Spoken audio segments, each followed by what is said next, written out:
Hi, everybody. I swear we had a match a second ago. But, well, I don't remember how to start the show. That's usually Matt's job. So I think I hear walking.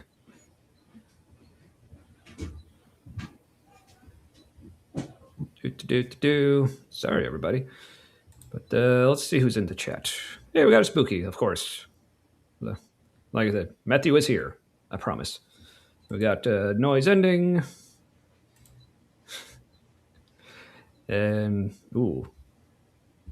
Uh, ah, apparently there's a dog emergency. So I guess welcome to the community where we do things with stuff for the people.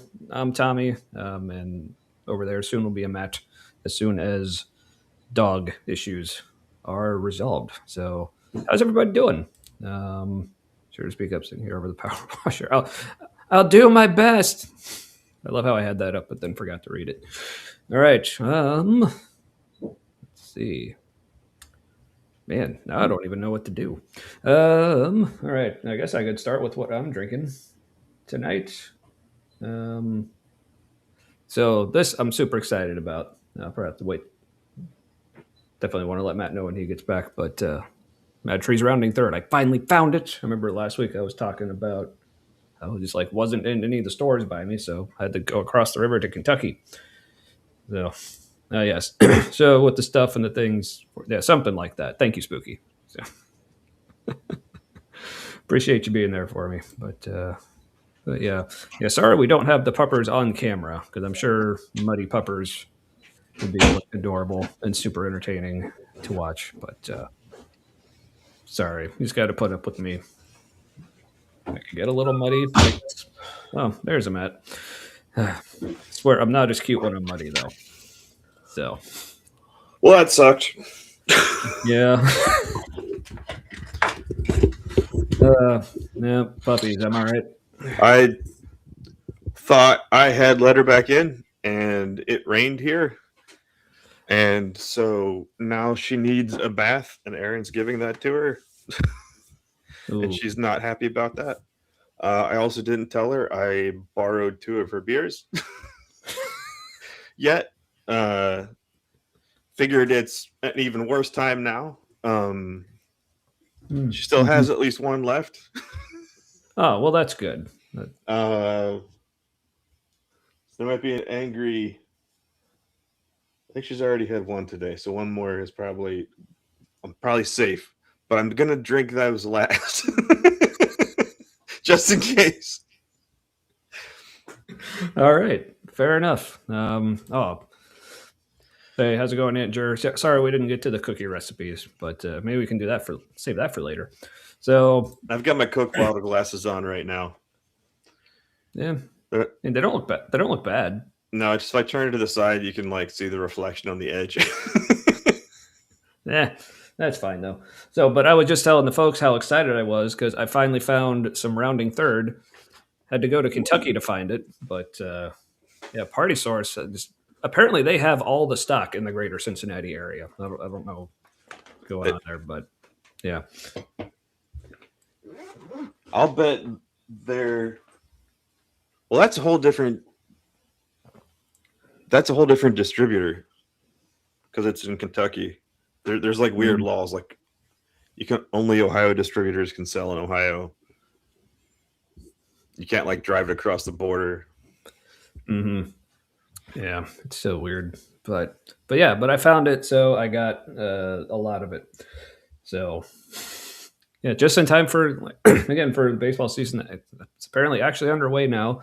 I don't remember exactly how the Reds are doing. I think I kind of paid attention until they like had a winning record and figured, all right, I'm just going to stop there, and so I can just imagine they're doing well. So I mean, I know they won their first series against the Red Sox. Well, that's good. Yeah, It's so, yeah. good to Since win. then, mm-hmm. Yeah. All right. So what are you drinking tonight, there, Matt? Uh, More Stone Fort, Seventh Son, Oat Ah, Brown Ale. nice, nice. Oh, what's Kentucky? that um it's a bizarre land. What Just jokes people make about Ohio? At least the redneck ones, anyway. what's that? I was like, it's like a more fucked up version of Ohio. Okay, yeah, I just missed like the first couple words. I just heard Ohio, and I was like, "Hmm, yeah, it's similar, but yeah, take like all. I guess take all the worst parts of Ohio and just make that an entire state, essentially. Yeah. Or as Andrew says, is Kentucky. But speaking of Kentucky, there will be actually a fun thing going on there this summer. July 12th, I think, is the annual Ark Encounter protest, which I am very much considering going to because it's not that far from us. It's like maybe like 30, 40 minutes Yeah, we should totally drive go. from. Yeah. So, No reason I not mean, to. yeah. I mean, I know some other folks in our little YouTube sphere community, what have you, or go. And I know I saw Kelly, Detroit Atheist Queen, plans on being there. Um, Seth, aka Ambushed Apostate, and Lil of All Trades should be there. Probably some others. I mean, and obviously there's going to be plenty of other people speaking that we don't know or just haven't met yet. So that'll be exciting. So and I've been wanting to protest the fuck out of that place for a while now. I had planned on going last year, but something came up the day of, and I just couldn't make it. But this year, I'm gonna do my best. But yeah, we should definitely go down. That'd be fun. Meet some people, yell at some other people. It'll be good times. Oh, is there going So to be a counter protest too? I bet there will be. I don't know. I guess we'll see. But Drunk locals coming out. speaking of drunk, so as always, if people want to share what they're having this evening, beverage or otherwise, let us know in the chat. So, Spooky wants to see the stolen beer or the pilfered pilsner. And buenos dias, Neuro Spicy Amigos. Bartholomew, good to see you. it's All right. it's an IPA. It's her favorite beer. It's like the only one she buys. Fretboard. Yeah, that's good stuff. But speaking of events, potentially wanting to go to, also mainly for the purposes of meeting other people, I've been very tempted to go to NanoCon this year. But probably main issue is definitely just cost because like I mean buying the tickets one thing and I know there's ways to get like different um, um, discounts. That's the word. But What's then I this? was like, oh, but then for NanoCon, Yeah, what's it stand for? Nashville Nuns Conference. Oh, okay. Hmm. Yeah. So, like I said, love to go because apparently lots of people in our little community are going. Some people actually on panels. I know AJ of Ways to Human is speaking, and I know Ember is doing a panel with John, aka Godless Engineer, which should be really cool. Um, but yeah, like I said, for me, I mean, schedule wise, like I can make it work. That's no problem. It's just cost may be a bit prohibitive. Like I said, the ticket's one thing, and I know you can get like a discount if you volunteer. So I was planning on maybe seeing about doing that. But then I remembered, oh yeah, I also need to get a hotel. And even at like the discounted conference rates for that hotel, like for 2 nights with everything's probably going to cost close to like $400. So I'm like, Is that that all? yeah, that might be a bit steep for me. But if anyone else like needs a roommate or wants to like split a cost for a room, or they also have cabins you can get. So maybe I figured a bunch of us want to get a cabin. Get a That could party be a thing. cabin. Hmm. But but yeah. Oh Gas yes. is, So gas is going to be expensive by then. yes, yes. That's another thing. But yeah, but I think Unknown from prices. here it's yeah, because I think from here Nashville's about a 4 hour drive, which is it's a I good day I trip. drove there a couple times for a post high school girlfriend, and like a good portion of it is boring. Hmm. Yeah, yeah. definitely. But yes, my actually we just talked about this probably literally right before you hopped on. We are planning on going to that, so if anyone wants to see us there, also like around that time, I think the day before or the evening before, I'm actually going to be on with Neil the 404 atheist, and then um, Matt will be on the following week, so that'll be fun. An Ark And Encounter sandwich. oh, apparently AJ got her tickets today. Awesome. Um, I Ooh, know, like, I just had an idea for a good sign. Ark Encounter. God likes butt stuff.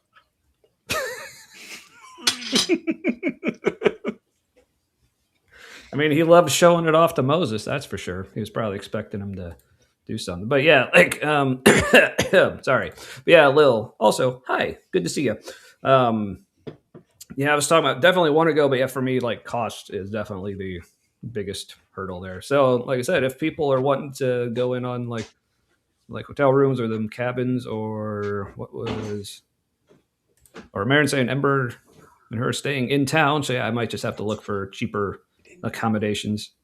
But yeah, oh well. But okay. And who else? All right, I think that's pretty much caught up on who all's in the chat. I think I saw everyone. You're Oh, weirdly good. Forrest Valkai. Yeah, that'd be definitely fun to see. Yeah, I was looking at like just the list of speakers they got there is really impressive. I mean, it includes an AJ, so and a Ember and Godless Engineer. Plus, I also figured. I mean, I don't see Ember in the chat yet, but Ember, if you're watching this or seeing this later, no pressure. But I mean, I don't know where exactly you're from. I just know you're like in upstate New York, and I did a quick like directions from just random city in upstate New York to Nashville. You would probably be passing right through Cincinnati. Mm-hmm. So if you wanted like a road trip buddy or two, maybe if Matt was interested for like the last leg of the trip. Yeah, I think you'd have to go through Cincinnati because there Yeah, aren't other than 71. Cincinnati, there aren't that many highways going across the river. Yeah. Yeah, certainly around here. Basically around here, it's either that or 471, which you would pretty much have to go through Cincinnati to get to anyway. Yeah, that's because it's also in Cincinnati.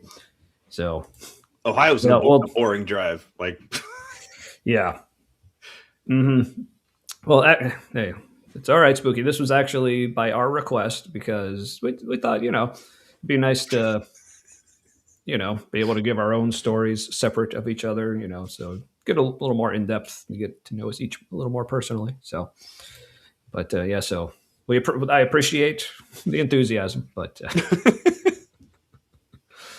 oh, what they're doing Lil and Joe, Kentucky atheist. I'm assuming they're doing politicality live at Nano. Or was it at NanoCon or Ark Encounter? But I mean, either would be awesome. But yeah. All right. Yes, I would hope you got your ticket if you're being a panelist. Yeah. So, way to go, AJ. All right. Whew, I'm getting very thirsty. Oh, but speaking of protests and such, we had a little protest action going on over the weekend. Now, people may have heard of this little thing called No Kings. Matt and I were able to go to the Cincinnati version over this week, which was awesome. Have you seen any numbers for the national total? Last I saw was like at least 8 million, making it like the biggest ever. Okay. So that I have not seen it very much, which makes me think it's getting more buried than last time. Yeah. I wouldn't know. I don't usually check for things. Usually just whatever comes up on Facebook. But I saw. But speaking of things coming up, if anyone follows me on the Facebook or Instagram, you may have seen a little of my posting. So I figured I'd just share just a few like pictures and video that I took. So starting with this nice little, and this just gives you just a taste of how big the crowd was because like we weren't even at the very back, but this is just how many people were still like ahead of us. You can see going all the way. Like this is several blocks worth of people. So Yeah, and also someone in our group there doing a little little free advertisement for the show here, or as I like to say, yeah, that's we went there with a local group called the Tri-State Free Thinkers, which we started hanging out with pretty recently, doing some meetups and stuff. But yeah, so that was a lot of fun. Yeah, Um, it's a pretty big crowd for our area. that's not from that. Sorry, just showing some of my personal Instagram photos there. Yeah, sorry, hit the wrong arrow. So yeah, that's when I felt like being a little artsy. So yeah, this is just gathering in front of City Hall. This was one of my favorite signs by one of the guys in our group. Nice little Venn diagram. If you can't tell, that's Trump in the middle there, with Epstein on the left and Netanyahu on the right. So, and it says one grapes kids, one bombs kids, mm-hmm. and he's and where they who's cross. guess who's in the middle? And this was why I just filed it under the ouch category. It's like, if we wanted a fee file in office, we would have called my uncle. Like, damn, lady. Like, there's a story behind that one. But yeah. But to kind of give people an idea of the size of the crowd here, like going into this part of downtown. So here's some aerial drone footage by one of the local news stations. So as you can see, so this area here on the right, it's called the Banks, and it's got these two bridges going over Fort Washington Way. That's like 8 lanes of highway there to kind of give you an idea. So the line was so long as we were exiting the Banks, like some of us were still entering. And here's just a little maps screenshot I took and added. So just to give you, this is like it was like at least this amount of area that the crowd was covering, which. And for Cincinnati, like, you're like, cool. So it, like, almost wraps around 2 blocks. Like, like, but that's a lot for here. Yeah. Yeah. And there were people chanting, like, whose streets are streets, like, like with decent volume.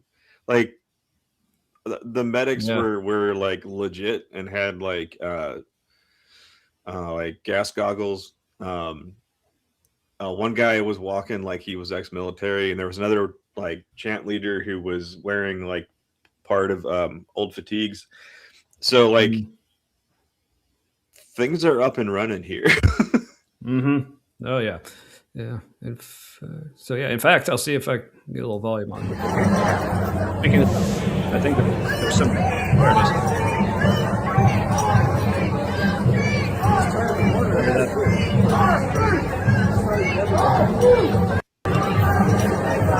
So yeah, good times. Good times.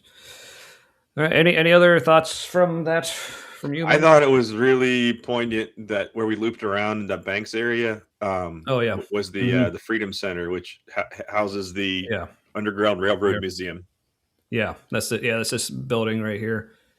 With yeah, and there was like that was really cool. Almost all black people on the balcony, like watching us pass by, because the balcony overlooks the river, which was like a gateway to freedom. On the back there, yeah. And there's like this river of people walking parallel to the river, like yeah. It was just, I was like, oh, there's a lot of similarities. Yeah, it was just a really cool scene. All right, well, all right, now we can get this party started. How's it going, Ember? We did not talk about the spaceship. But what now? I'm not sure, actually. Which one? I don't keep up with things. So, but Ember, you did miss us talking about we're considering going to NanoCon. Mainly, I mean, the conference is cool, obviously, like with folks like you and AJ being on panels, but also just with the chance to actually meet up with a lot of you fine folks. But I think, at least for me, like, unfortunately, the cost may be quite prohibitive. I may have to look into like certainly cheaper accommodations. That'd be for sure. Or if anyone's like offered before, if anyone's willing to shack up. Yeah, I'll stick with that. Oh, Artemis 2 launched it. That's right. Okay, I remember seeing someone saying something about like we're going back to the moon or something. So Yeah, was that today? I guess. I guess. So They're going to be doing some secret shit up there. I mean, we're in a space race with China and Russia, in quotes, to get back to the moon. right. Russia's not Yeah, on top but of much, so yeah. Love space as much as Kip loves the Bible. You know, I could tell by the flags, which, by the way, people, if you haven't got one of these flags, astralpride.com and get you some. But Ember, something else we did mention though, even if like whether or not we end up going to NanoCon, I know you're going because you're presenting on a panel with John, the Godless Engineer. But I looked, like I said, I don't know where exactly you are in New York, but I'm assuming on your way to Nashville, you're going to be coming right through Cincinnati. So if you wanted a pit stop, or if we do end up going, if you wanted a little carpool, we can do that. But, no pressure, completely up to you. Just throwing it out there. But yeah. Otherwise, me and Matt are planning on going to the Ark Encounter in July for whoever can make that. So that'll be fun. All right.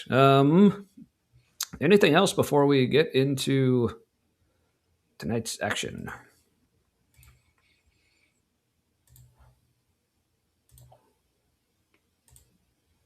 I'll take that as a no. what? Were you asking me a question? Yes. Motherfucker. I had no idea. It was just anything else before we get to like the main event for tonight. Not really. My mind was still a little distracted. I think I'll snap out of it when we do a video. Yeah, you've had a lot going on. There was an issue with a client put some wallpaper up in a bathroom. It all went to shit because of humidity, and turns out it was like equal parts a moisture problem with the bathroom I didn't know about. The owner should have been aware of how like fucking swampy it gets in there when people shower, but didn't know to tell me. So it's like 3 different groups of people all did something wrong and or dropped the ball, but like I'm the only one that's gonna get fucked. And so we were trying to figure out like how do we be out of as little money as possible because I'm gonna have to reimburse her. It was just like, also she's not being super helpful and she seems a little dumb, this client. I was like, oh god, just people don't read shit anymore. Their reading comprehension is garbage. Like I'll send like asking me questions that like I literally pre-answered in the information I just sent them. It's like, did you not read it? And how do I say, yeah, just answer it again like it's the first time instead of going refer back to what I just said, or like I said. right. Yeah, people, I swear. Yep. But yeah, but sometimes humans do awesome things, like launching rockets, like basically trying to get off this fucking planet. That's I'd say one of our smarter choices that we've been trying to do recently. There's a scientist who may have made some progress in quote unquote anti-gravity stuff, things that reduce mass. And if it has repeated the experiment something like 2,000 times internally, which isn't as good as external. But if that's true, then it means at least in outer space, you could just like turn this thing on and you don't have to have any kind of thrust to continue to accelerate. And in space, a little bit of acceleration goes a long way if it just keeps going, keeps accelerating. That'd be cool if that's true. And he's not just accidentally making a boneheaded mistake as the head of or electrostatic something fucking thing at NASA. I hope it's real. That would be really cool. Yeah. But Spooky has a question for you. Do people ever ask you questions you've just answered? Well done. I don't get it. That literally was just seriously. I was literally just talking about people doing that, and Mhm. his Yeah. listening comprehension is bad. So It, that was subtle. so now Spooky's doing that. I get it. I'm That like, dry. I figured it out because I'm like, Spooky's probably being a dick. Safe assumption. It's that In what way is this a dick move? it's that dry British wit I've heard tell about. Okay, well, yeah, I don't have a transition from that. So, video that we're watching Video. tonight. So, we're continuing with where'd it go? There it is. I swear. One of these days, Restream is going to like actually remember when I. What is it? It's It sharing looks like two they're in a tabs right void. now. There. Okay. Avoid Sorry, the Restream is concrete just floor. yeah. Yeah, sorry, I just got distracted because Restream was doing several stupid things all at once. All right, but I think I fixed most of them. All right, so if people were with us 2 weeks ago, yeah, when we started this video, it's from Jubilee, but it's not their apparently what's become their more famous surrounded format. This is, I guess, still about two sides, but they're more evenly matched. In this case, 4 and 4. Christians and ex-Christians. This I think This the one's name more of this actual is discussion. yeah. Yeah, definitely. If certainly at least the potential to be a more helpful format than surrounded. Surrounded, that's just there for the blood sport, I think. But yeah, this is called middle ground. Um, so yeah, so last week we touched on what were the two questions they talked about. Well, here, I don't remember. see, it's is Christian okay, and this is like they put forth a prompt, and it's do you agree or disagree, and they have like whoever agrees steps forward and they discuss and then they add in everyone who disagrees and they have like a full group discussion. So first it was agree or disagree, Christianity is the only true religion, or the Bible is always open to interpretation. And I think so far a star, if you will. um, The breakout Definitely one star. that stood out was a goldenrod sweater lady over here on the Christian side, who she's of everyone there, I'd say everyone else there at least seems interested in actually having a productive conversation. It seems like she's just there to give her point of view and try to convince people. She That kind of seems like she's in mid trauma, also. yeah, unfortunately. Like the But autopilot she seems to talk with, and mhm, yeah. But I mean, we had my favorite moment: Christian apologetics. You don't know what I'm talking about? Just go back and watch. I think I actually made a shot from that the she's screen cap for the yeah, thumbnail for that one. she's like But as if that's all you need. Like problem solved. Mic yeah, drop. yeah. She's like, "Have you heard of this?" Like, uh. And then proceeded to put forward some just bullshit apologetics. Though that may be kind of redundant. I don't know if I've heard any Christian apologetics that aren't bullshit. And it's also crazy too because I think all the non Christians in the group are former Christians, right? Yep. So yeah, to the people who it's really condescending to people who left. Is like, well, did you know about apologetics? Like they just up and like one day where they were just like, nah, just quit, like without any kind of like reflection or because apologetics are the first thing you find if you go looking for answers. It, Yeah. Yeah. she's not okay. This is true. This is true. All right, so we're picking up tonight. We skipped the middle question, which was, "Can you be gay and Christian?" Because that's the other thing. So Matt has seen this, but I have not. So and Matt seemed to be of the opinion that that middle section on homosexuality, maybe not necessarily. What Yeah. what what were your thoughts on that? Uh, too many of the questions were bad to or the answers were just like bad to terrible. Um, and a lot of it was just people adamantly repeating um traumatic things, like people who like were told not to be gay or didn't want to be gay when like when they were Christian, like some of the damaging things, people were just like earnestly repeating them, and it was especially hard because there are, I think it's 2 gay Christians, and they were repeating some shit, and that was like the roughest part, where I was just like, you are saying very bad things for yourself right now. Like just watching people do that, it was too much.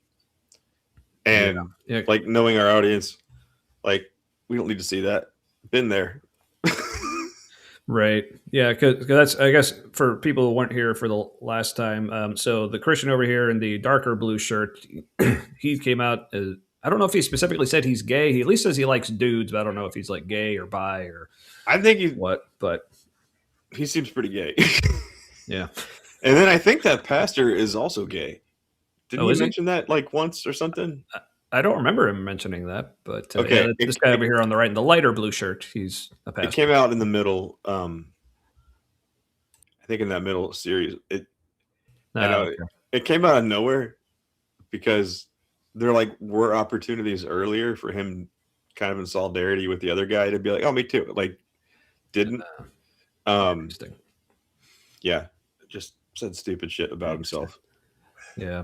Yeah, but what was, for me, it was particularly upsetting was the dude in the darker blue shirt talking to Goldenrod apologetics lady, basically saying, "Oh, I feel like I have so much to learn from you." And like, no, don't, please, don't.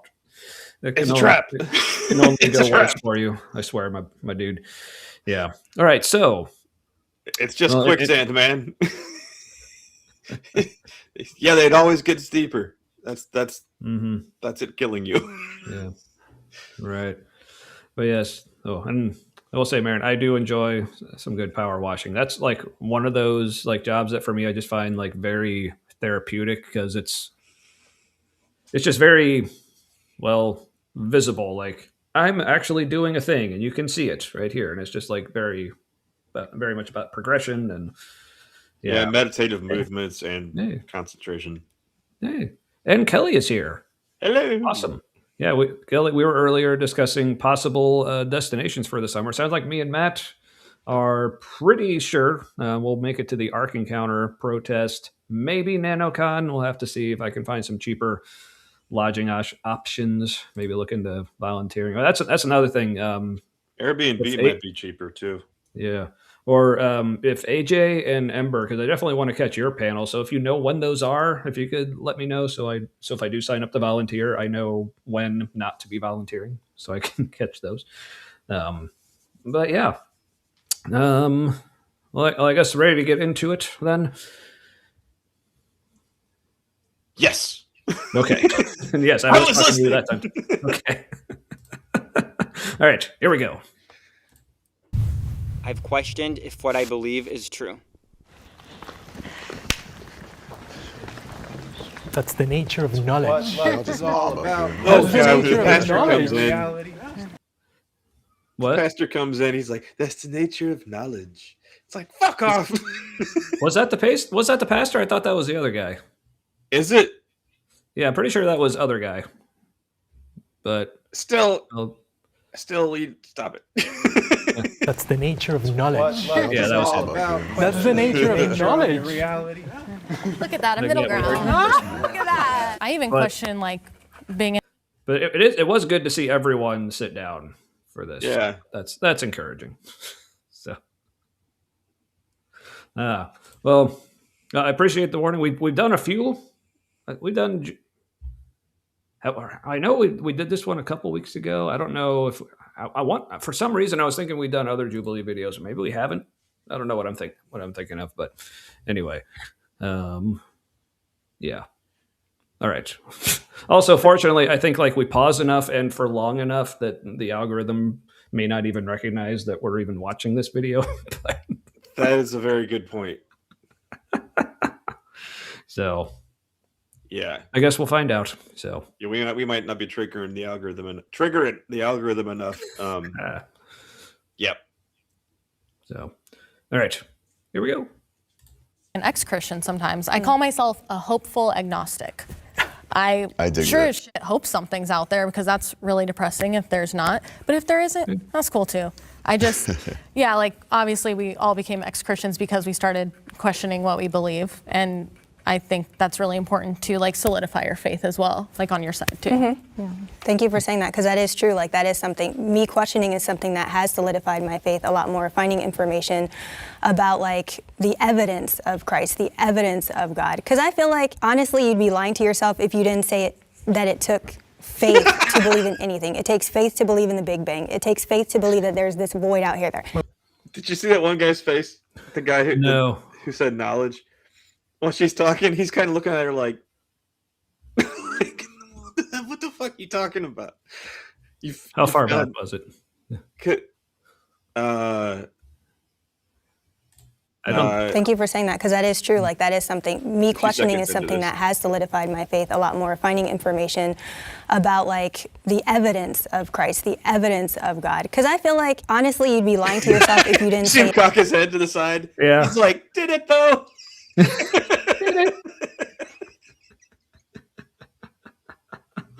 Oh,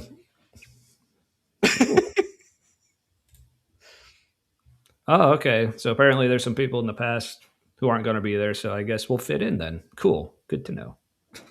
Excellent. Thank you, Kelly. Oh, always nice to be welcomed. But yeah, like, the whole like, I know this kind of stuff has been like rehashed like the bajillions and bajillions of times, but the whole like you have to have faith to believe in the Big Bang or science. It's like,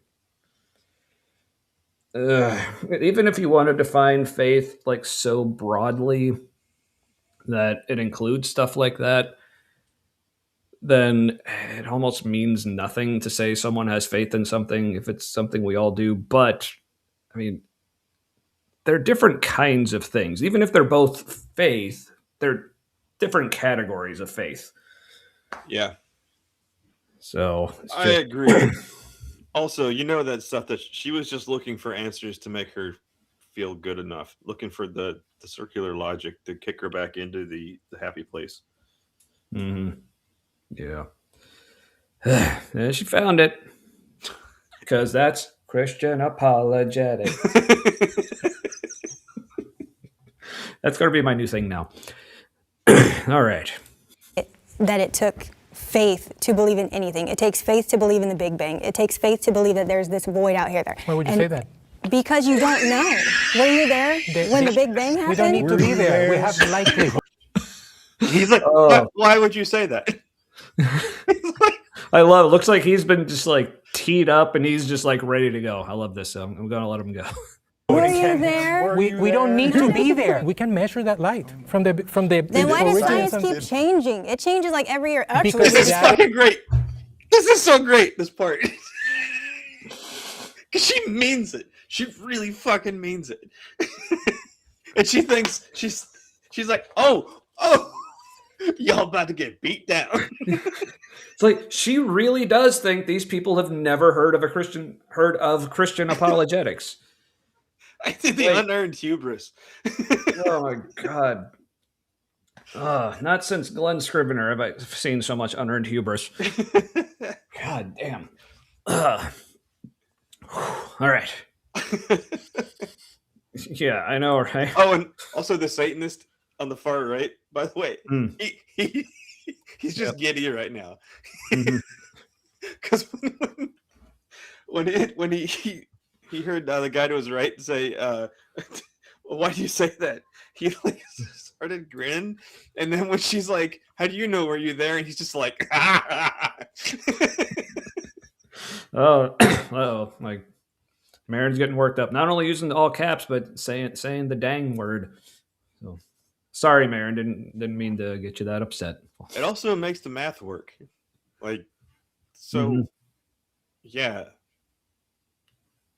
We can figure it out back to a certain point. And the evidence is just kind of what we've measured from what's here. Yeah, it's like the Big Bang is, or whatever you want to call it. It's just the conclusion we've arrived to based on the evidence. It's not like, it's like the reverse of Christian apologetics, where they, as they always say they start with their conclusion, then try to figure out how the evidence points to it. But in science, it's like we literally just look at the evidence and see where it points, and like, okay, I guess that's the conclusion, at least for now, until we prove it wrong. And the whole like they keep changing things, and like it's called learning, lady. Like This is a good that just segue. means the science. It just means the science is getting better. It's a good segue into the next stuff that she says. Oh, good. Like, but Ember is apparently devoting an entire week to that. Look I don't out. remember what that was referring to. But yeah, for people who aren't, I mean, Probably big not betting watch. events. Nice. Well, because if people aren't familiar with Better Than Ember, I mean, just go subscribe for fuck's sake, and then watch Deep Dives Daily. One of my favorite weekly or week daily live streams. So yeah, and hey, and we got a Hypatia Stanhope. Hello. I know I've seen you around. Don't remember if I've seen you here before, but Why does either the way, couple welcome. look like Stu in the chat? It looks a little different in the chat for some reason. Yeah, like on screen here, it looks like a regular cup of coffee, but on the restream side, yeah, it looks a little bigger, like a little heartier. Like, I mean, I could go for a good cup of stew right now, actually, with all the rain and Cup of crap stew. we got today. But yeah, and doing a barrel roll, Fox. It feels like it's been a while, man. Good to see you. Oh, yeah, but yes, this is true. This is true. I mean, she got me my flag, so. All right, so let's get back into this train wreck or whatever.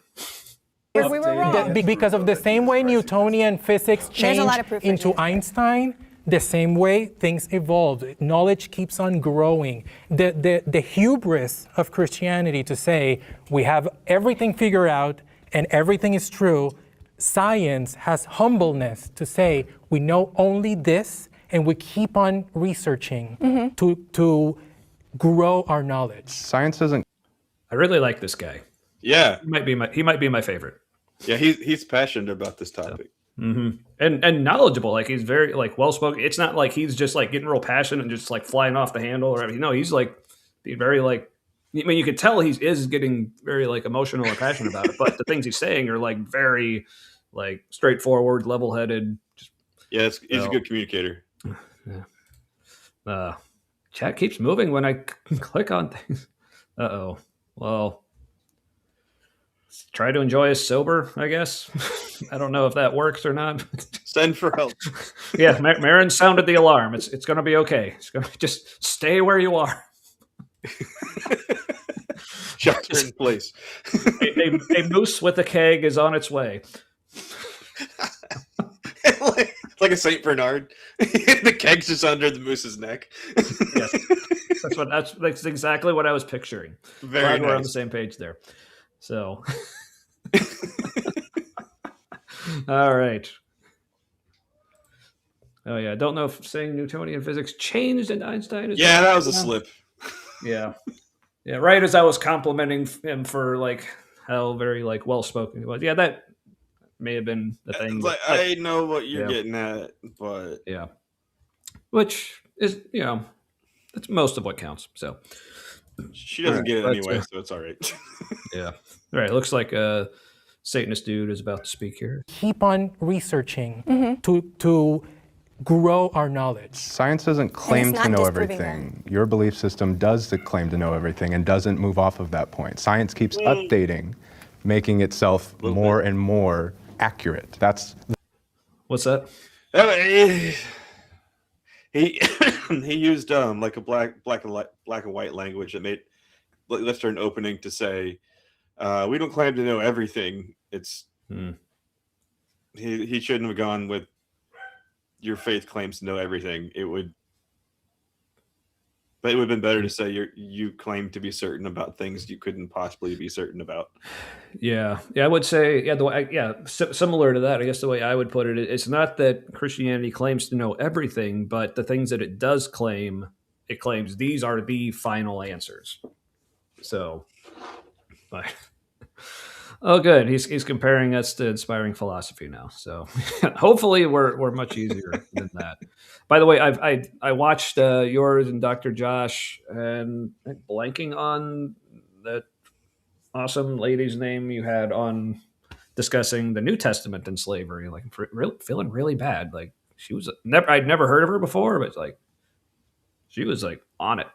Like, I may need to look into her further. But yeah, good video. People should go watch that. So, also speaking of things Kip was on with Marin just last night discussing. I saw Old parts of Testament. that. Yeah, yeah. I was kind of watching. drawing a squid-shaped map of Israel. Yeah, and that's something I said in the chat. Like, Kip like has the fanciest sloppy handwriting I think I've ever seen. Like, it's like it was kind of like scroll a little hard to read, but the letters themselves had some nice like flourishes to them. Like, Yeah, that was interesting. Christy Cobb, that was it. So, yes, yeah, she seemed quite cool. So I shall have to look into her some more as well. But yeah, go watch that. And also, if you missed him talking with Marin last night, I may need to go back and watch some of that because I was kind of in and out because there was some child drama that was going on. But Of the regular kind, or yeah, it was. Okay. Yeah, it's just everyone's fine. That things we happen. just didn't think they were. Yeah. No, I mean, they had a point, but yeah, it's I mean, people have emotions. These things happen. So No, if you don't think you're fine, then you're not. yeah. But it's hard to tell you're fine from inside the flesh pot. But we had someone else pop in, Jesse Riverbank. Good to see you as well. How'd you do? Well, welcome in. And you are welcome. Yeah, you'll take that compliment. Yeah. Oh, slappy handwriting is a doctor. That's correct. Yeah. Yeah. The slappy handwriting, I think that's the one doctor trait that I inherited from my dad, who is a retired doctor. Yeah. Other than slappy handwriting, pretty much nothing else qualifies me. Inspiring Philosophy did a debate with Eric Hovind. Is that a real thing? Oh yeah, I saw a thumbnail for that Ember put up. Yeah, that's. God damn, that just sounds like a sad slap fight. Like, as soon as it starts, you're just watching. You're like, oh, they both lose. Like, immediately, you're like this. Yeah, like you almost. Sad. It's one of those things like you almost feel bad for watching. I would imagine. Yeah. It's like I feel like we're taking advantage of these poor people, and this just isn't right. It's like No a one bum should be- fight. Like, no one should be putting them out in public. But anyway, all right, all right. So let's hear more about. So again, Satanist dude, can't remember his name. I'm bad with names apparently tonight. But yeah, maybe overstating his case a little bit, making it a little too black and white. But I think again, what he's going for is it's not that Christianity actually claims to know everything, but the things that it claims to know, it claims are the ultimate final answer on things, which is also problematic. But so point taken. But let's see where it goes. The beauty of life, that's the beauty of living, is to keep learning. And I think that's crazy. So To keep Well then, I guess. I died the first time I heard that because I was like, I thought she was gonna take the opening where she's like, I don't claim to know everything, but like she just goes, I think that's stupid. So let's hear that again. Beauty of living is to keep learning. and I think that's crazy. so The beauty of living is to keep learning. She thinks that's crazy. And then polo shirt here, he's just like, the fuck you said? Yeah. Let's. To keep saying that every time something changes that we thought to be true, this is awesome. We were wrong. well, we thought that we didn't need. Yeah.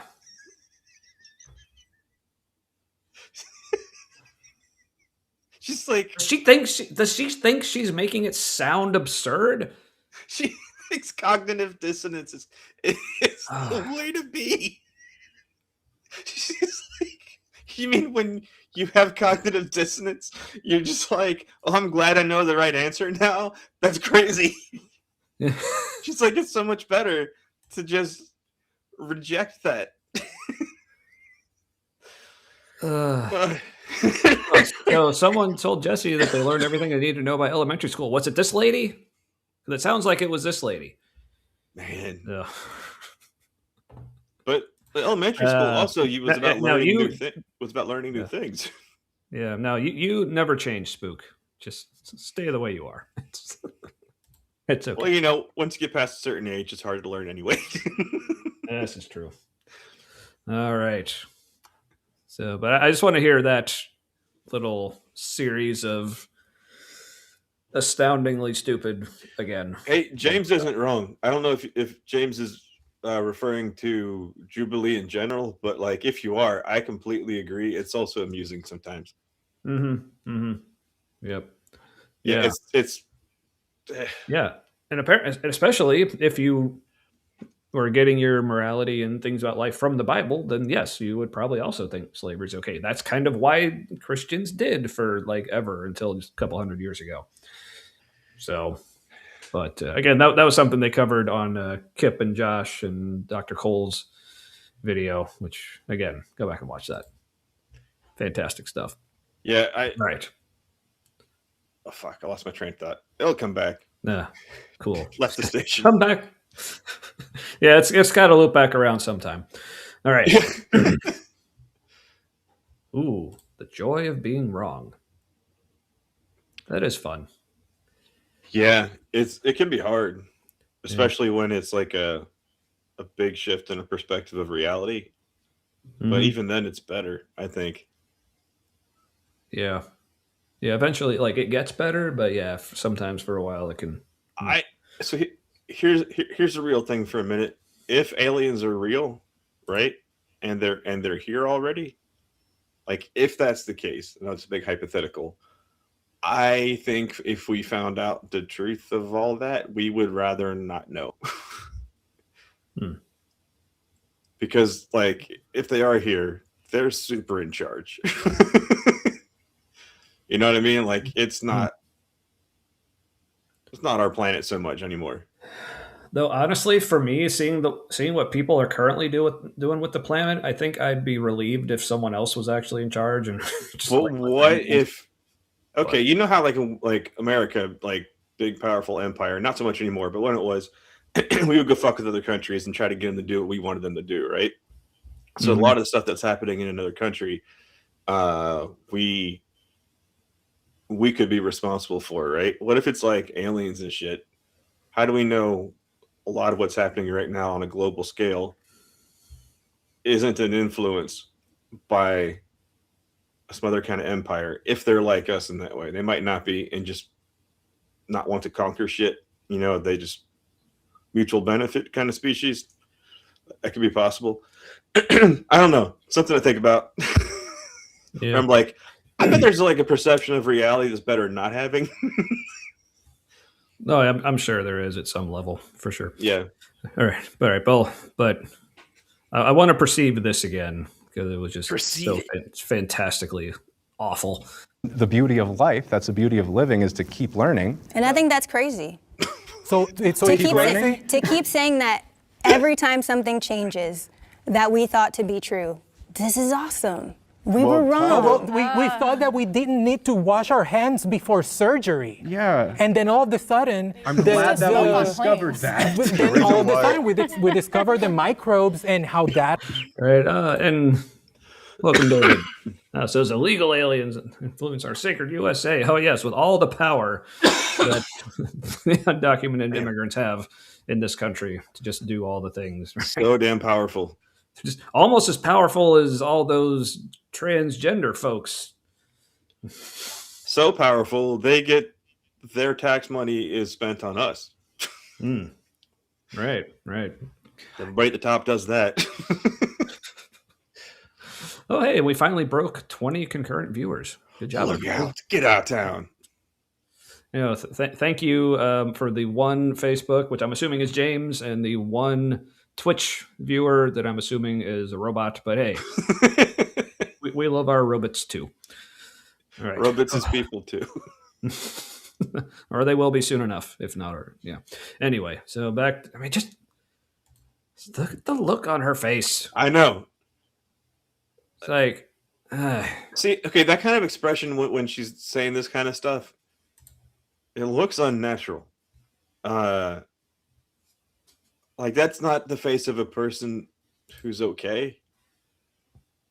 Like the dead eye and the repeating the talking points, and I don't know, seems weird. yeah, It could be the lighting too. I don't want to just yeah, that's true. assume But no, eyes are dead, I guess. yeah, but her attitude isn't doing the lighting on her face any favors, I guess. That way. So that made sense, right? That is some harsh lighting, by the way. That's like a bright singular light source. Yeah, I mean, it looks like they're all like in like an interrogation scene in a cop movie or something. This is But it's a little like unsettling. But group therapy interrogation. Mhm. Like safe but not. Fucking Jubilee. Yeah. All right. Affected, the health of the body, and then all of a sudden Then that's stop bad. saying you know. Then just be like, We think never this, said and we think knew. that. He's like, that's not our team that does that. Wait, the NASA Satanists launched a fake rocket into the firmament. What's a fake rocket? Is that just like a propelled I dildo? think Kip's going all conspiracy theorist on us. It's just NASA fucking the sky.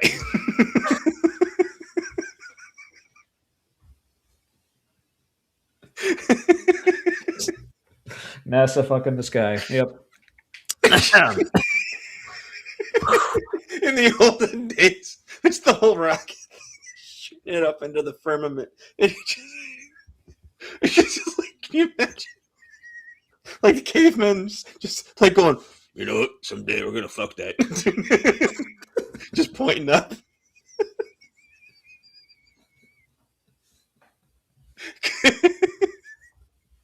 I can imagine it now. And still, Ember would be all spaceship about it, I'm sure. So everyone loves a good sky fucking. Right? So, okay. Said we were humble in science to know that we know what we know. And we're constantly trying to grow that knowledge. We don't have the hubris to say we know everything. I think it's so. Go and impregnate that firm. Like, we got to have more of them. We got to. I don't know if that works. But yes, mostly good stuff from my dude here. So I was just thinking of all the Starlink satellites, and that's Elon Musk making little satellite babies in space, just fucking little satellites into orbit. yes, that's why rockets are pointy. Mix Yeah, that bubble. gotta release those waters. Yeah. Some reason the phrase that came to my mind, like popping the sky cherry, is that a thing? Oh, gross! You went too far. Oh, I went too far. I know.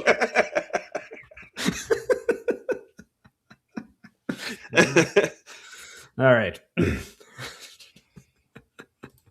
I don't think I know everything either. I can't prove that God exists, but I also can't prove that he doesn't exist. I love that you said that, and I appreciate that. Like, Why? Did the Christian just go right on falsifiability? Yeah, it's like, or was it the Satanist who said like, that? that was a goldenrod there. Let's back that up. Oh, I thought it was. but I also can't prove that he doesn't exist. I love that you said that, and I appreciate that. Like, He actually said unfalsifiability. Oh, I thought you were talking about she was. Yeah, I think it's Red Tracksuit guy who said that. Yeah, so he literally said the words unfalsifiability. I was viewing. I thought what you were saying was more like an interpretation of what she was saying. It's like, oh yes, she was essentially saying yes, it's unfalsifiable. But So they think that helps their case, that it's unfalsifiable, because then you need faith. I guess. Yep, that's seems to be the thing. How, like, first of all, even if they understand what the word unfalsifiability means, which I don't know how much of them actually do, but even if they do, they think, oh, that's a good thing, right? Because you can't falsify it, so therefore it must be true. It's like, that's thought not through the implications of that. Yeah, because the problem is it's because the way I like to turn that around. So if it's unfalsifiable, so you ask, okay, well then how would you know if it's wrong? And if you don't know what it would look like for it to be wrong, then how do you know it's not wrong? If you don't even know what that would look like, because maybe what it looks like now is what it would look like if it was wrong. But if you don't know, you wouldn't know that. So, but you know in your heart when it floats your spiritual boat. Yeah, when it floats your spiritual rocket right through that sky thing, gives you a spirit boner. Yeah. Yeah. Penetrate that firmament. Anyway, but yeah. Thank you. Yeah. I hope you all say that too, like 100%. That you can't 100% prove God. Right. I agree. Yeah, that's what faith is. Speaking about belief. See, there it was. Yep, that's what faith is. It's like, yes, this is why I'm an apistivist, because I'm like, screw faith. I don't care. At least when it comes to things that are supposed to be like the biggest deals of all things, and I'm supposed to like build my life on. It's like, no, I'm not going to use faith for that. I'd rather know before that. Yeah, I forgot Trump is he's making some big address tonight at 9. It's probably not a big deal. He's going to say war's over, war's continuing, or he's going to almost definitely a ground invasion is coming. Probably not just the island, because 8-10 warthogs were sent or headed to the region, and therefore ground troop support. They're also like really not very armored and incredibly easy to hit with like surface to air shoulder fired stuff or bigger. So this is all dumb. The Warthog used to be cool. It had its moment. Really not useful anymore, and just super a good way to blow up.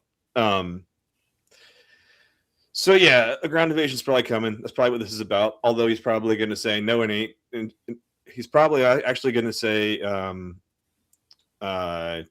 communication and peace talks are going really, really well. We expect good things, and then boom, he's going to bomb them because that's what he always fucking does.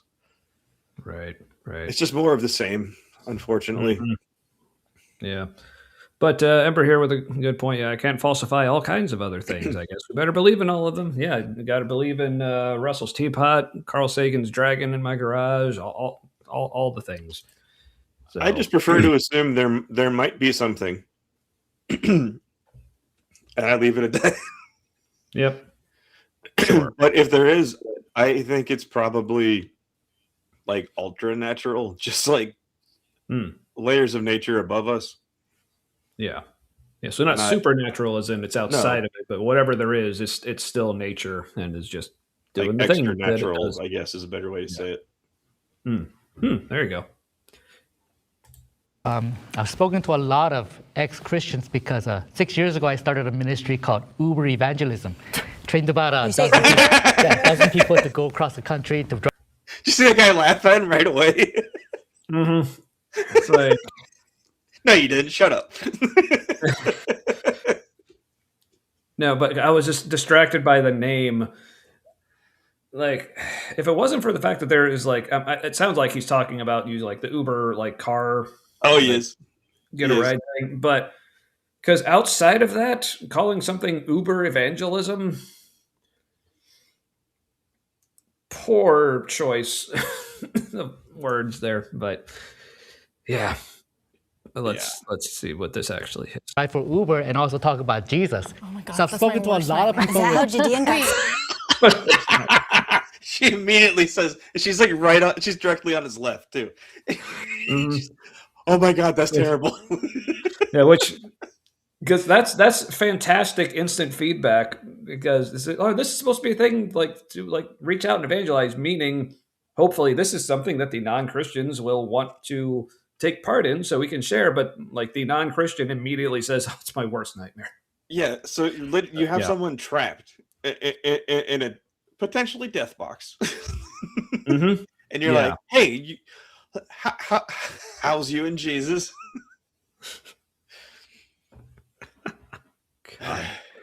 But I don't know, depending on my mood, I might enjoy someone attempting that You start with me. cracking your knuckles. Yeah, because sometimes I am in that mood. If I'm just out in public, I'm just like, man, I hope someone tries to evangelize to me today because I'm just in some kind of mood. So just immediately just be like, why do you think this is a good idea? What you're doing right now. Yeah. Allow me to show you why it is not. Crack. My knuckles don't actually crack. But anyway. Uber drivers talk to you about it? I'm the Uber driver who talks about Jesus. So you think that's harassment? Now, aside from going over that, so I've spoken to a lot. Yes, that could very much be harassment. That easily, you could probably be sued for that. Yeah, I mean, definitely. I mean, I would definitely report the person or whatever, or leave a review, giving my full thoughts and opinions. But like, if you ask to get out, and he's like, "No, hear me out," or something, he kind of blows it off. You could sue about because that's almost kidnapping a little bit. Yeah, that could be or at least kidnapping adjacent, or like on the way to it, or transportation against your will. Oh yeah, that has to be a thing that's illegal. So a lot of people from different perspectives, different religions, and it really enhanced my faith in Christ. But also, I've also spoken to a lot of ex-Christians, and you could tell me if I'm wrong, but although the stats say it's because they disagree with some of the church's political stand, negative experience, but from my conversations with them, it appeared that most of them became ex-Christians because they just don't believe in Jesus. Very good. Okay, so this was that sounded like some good, valuable experience, because yes, I am tired of so many Christians thinking that people just walk away from the faith just because of like some bad, harmful teaching, or there's things with like churches involved in politics. Now, on the flip side, like I think those are perfectly legitimate reasons to walk away from the faith. Like I don't think there's anything wrong with that, but it just bugs me that they just always assume that for everyone when it's just not the case for a lot of us. It's kind of crazy because like that's why you become a Christian, is because you start to believe in Jesus. So why wouldn't it also be the reason you leave? Right? Yeah, but also like they seem to have a problem with it, because especially if you have an issue with the church and say, oh, well, that just means your faith was in people, not God, or some bullshit like that. But what did they always? Yeah, that's some good reframing. Most people stop believing in Jesus because they don't believe him anymore. That's like saying, well, you just have to have faith to have faith. Yeah, stunning revelation indeed.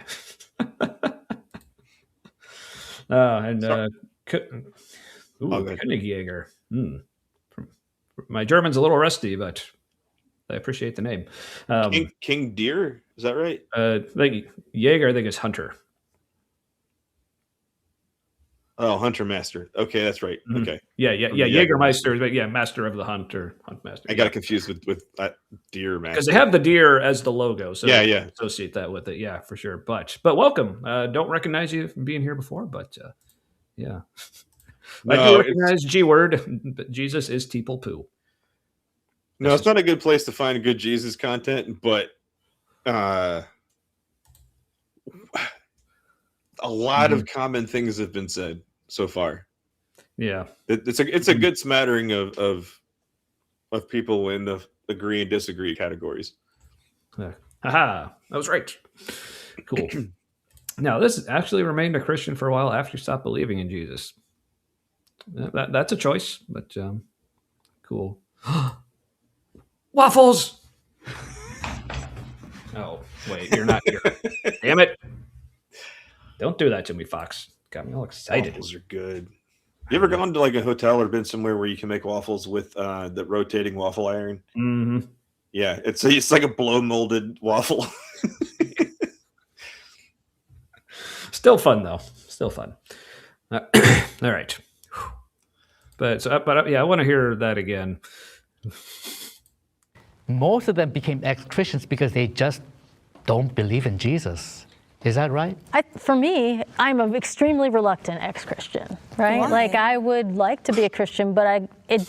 What was that reaction she had? Why? Yeah, she's That like, was is a it, little sinister, wasn't it? yeah, like That's delicious. Tell me right? more. Like I would. that. Now I need to back up again. Is that right? For me, I'm an extremely reluctant ex-Christian, right? Why? Like I would like to be a Christian, but So, why? That seems rather silly of you. What's wrong with you then? Oh, really? Tell me more. I swear, this lady.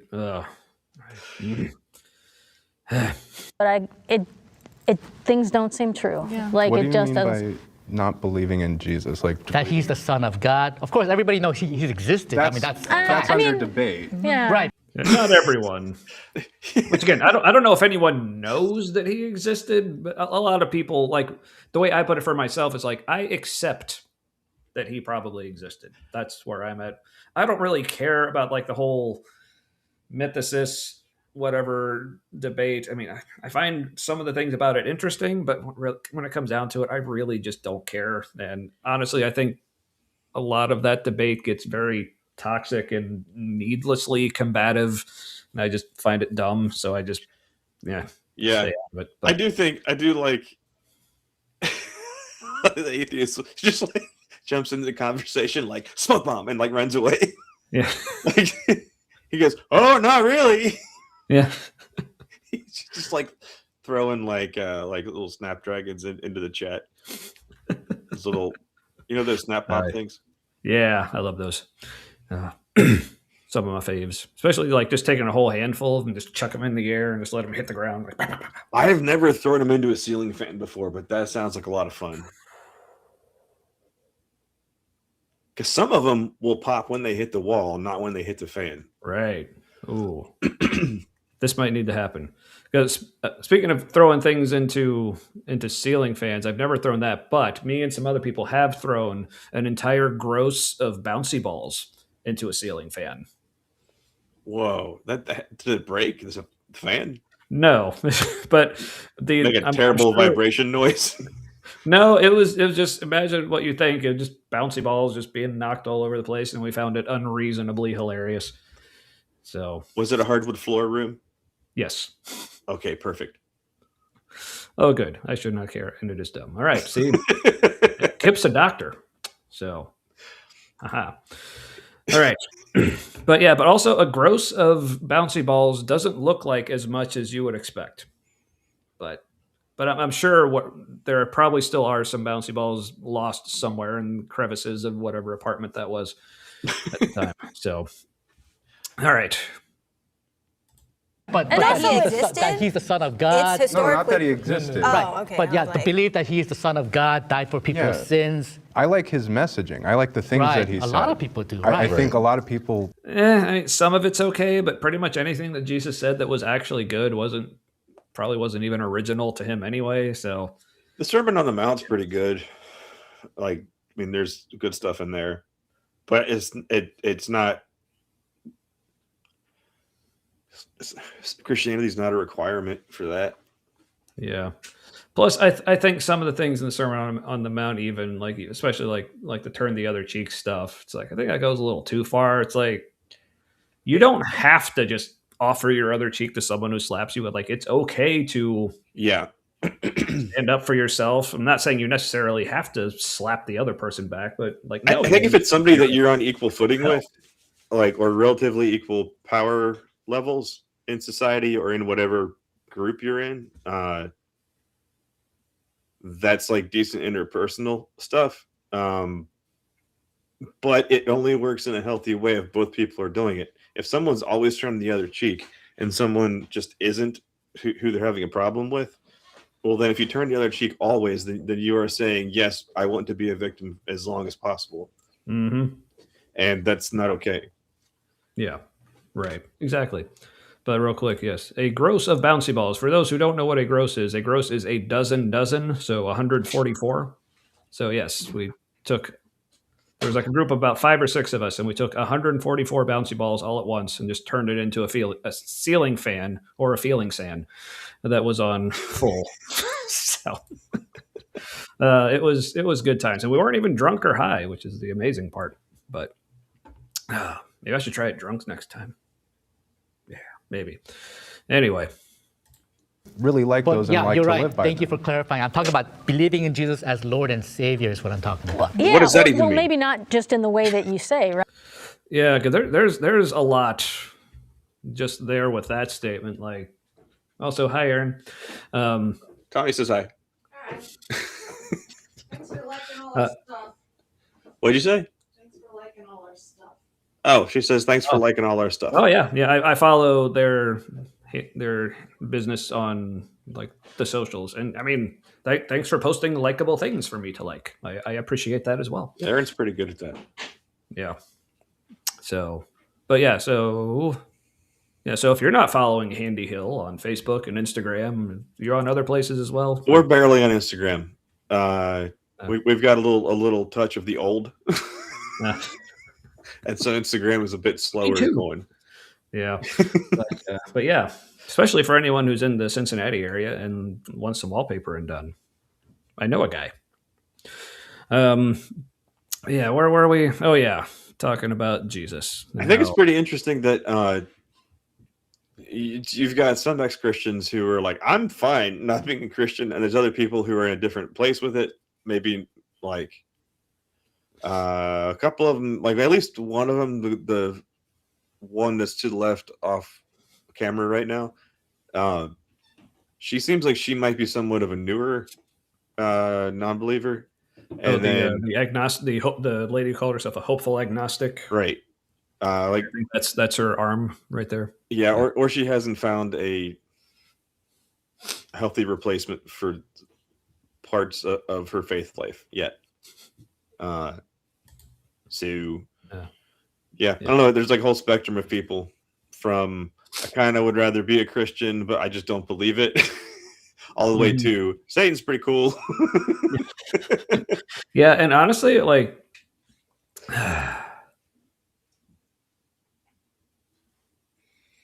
there's like certain aspects of Christianity, I guess you could say, that I wish were true. And then like, yeah, it would be nice if there actually was like an all-powerful, like all benevolent being in charge of things. Now, I think if that were the case, things would look a lot different. So the idea of an all-powerful being in charge of current reality seems kind of fucked up, because it's like, oh, you could do anything you want and this is what you're letting happen. Like, that doesn't seem cool. So in that sense, I'm kind of glad not thinking that there actually is something in charge of all this. At least it has like apparently is supposed to be having our interests in mind. I don't. Yeah. So far, I don't know of any living being that doesn't have its own survival and well-being in mind above everything else when push comes to shove. Like, because when it comes down to like being alive, not alive, like being alive is better. And then the only reason it seems people can like justify not being alive is because it would be better for them or better for other people that they not be alive. And so some people will sacrifice themselves in order to like save somebody's life, you know? And so that is you saying, if that person can live, but I have to die, like that's something I'm willing to do. It's usually groups of people they do that for, or you're like your kids, right? Oh yeah. For sure. So yeah, if there's something above us that outranks us on the food chain or knowledge IQ thing, like it probably has its self-interest in mind, and only overlaps with ours as much as it influences it. Yeah. So I guess the way I would like amend, maybe I don't know if this was amend or further clarify or consolidate my statement on that is, I guess I would prefer if the way that I would imagine reality would look if an all benevolent, all powerful being was in charge of Okay, things. yeah, for sure. Yeah. Including like the heaven hell thing. Like, cause yes, yeah, where I'm at right now, like, yeah, I don't believe there's any kind of afterlife. Like I said, I don't claim to know because again, I don't know how anyone could possibly know that. I mean, now I'm open to being pleasantly surprised if there is some sort of like heaven or paradise or whatever on the other side. Yeah, obviously that'd be cool. But because yeah, the idea of just like when I die, like that's it, like nothing else. Like yeah, that's kind of a bummer. But my problem with the Christian idea of heaven is like one, and it depends on like there's different views whether there's like a hell. What is hell like? Is it just annihilationism or is it actually universalism? Because like obviously I would have the problem with the heaven hell set up because that means okay, well a lot of people are going to hell. Like I prefer there just be no afterlife than even if some of us are having a great time, that means a bunch of other people are just being tortured forever. Like I'd rather there just be nothing. But And if you don't have a problem with that when you're in heaven, then congratulations, you're a sociopath when you go to heaven. right? Yeah, that's one of my favorite things to ask Christians. Like, so if those who believe I'm going to hell, are you going to be able to enjoy heaven? But they usually don't like to answer that one. Wonder So why. it really just sounds like with either portion of that afterlife, it's suffering because you're either less of a person than you are now, and so kind of robotic and suffering because of that because you have less of an experience now, or you can be tortured a different way in another place. So it's kind of sounds like both places are bad. Yeah, yeah, yeah. But even if it in like the universalist vision where like no one goes to hell and we all are just in heaven, it's like that sounds great. But then my question is, well, then what was the point of this bullshit that we're going through right now?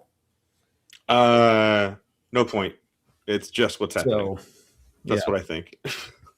yeah, exactly. That's what I think. But if there is a God and a heaven and we all will end up there, then we could have done without this part. That's all I'm saying. But No. but then like, what if? Because that wouldn't be supernatural then. Like if there's an afterlife and everybody goes there, then like the term afterlife doesn't make any sense because it's more just like a continuum of existence. And yeah,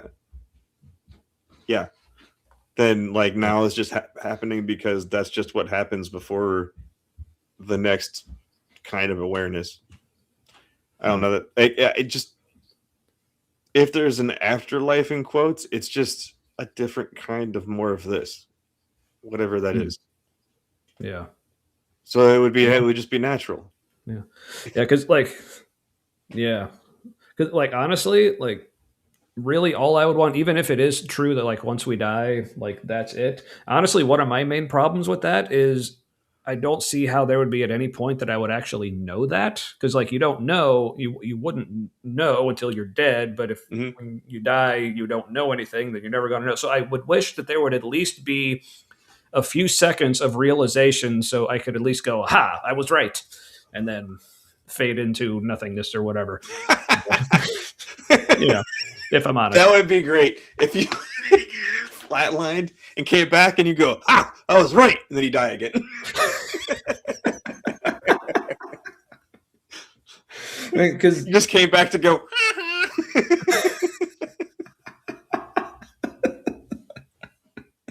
yeah, but no, but if anything, I'm envisioning like for anyone who's seen the movie Prometheus, when like the old dude who's hopefully I'm not spoiling anything for like well, that movie's like 14 years old now, but the old dude who's kind of in charge of the whole thing, he ends up getting killed. Oh, it's because surprise, it's an alien movie and a main character gets killed. But because that was one of his big questions, like where do we come from, what's next, where do we go, and all that. But like as he's dying, he like his last words are, "There is nothing," or something like that. So I'm like, so it'd be cool to just be able to have that realization at the end. So wow, but man, once again having the problem of too much going on in the chat for me to be able to keep up with. But I did notice this, and I'd be very interested in hearing this song, Marin. So. Will heaven be heaven without me? Yes. So let me know. Wow, that this sounds like next- the head can go like two very different emotional places. Yes. I would look forward to either. But if Ember got to pick, she likes reincarnation. They'll get to do one more life and hopefully do it better. Yeah, that's the hope. If there is What something if like that, yeah. there's reincarnation, but we just live our own lives over again? The same. I would prefer. I might prefer non-existence. Like I said, I mean, my life's been awesome. At least it is now. But man, Because if everything's happening at the same time, then our consciousness is just forever living now. Like, it's just always living every moment of our lives. So we're sort of, it's like simultaneous reincarnation across time. yeah. Which, yeah. But noise ending. Oh, name make up. Guy Pearce. That's the name I was trying to think of. But yeah, I really enjoyed the Alien prequels, both Prometheus and Covenant. But yeah, I haven't gotten into them. I couldn't get into it because that stuff really freaked me the fuck out for a while, like when I was younger, and so then do that. Yeah, I missed my moment where I cared. Well, see, I didn't get into it until much later in life. I think I first watched the original Alien trilogy probably in high school at some point. But I would probably like it now, honestly. Yeah, because I just dig the lore, especially what the prequels did, with the engineers, I think is the name, and then yeah, it was some cool stuff. Anywho, oh yeah, we were watching a video, something about hitting a goddamn play button or something. Yeah, all right. Right? Like I could believe in Jesus, but definitely not that thing. So that's why Christianity doesn't work for me anymore, right? For me, in my case, it's just that through study and a truly unbiased research and honest searching, I arrived at the conclusion that Christianity, as it is presented to us so far throughout the ages, I believe it's deeply immoral, and the image of God is deeply immoral, and that. Whoa! Did you see her reaction when he said that? It's almost so like persecuted. She's like, I cannot believe you just said that. I was about to say, I want to know what it's like in her brain, but I really don't. She's never heard that before. She's probably feeling very persecuted right now because the cognitive dissonance got so strong. Yeah. So I want to see that again. Let's. Deeply immoral, and the image of God is deeply immoral, and some of the teachings that are there are incredibly immoral. So I don't subscribe to that because I do believe that I do have a better moral compass. I find it hard to believe that you came to that conclusion based on objective research. Yeah, well, I mean, of course you do, lady. Well, because that's the only part you could really take an issue with. Because sure, you couldn't really truly be objective because it's what you believe, and so that is subjective. But come on, you know what he meant. Jesus is that head bob, yes. Jesus is my personal stapler. That looked involuntary. Yeah, but how I can't believe that's the conclusion you came to from objective research. It's like, well, lady, take a cue from your own playbook. You find it hard to believe. Just have faith in it. Well, because faith is, Tommy, because I think what she's getting at, what's behind this is faith is what's really objective because it's faith in an objective God.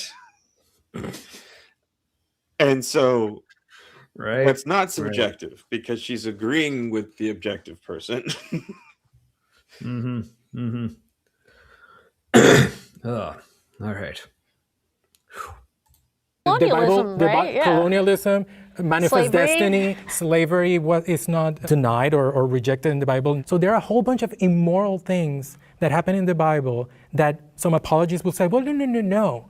That was a historical thing that everyone did, so it has to be documented as the thing that happened historically. So is it? I love how they're just like holding on her face. It's like, yes. Listen, lady. It's like the first time. It looks like the first time she's hearing a lot of this, and she's like, "What?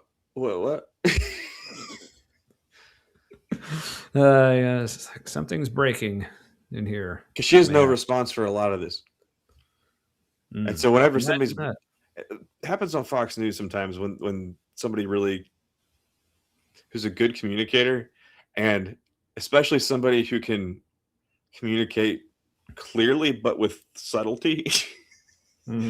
They'll just lock up. Like the Fox News people will just like lock up. They're just getting owned so hard they don't know what to do. Except cut to break.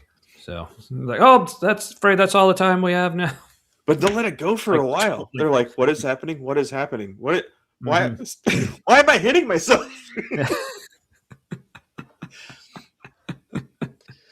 And it's it's something like this ish. But yeah, let's keep going. It has to be documented as the thing that happened historically. So is it human or is it divine? So for me, it's just immoral. Going back to the original prompt, I think for me, it doesn't matter how much I tell my testimony. I always question whether or not people are. Yeah, which he's pulling the e-brake and he's turning around. Yeah, which obviously, this is edited, so I don't know if she actually had a response for that, but I imagine it was probably either she just didn't have one, or for some reason the editors didn't consider it worthy of including, which... It was not useful, whatever it was. All right, well, cool, and happy hunting, I guess. So...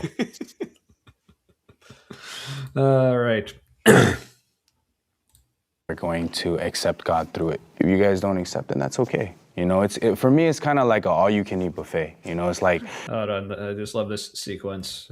Do you smell what this crock is? Yes, we can all smell her brain cooking. Mm-hmm. Man.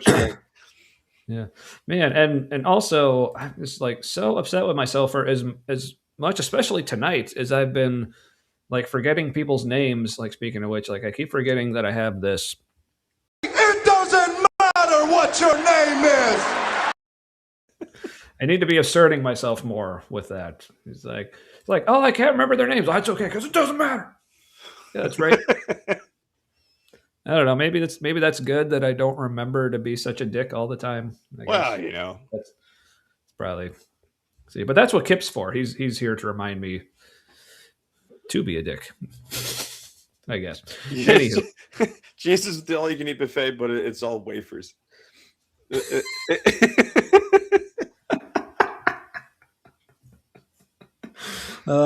Yes. But at a Catholic church, that's all you can drink wine too. Mm-hmm. This is true, man. Oh, but yeah. This is also true from what I remember from last week. This guy's like, well, look, let's just focus on the stuff that makes it sound good. And the comment section seemed to think this guy nailed it the most. This is what the Christian chat's favorite. This guy right here. Yeah, that I do remember that. Like I said, I didn't watch this beforehand, but I did just like kind of scroll through the comments. Oh, that was you who told me that, I guess. Yeah, but that's funny. Yeah, me too, Spanky. So, thank you. All right. This is true. I got to control myself with the clips, but it feels like I should be using them at least sometimes. But oh well. Yeah. But then the clips come full circle, and then it's fun because it's kind of abusive. Right. Like, so I guess it might spoil it now that I'm announcing, but I have been tempted so often to like play that clip right at the beginning, right when you're about to go, hi, my name is. So maybe I'll do it at some point. But it'll be a surprise. Or if we have guests on and they're introducing themselves.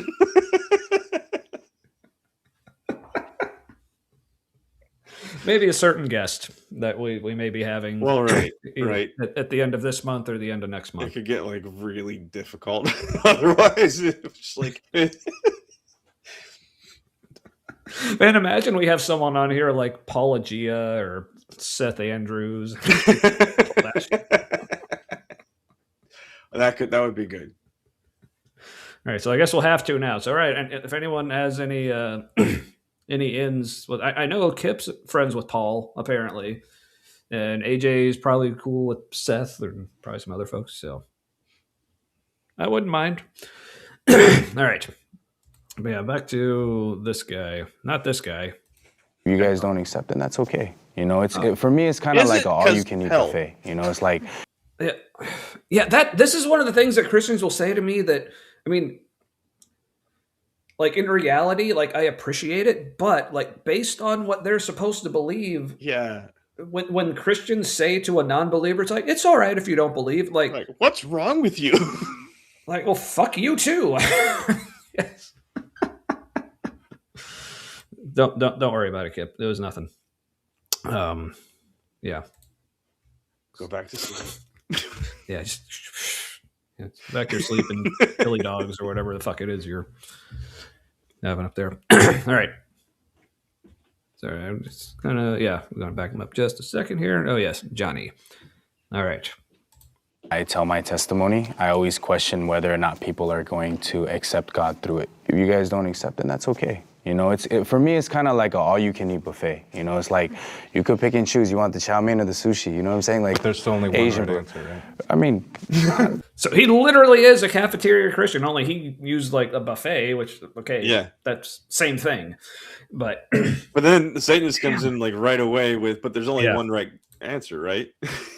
It's like, well, that's the part we don't like to talk about when we're trying to be hip. You know, it's like, that's the other thing. Like all these churches who like to say things like, well, we don't like to talk about hell. It's like, but you believe people are going there, so you would think that would be the main thing you would want to talk about. But so just realize what it is that you're admitting by saying, well, we don't want to talk about it. It's like you're basically admitting that it's terrible, and maybe you don't actually believe in it. It's like, yeah, it's not the important part, but that is the important part. You're just using the wrong words to talk about it, Mr. Atheist. Yeah, he wants to chow down on that something. Yep, just a buffet of Jesus. Then you just end up with like not all of the Jesus. You know? Yeah, but also, Fox, a good point. Yeah, it just seems smug about people going to hell. Yeah, that's kind of how that comes across a lot of times. He'll be fine. It's like, yeah, it's fine. I mean, I'll be in heaven, so yeah, whatever. It's cool. Yeah, and God will lobotomize me, so I won't care that you're in hell. So it's all good, man. It's whatever. Yeah. Pick and choose. You want the chow mein or the sushi. You know what I'm saying? Like, there's still only one Asian right answer, right? I mean, technically. It's fine that you believe.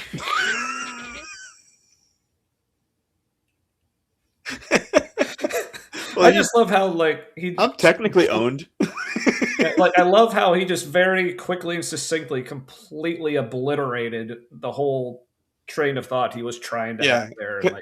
Well, you know, he had the humility to realize he had nothing. Yeah, because to me, I swear, the only way that Christians can make Christianity palatable is to bastardize it or contradict it or just... Yeah, they get your... Yeah. But at our old church, that was like entry-level Christianity. And then the deeper you got, like the more fundamentalist it got and the more spiritual warfare it got. And the more into hierarchy, just, some really unhealthy relationships with leadership and vice versa. Yeah. Yeah. I don't know how I feel about a scoop of Jesus. little dollop of Jesus. A little dabble, do you? Or something. But yeah, I love how he's like, but there's only one answer, right? And after him trying to go into his whole salary, but it's all cool, man. He's like, yeah, technically. It's like, yeah, you got me. It's like, but at first you can pick and choose. And then we'll really get you. And Yeah, technically correct, which is the best kind of correct. Yeah, and technically only one answer, but we won't tell you. Wait, there's something really creepy. Also, the way, in light of the whole PDF infestation of like American Christian political industry, the way he's saying, well, you know, you can kind of pick and choose. Like, doesn't it? It comes off a little bit like some guy maybe trying to like talk his girlfriend into like, well, we don't have to have sex. We can just, you know, you like we pick and choose what we do, and like, but that's not really the goal. Right. That's how it comes across. He's like, yeah, you know, pick and choose, like, get you in the door. And we'll see where it goes. Yeah, see what happens. You know, like if you're comfortable. Yeah, you know, because I'm down for whatever, but that's cool. Yeah, you know, I just like, you know, just saying if you want to get naked, you know, just like, you know, but like we don't have to. Just, you know, if you want to. Say, you know what? If it'll make you feel better, look, I'll just go ahead and get naked if that's what you want. That would be an excellent sketch on a comedy show. Just some guy like talking his own clothes off. Oh, I think it would be best if if the other person like the whole time just wasn't actually saying anything, was just sitting there just like completely deadpan, but the other person kept talking. Oh, you know what? Like as if they were actually having a conversation. Does that make sense? To me, that'd be hilarious. But yeah, that would, because it'd be funny if they couldn't keep a straight face the whole time, but they're trying to. Also, if they could keep a straight face the whole time, both those things would be really funny. Right. Absolutely. And does Scoop of Jesus have gravy? I think Jesus makes his own gravy, actually. So. Also, it might be funnier because if I'm picturing it's like a man-woman scenario. So like the woman is watching sort of stunned. If she's trying to keep a straight face, but also is cracking up for real, I think that would kind of have like a meta effect where like she's really laughing, but like also that would also really work if she was acting. Mm-hmm. So basically what we're saying is somebody make this. But also for now, I'm on my little non-alcoholic intermission with the Go Disarm Hazy IPA, which might be my current favorite non-alcoholic beer. Very good. So see, it's actually hazy. I'm still thinking about that sketch. I think it would have to be clear that the woman is not feeling harassed in any way, because because otherwise it's just sexual harassment comedy, and so like technically sexual harassment, but like she's just amused by how pathetic this is. Yeah. The whole point of it has to be just like the dude is just looking completely ridiculous, and just the absurdity and the parallel to like actual real life where like dudes think they're brilliant trying to like like the pickup artists who seem to just be stupid people with a fantasy. Yeah. All right. So somebody get on that. All right. But I'm moving on to Fretboard Improv IPA. Ooh. Thank you, Aaron, I guess. Yeah, she still doesn't know yet. Well, good thing she probably doesn't buy her more. Yeah. I'm good for it. You're a good man. All right. That there is one right answer. If it's for you and your truth, that's fine. That's a very postmodernism approach. You know, I think from my perspective that's right. As long as you don't intervene with my perspective, we're cool. For sure. Well, I get what you're saying because this dude's a terrible Christian. He's like, oh yeah, you can not believe. That's fine. That's kind of a good sign though that the internet thinks that this guy is the ideal Christian in this interaction. It bodes well for the future. Yeah, this is true. But again, there's just a part of me that like that it's definitely like the autistic part of me that just bothers me.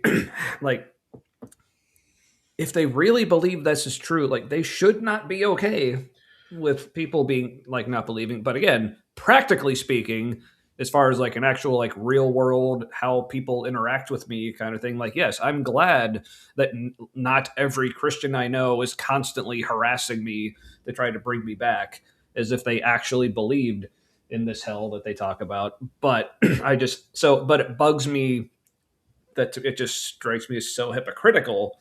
But yeah, I'm glad they don't. But There's some fun Wiggles discussions in the chat. Apparently, one of them yes, looks but, like he starts bar fights. And they know exactly. Somebody knows exactly who that is. Tell you what, like it does feel a little bit like there's no future, because like this has never happened before. Like what's happening in the world right now is, in general, is just so off the rails that like there isn't much of a precedent for it, because the world just seems to have gone fuck everything, right? And just there's no, just like they're like, let's go. There's no bad ideas.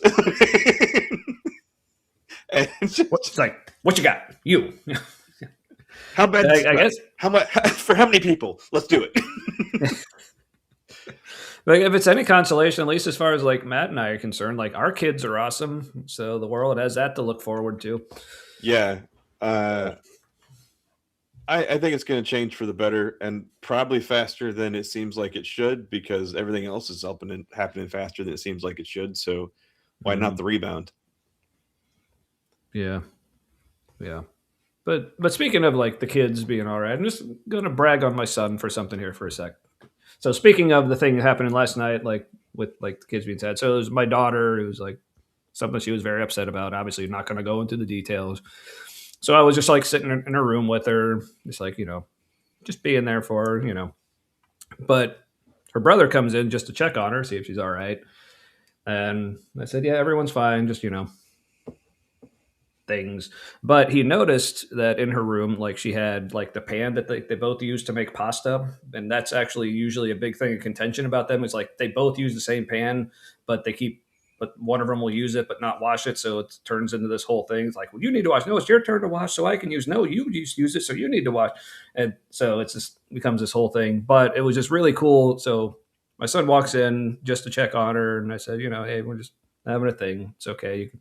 So, but he sees the pan on her desk because she had been eating it for dinner.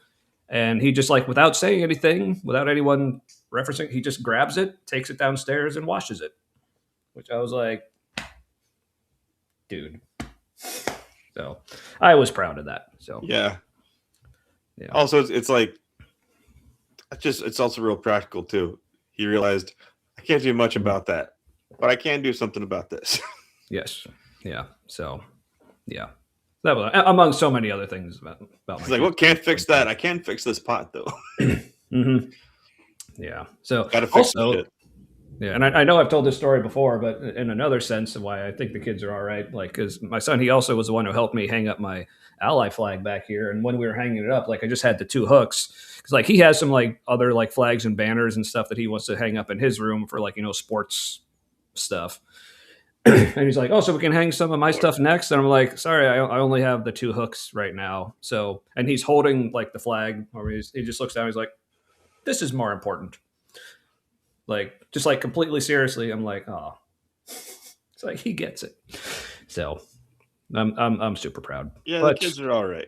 Yeah, and so is Melly. How's it going? Hey, oh, sorry. Warning for the burps. Sorry, Marin. All right.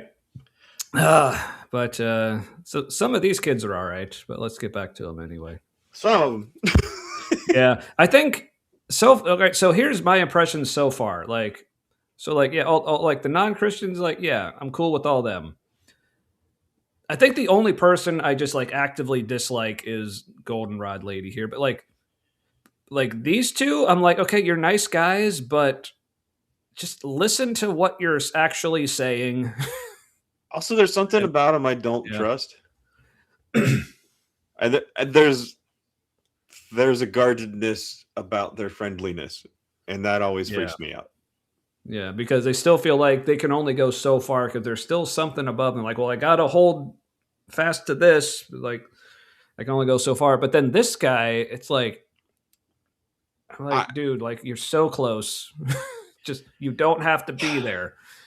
Yeah, Like, certainly, like in the first part of this video, like, don't tell this lady, oh, I have so much to learn from you. Like, no, you don't.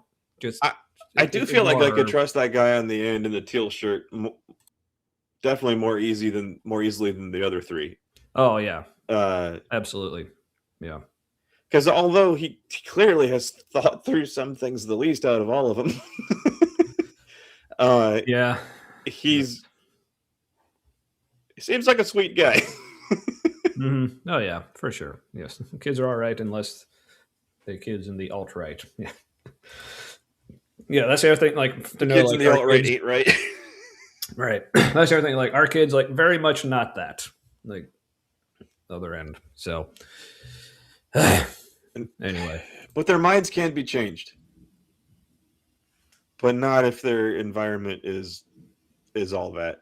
Like, just the younger people are the more easily they can change their minds about things. You know, assuming not especially autistic or something. Right. Alrighty. Yeah, well, I forgot what this guy was saying, so I'll back him up a few seconds. A few secs. I'll stick with that. As long as you don't intervene with my perspective, we're cool. For sure. Well, I get what you're saying because there's a lot of crap in institutional religion, including Christianity. Judging, hypocrisy. Yeah, what about that? I love that's another thing. Like, I love it how Christians will just so freely admit, as if like, oh, this is going to make me sound better. Like, oh yeah, there's tons of problems in Christianity. Like that's a hello fellow kids moment. Yeah. So all right. So what are you doing about them though?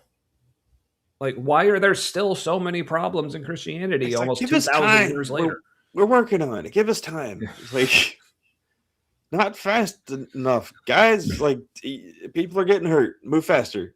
Like, you seem to care more about making sure that the religion stays intact than that people are well. Yeah. So it's like, yeah, it's like it's sometimes it's they're either just like lagging behind or they're actively in the way. So it's like either way, it's like you don't have to be where you are. Like you can just join the rest of us moving forward here. But they all think they're doing what's best. Yeah, for the most part, I suppose. Yeah. I mean, unless the ones. Yeah, there are certain like people who like know they're the bad guy and don't care. And those people are usually in charge. I watched you know that, have you ever heard of Lad's Bible? I've heard of it. I've probably seen some posts on social media and stuff. It's kind of like the thinking man's version of Spike TV. It's kind of how it feels like sometimes. But they had an interview. Some of the interviews are decent on there. And I was watching one where it was like the mystery question box with somebody diagnosed as a sociopath. That's the colloquial term. I think it's antisocial personality disorder. It is somebody who has a more severe case of that is what you would consider a sociopath. And listening to her talk and answering questions about like how many world leaders are sociopaths, and she's just like all of them. Like basically the people who can do what they do the best are sociopaths. Like the people who want to lead something that big are sociopaths. And her angle was because they can do it better. They can do it more ruthlessly with more efficiency towards their goals. Like it leads towards the most economic prosperity. And but like a lot of the stuff that she was saying, one, I could tell our president is definitely one based on how she was talking about things. And also realizing that the larger the organization or business, the more likely an intense sociopath is in charge. Like the bigger and more impactful it is, like the person who's going to do that the best is like an increasing level of sociopathic. That makes sense. So organized religion is like, there's a reason why, like, nearly all the popes are fucking assholes. And like when Pope John Paul II was in there, like he had some problems and stuff that he believed for sure, but also he was like a nice guy, it seemed, and people were just like losing their shit that the Pope seemed like such a nice guy. Yeah, because it tends to attract dangerous people. I kind of like me some anarchy or some more direct democracy, I think. Yeah, something like that, or at least something flavored as such. But yes, yeah, David, I was sensing this coming as well. Institutional religion is not true Christianity, because Christianity is a relationship, not a religion. That might be real soon, actually. Yeah, it sounds like he's kind of like winding up for that here, but yeah. Oh, hey, we got a Claude Simeon. Simeon, even. Yeah. Again, somebody I know I have seen in other chats. Not sure if I've seen you here before, but yeah, good to see you here. Yeah, I recognize you. Welcome. And if you have been here before, my apologies. All right. Well-adjusted sociopaths become CEOs, pastors, life coaches. Yeah, that's well-adjusted. Yes. Yep. It kind of makes me wonder if that's just how it's been working for humanity for forever. Is this just how is this just how our species evolved to be? The people in charge are going to be sociopaths. Like, it's just how it works. That fucking sucks. If that's the case. Yeah. This is true. So. There's a lot of crap in institutional religion, including Christianity. Judging, hypocrisy, abuse. So I get it when people walk away from the church, but don't walk away from Jesus. 100%. I'll tell you.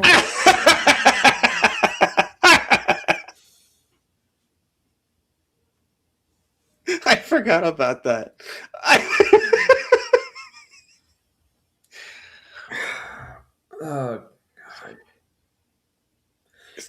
Because part of what makes that statement so painful is I used to think, oh, that's fire. Like, that's like one of the best things you can say. I know. It's a hell of a wind-up to not get it over the plate. Yeah, because I know I'm pretty sure I said that to people on multiple occasions. But like, oh God.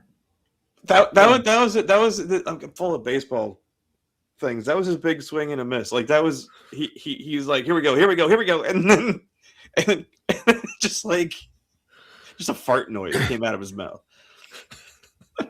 Also, okay, so this is Claude Simeon's first time ran into us on Dr. Kip's channel. Which Kip says, so you're apologizing? It's like, you're the one who had us on your channel, Kip. This is your fault. So, but yeah, this whole, you can leave Christianity, but don't leave Jesus. Like, are you telling me Christianity isn't the practice of following Jesus? Like, okay, so let's say I do stick with Jesus, then what is that? Is that not Christianity? It's like, if I am following Jesus, like, am I not still supposed to go to church? Am I not still supposed to read my Bible? Am I not still supposed to pray and fast and take communion and tithe? Like, what the fuck does it mean to follow Jesus but leave Christianity? I think what it means is, don't deconstruct. Just go back to the buffet. Pick some new things. Yep. And it'll taste better this time. It's just it's like faith reincarnation. Come back as like another form of Christian. Yeah. Oh, you had us on people. Cool. Cool. A cautionary tale.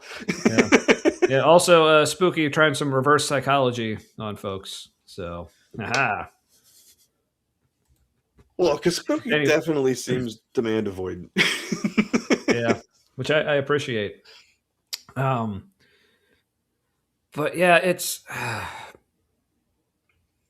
Yeah, again, I think this is another like hello fellow kids kind of moment when they say, "Oh, but just don't give up on Jesus because he's still cool," right? It's like no, he's again some of the things sure, but you don't. You can get those things elsewhere, and you don't need him like at all.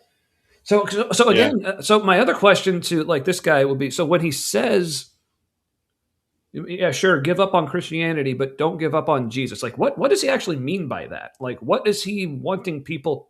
What exactly is he wanting people to not give up on? Don't give up the relationship with Jesus, probably.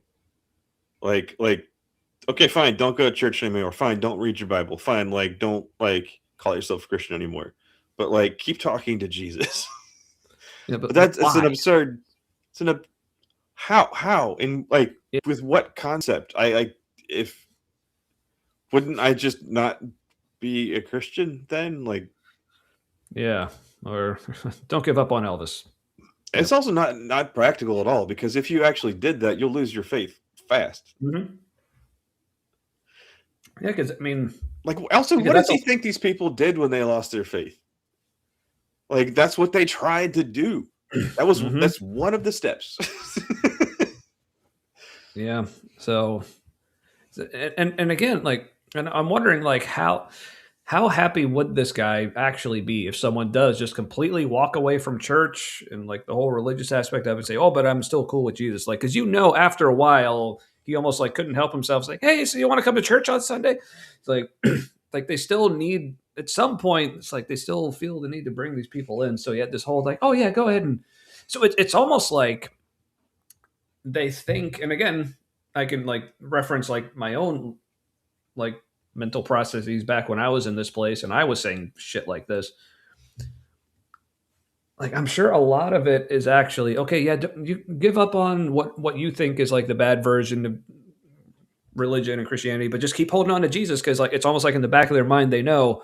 Oh, once they find the true Jesus, then they'll be back in church because they'll find like the right kind of church and the right kind of Christianity or whatever. But yeah, yeah. Which Yeah. I guess that's a nice sentiment, you know. Yeah, better than like tracksuit over there, who's like, "That's cool. You cannot believe. Yeah, sure, go to hell. See if I care." So, yeah. So I guess that's better.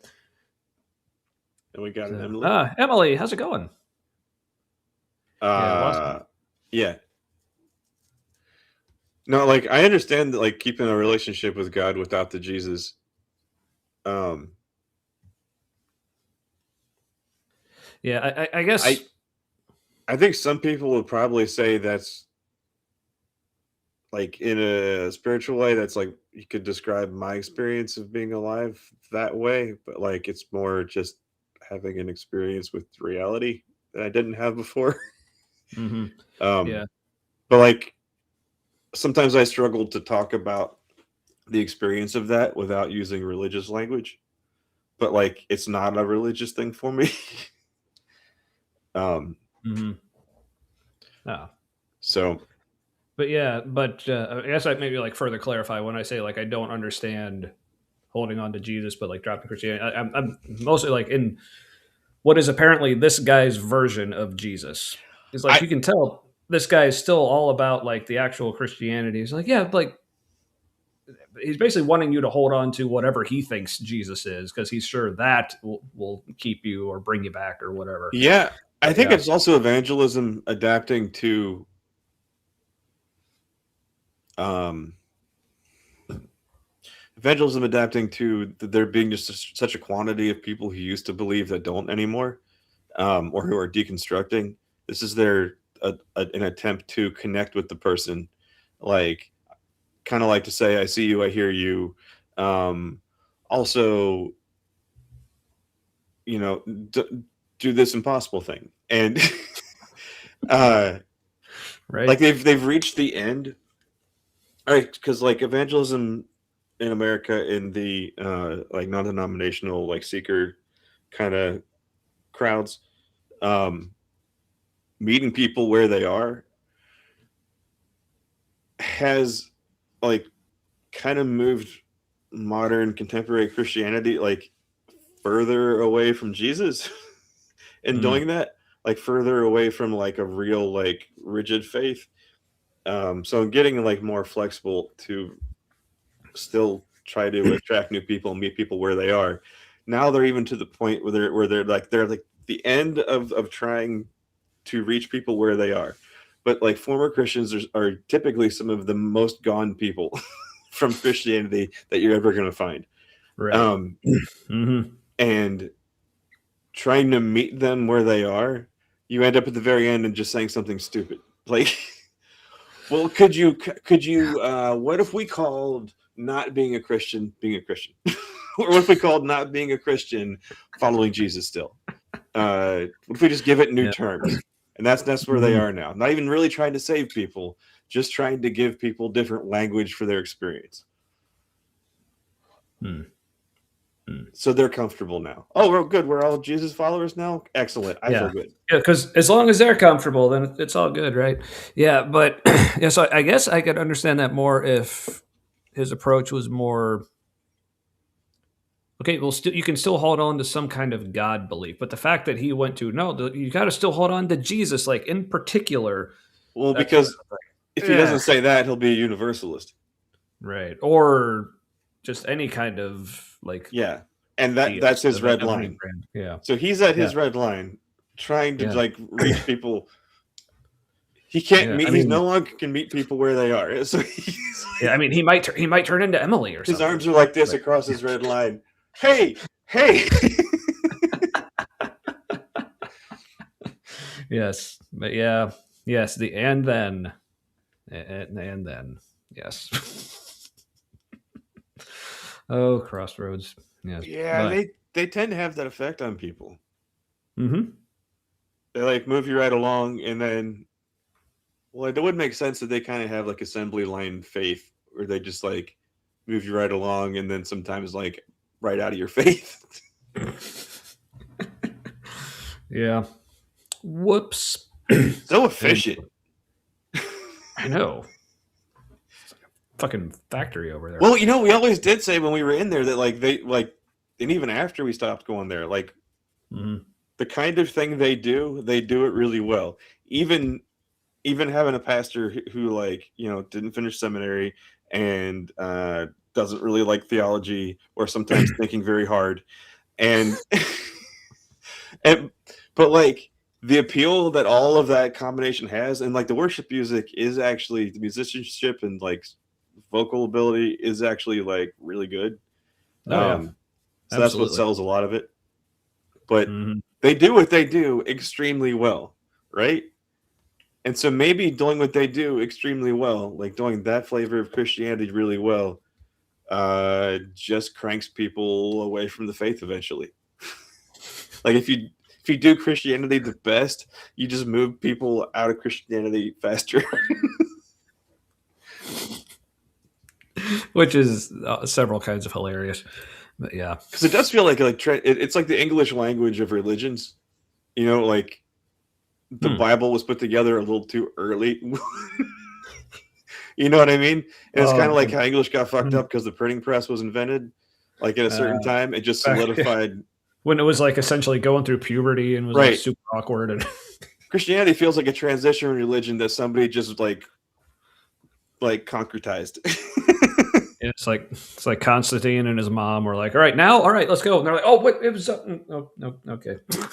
Right, because an adolescent religion doesn't know what it is. Adolescents don't know who they are. And it makes a lot of sense because nobody knows what being Christian really means. There's no complete answer. It's like, here, read this whole compendium of books. That none of us can agree on not only how to interpret it, but like which parts are more important or whatever. Or how many books are even in the Bible. Right.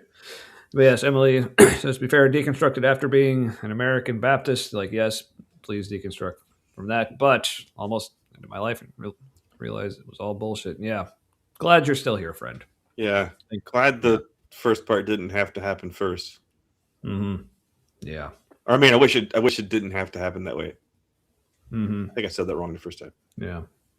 But because also speaking of the kids being all right, Emily also happens to have a couple pretty all right kids herself. So indeed, good job. I've only met one of them.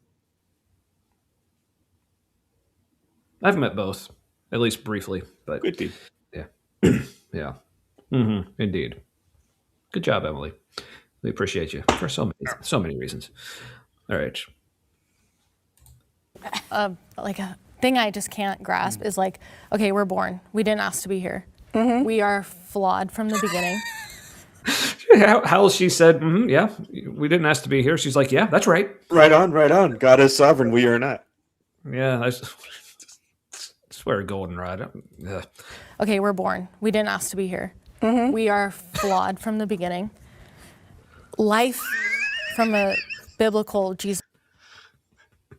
God, just the fact that they don't realize they're like doing big nods and like, well, at least like pastor dude, like at least kind of showed like some emotion on his face. Like, yeah, that's true. Like, I want to see that again. Flawed from the beginning. Like life. Yeah. From a. They don't realize she's about to say something where they look stupid. But I'm positive that's what's happening. She's like, yeah, here's these things you say, and what I say to you. You have heard it said. Yeah. Or you have nodded along with. But that's now. so funny. That's really funny how many of the non-Christians have been using like actual like Bible Jesus ways of explaining things and making a point, and the Christians have not. Like, they've been the ones who have like had the most subjective answers to shit. And it gets even more subjective, I think, later. Or maybe that was the middle part where we didn't see. Yeah. But basically, like, several of them were saying, "This is what I believe about God is this," and like they weren't realizing that like you both can't be right. One of you's wrong, or both of you are wrong, and you're all okay with this. Yes. Buffet Christian seems well rehearsed in his nodding and attentiveness. Yeah, I know, right? Isn't that like a little? Which is probably why all the Christians in the comments really like this guy. Oh, he seems so well rehearsed. Because that's the point, right? He has seemed kind of dead-eyed, like some of the least expressive eyes while talking. Sorry, that's sociopath interview. Now, anybody that is that sociopath interview, like dead eyes, not blinking very much when talking, like excessive eye contact. Yes, nodding equals active listening, right? No one of y'all took the course through Crossroads. I didn't take that course, but I definitely heard it through there and like so many other places. But my problem is the way my autistic brain works is like I'm so focused on appropriate head nodding or trying to maintain like appropriate levels of eye contact to show that I'm paying attention that I am not paying attention at all because I'm only focusing on like, okay, how am I looking? Am I looking at them? Okay, am I nodding? Am I going an appropriate amount of times? I'm doing it too much, so it's weird. And then I was like, what? I completely missed whatever the fuck you were talking about. But I looked like I was listening really well. Oh yeah, and that's why so many people have told me that I'm a great listener, and like half the time when people tell me that, inside my head, I'm like, really? Yeah, I've had that also, anyway. And I think what it is that because we are already doing I do this when someone's talking stuff, that it's like kind of on autopilot, and so then when we stop listening, we're like still doing it. Yeah. No, it's then like I try to play like context clues catch up. Yeah. That's the name of the game right there. Yes, I know it well.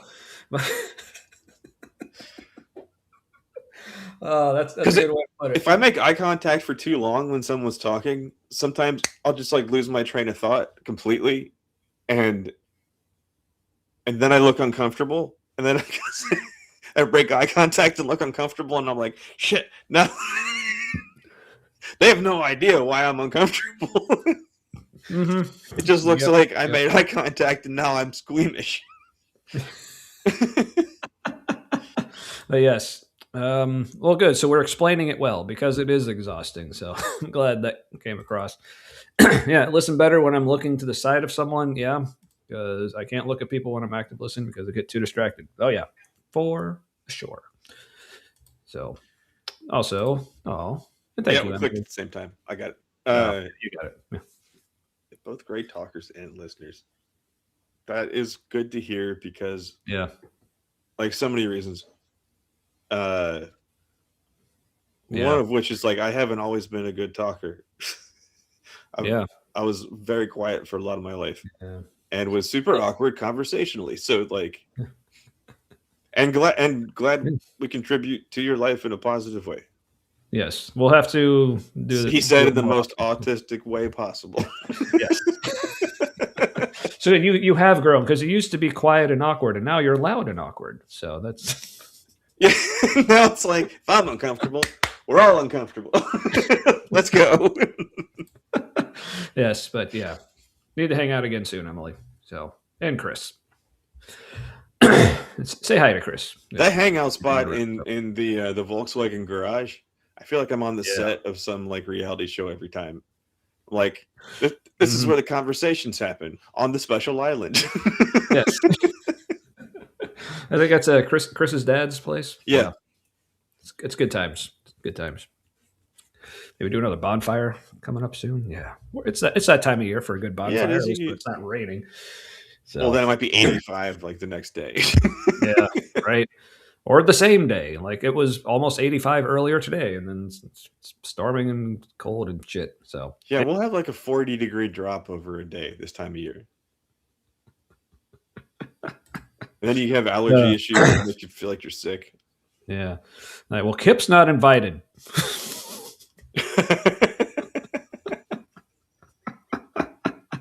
The conversations. What's that? The dulcet tones of our conversation. Yeah, the idea that people actually fall asleep to us, like, I'm mildly concerned about you. You know what I think that part of that might be? Well, one, autistic people love to listen to things when they fall asleep. Yep, that's basically how I go to sleep every night. Is I'll like have TV in my room. I just turn on YouTube and watch like lore videos about video games and such. Yeah. Also, like when people have kind of a predictable cadence, or like they have like rhythms in the way they say things, and they just kind of there's like several rhythms they switch back and forth between. That's the kind of stuff that I like listening to. And when I go to bed, is somebody who has just like a particular way of talking. And when they start it a certain way, you know that their voice is going to do a certain thing. And so there's nothing like super surprising about it. But still someone's talking and giving me information into my ears while I fall asleep. So talented. You can even type in your sleep. Dude, I learned how to sort of run the paper loading end of a 4-color press. No, it was a 5-color press. I learned how to sleep standing up. Kind of doze off all propped up. Like all my weight was on the press, but I managed to do it in a way that looked like I was supporting my own weight. Because all I had to do is like you could hear it when it would stop. There'd be like a change in the suction on the paper right before it would happen, and then also the press would just go beep and like slam to a halt. And yeah. Yes, but yes, us Americans. Now the thing. Now I appreciate the centigrade scale because it's pretty simple. Like it's like based on water. Like it's 0 to 100 are kind of the standards. But in Fahrenheit, it's 32 to 212. Like that's one thing I know I've asked, but like I can never remember. Like what is 0 degrees Fahrenheit? Like what is that? What is that Fahrenheit actually based on? Like why are you like this? But I can never remember. But the thing I do appreciate about Fahrenheit is because it's such a wider scale, it's more precise. So like we can say, you can more discrete. It's easier to describe more discrete temperature changes. But one of my just like a single degree, like to you don't need decimals to make it precise. Yeah. But like one of my favorite like charts I saw, it was like comparing like Celsius, Fahrenheit, and Kelvin, and like describing like the 0 and 100. So it's like and Fahrenheit 273 for absolute zero, negative 273. Yeah, minus but what I love, so it had like Fahrenheit 0 degrees, very cold, 100 degrees, very hot, Celsius, 0 degrees, cold. 100 degrees, dead. Kelvin, 0 degrees, dead. 100 degrees, dead.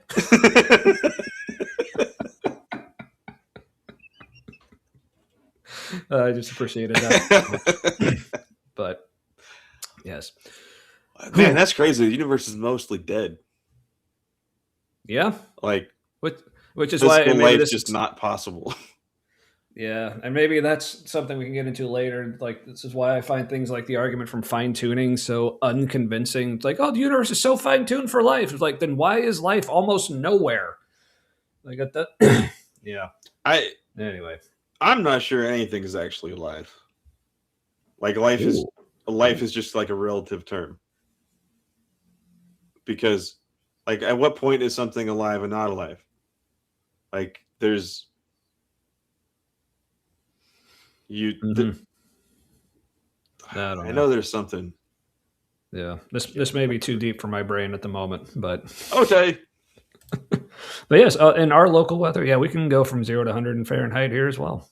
So, yeah. All right. Oh yeah, so I've moved on to second actual beer. So while I was in Kentucky, where I found where they were hiding the rounding third, I was like, well, while I'm here, I should probably also get the Stone IPA variety pack.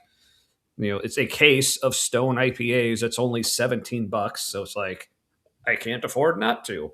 So yeah. So for tonight, just going with the classic, original IPA, as it were. So, is that your second? Yes. I drank more of my second already. Well, I had my non-alcoholic in the middle, so it's my third drink, but only my second actual beer. Oh wow. So, yeah, the universe is like my insides, mostly dead. Oh yes, but also, yeah, for some reason, once we get to -40, they sync up. It's like, yeah, weirdest thing. How the fuck? You just broke me a little. Oh, you didn't know that? No. Yeah. Why -40 is the same. Mm-hmm. Huh. That must be because that's as cold as a witch's tit. That's what that means. So that is the standard. Yeah. So the witch's titty is the singularity where all things converge. It syncs up because there's a pair of them.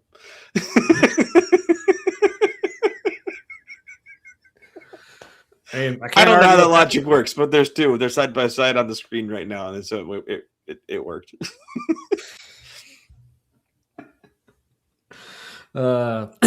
Something. All right, let's keep going. Biblical Jesus standpoint, it seems like it's one big test that we have to pass, and if we don't, I'm a good person. Yeah. I think I would go to heaven, but I won't because I can't force myself to believe in Jesus and God. That's what I don't believe. And I know that you do believe. I don't think that Jesus Christ, the embodiment of love, is saying, going to hell because you were kind to me. Even though Jesus, that's literally what Jesus said when he was on the earth and he would tell this parable, like the sheep and goats, like he definitely talked about goats who would definitely not be going to heaven. And there was only one option. So, which again, like I think she's about to inform him that like, most of his religion disagrees. Right. Yeah. I think that's what she started to say here. Yeah. So let's. Embodiment of love is saying, going to hell because you were kind to me. That's what the Bible says. Right. And that you're not going to hell for being kind. You're going to hell for not surrendering to Jesus Christ. But that's not her fault. It's a narrow road. Well, okay, she didn't say she was going to hell for being kind. Like, damn. Like, she's like, you're not going to hell for being kind. They're all trying to fall on it. Yeah, but she's like, but what Goldenrod just said, she's like, no, you're not going to hell for being kind. You're going to hell because you're not accepting Jesus. Like, yeah, that's literally what she said. She said, I would be going to hell not because I'm kind, but in spite of her being kind because she doesn't accept Jesus. That's literally what she just said. But she used the wrong words. See, other words make it sound a little better. And so therefore those words explain it better. Dude, the reason why I'm laughing is because I would have done the same shit. Good to know. Yeah. I would have missed it. I don't Yeah. Yeah, I think it's. Yeah, here's the sad thing. I probably was at some point where all four of these Christians are. Yeah.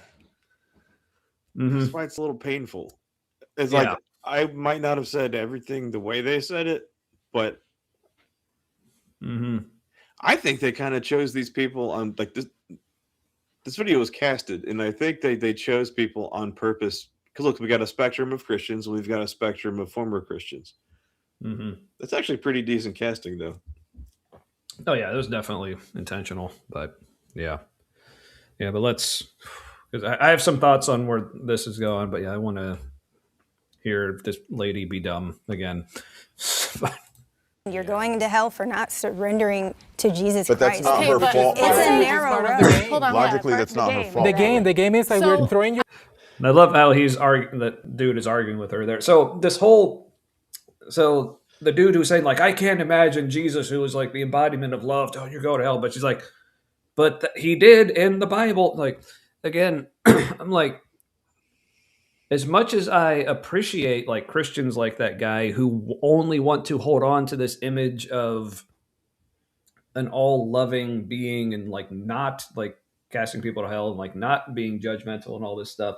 Like, it's great that that's the image you want, but why are you still holding on to Jesus for it? Like, you don't need to do that. Like, yeah, it's. Ugh. I think it's interesting how. No, never mind. I think there's remember spiritual authority, that concept. Sorry, I was coughing. What concept? Is spiritual authority. The Goldenrod seems the role she's playing is the one with the most spiritual authority. Yes. And the teal shirt guy, who's now he had slotted himself under her spiritual authority with that comment about I could learn so much from you, and so now he's kind of challenging her authority. And good for him. Yeah, so she's playing two different angles. And I think it's interesting. She's also going to hell for not surrendering to Allah. Yeah. I don't know. I think it's really interesting that how on the non-Christian, former Christian side, there doesn't seem to be any hierarchy at all playing out. Like no one's playing those roles. Yeah. It's almost like that's a benefit of being over here. But yeah, Emily with a good point. Yeah, I would love to see the introductions prior to the starting of taping. Like, yeah, that would be very interesting to see. They should do that for a behind the scenes like Patreon audition. That's where the good stuff would be for this shit. Yeah. And then afterwards, like, see how, like, I don't know if they do that on this, but because I haven't got there yet. But yeah, especially like I could totally see like Goldenrod lady just having this air of, oh, it's nice for you to meet me. Yes. You know what would be great is if somebody had a podcast where somehow you made it known to the people who were in the Jubilee chat that like after something airs like on YouTube, because it happens, it airs a while after it's filmed, they're welcome to come on the podcast and discuss their experience. And so it'd be like the after show. Oh, that's some marketable shit.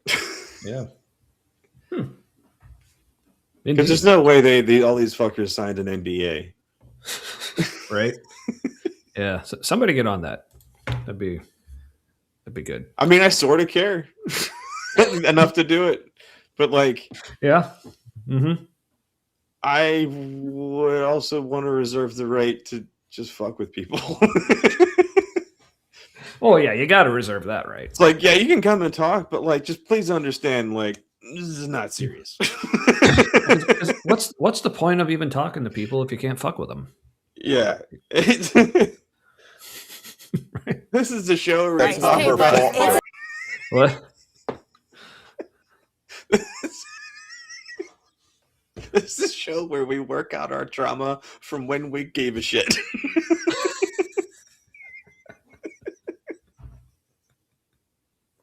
That is it exactly. Yep. Oh man, yeah, that kind of hits. Man, whew. All right. Narrow part of the road. game. Hold on. Logically, that's not her fault. The game is like So, we're throwing you I have a here, question. and you decide. you know? So Hitler's on his deathbed, and he says, "God, I believe in you. Hitler's going to heaven, and I'm not. What the fuck is that Honestly, about?" On his deathbed, honestly, yes, he would honestly. go to heaven. Yeah. Yeah. I do believe we have free will, and when we come None to of these them things like, answered, oh, but this all was the- wrong, and No, None of the think- Christians think- answered. I think Goldenrod gave a quick like yes or something there. I want to Oh, bold move. hear that Cotton. again. Yeah. So let's hear that again. You know, Hitler's going to heaven, and I'm not. What the fuck is that Honestly. about? On Like, his deathbed, honestly, yes, he would go honestly. to heaven. Yeah. Yeah. Yeah, yeah. Okay. She said yes on his deathbed. Yes, he would go to heaven. So That was kind of quiet though.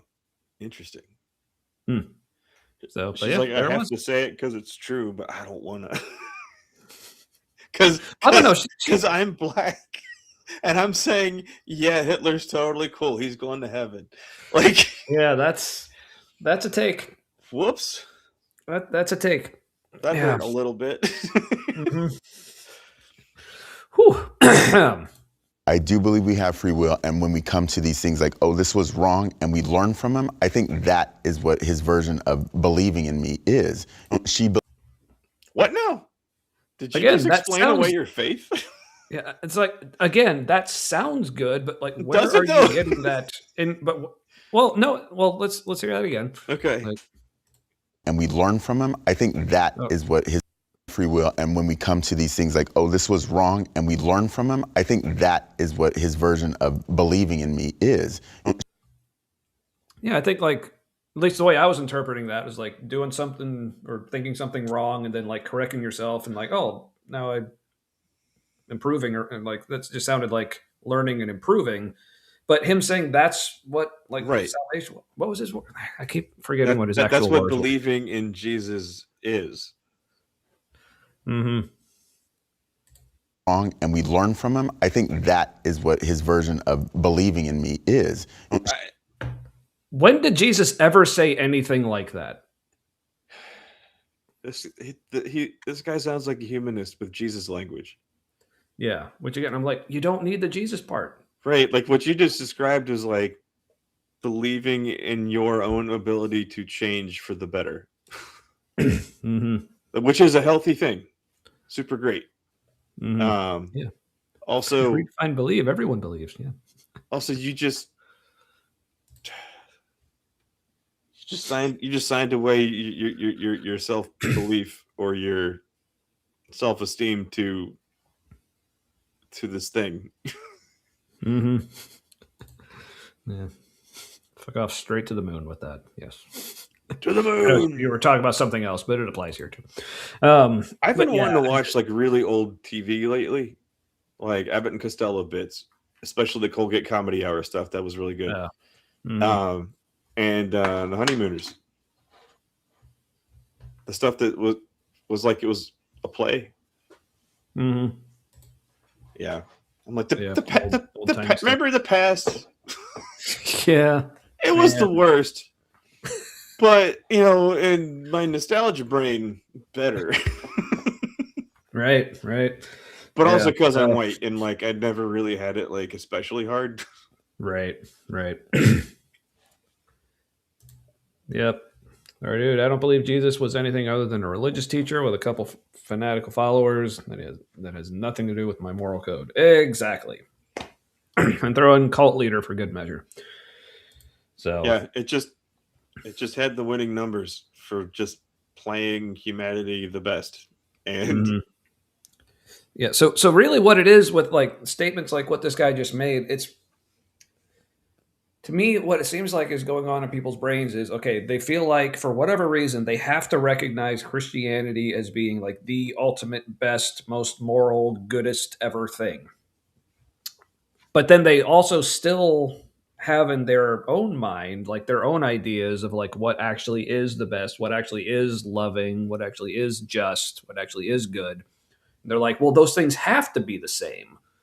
So I'm just going to say, well, yeah, if so, they'll look in the Bible and they say something like God is love, but then they'll look at their version of love, like, oh, this God must align with my version of love, so therefore I'm going to reinterpret everything in the Bible and say, oh, God meant what I mean by love, which But again, that's kind of a problem though, because like yeah, the only version of love that any of us really know is the ones that we experience, right? Because like it's a concept. We don't know that concept feels the same to anyone else. Probably similar because we've got similar plumbing and hormones and shit. But yeah, similar makeup and everything. But yeah, but I think this is something I think we're actually talking like with Kip and Nitty when we were on their show a couple weekends ago. It's like it's one thing to say, okay,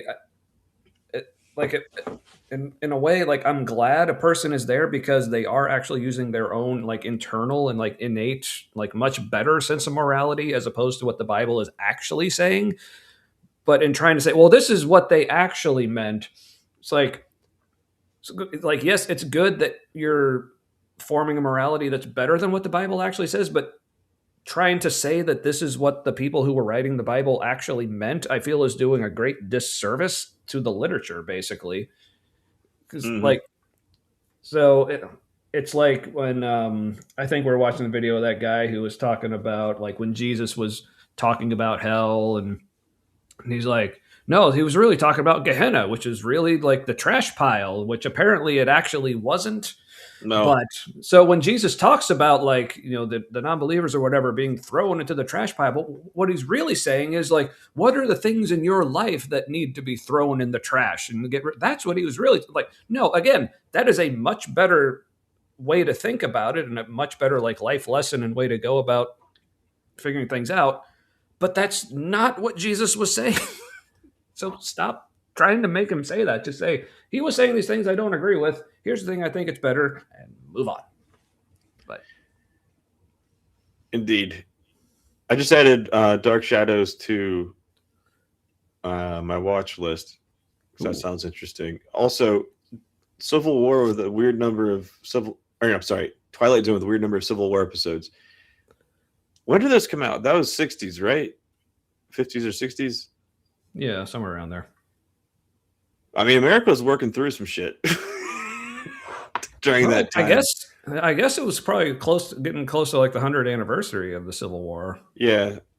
100. That's around civil rights peak happening era stuff. So I think it's really interesting how art in different forms, you'll start to see that's where like future things start to show up, like future conflicts or future changes. It's like the most intuitive among us kind of see what's happening and they put it into art before it exists, like in reality. They kind of they're aware of how things play out in the world because they pay attention to it to do their art.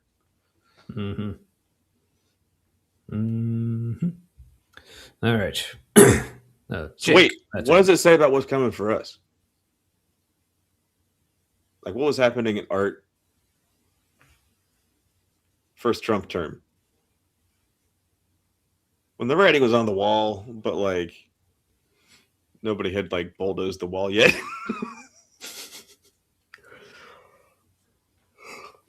Sorry. Yeah. Sorry, I kind of zoned out there for a minute. Star Trek Discovery came out around that time. Star Trek is a very forward-thinking show. I think we'll be all right. Thank you, Star Trek. Star Trek has taught me anything. We'll be all right, and we'll have phasers. So win-win. She believed in love and kindness, which is Jesus Christ. So that's what I believe would send her and everyone else to heaven. So I'm going to challenge that. Then why don't cut the middleman and just believe in kindness? I wish I could it's say. Not about that. The Bible is. Thank you, dude, for saying the thing that I just said. It's kind of, but also more succinctly. And here's the pastor coming in with "It's not about kindness," right? Which six flex. Yeah. Well, or whatever. Like weird flex, but okay. Weird thing to go to the mat on, but okay. See, we knew you were good people. Star Trek is forward-thinking shit. All right. Cut the middleman and just believe in kindness. I wish I could it's say. not about I that. don't- The Bible's purpose, that God's purpose wasn't about trying to make people good or to improve people or to fill people with love. The purpose. Cut, print. That's a wrap. Oh, I mean, like that's bold. Also, it's wrong. Like it's a weird combination of like, it's hardcore true according to the Bible, and then he threw in some stuff that's like, I don't think that's in there. In fact, I think it says the opposite a couple times. Oh, so the pinnacle of art in the first Trump admin was the big baby Trump balloon protest. Yes, that's. Because that is what's happening now. Yep, very prophetic. Got the Very comprehension of a small child. I really think the reason why he contradicts himself so much is because his brain is such soup now that like he's just repeating like the most recent things somebody said to him, and like led him to believe he believes because they're like, I think he's being manipulated. I think there's just elder abuse happening. Also, he's an evil person. That too, yeah. It's just all the I think he shits himself constantly. Alex Jones came out today and was like, Trump has heart failure and he's dying. The CIA, I'm pretty sure, talks to Alex Jones because there have been times where like he just seems like an actual agent. Just like the way he talks about things. You're like, you either work for them or they pay you every now and then because you say weird shit. So he's like sworn off Trump now and is, yep.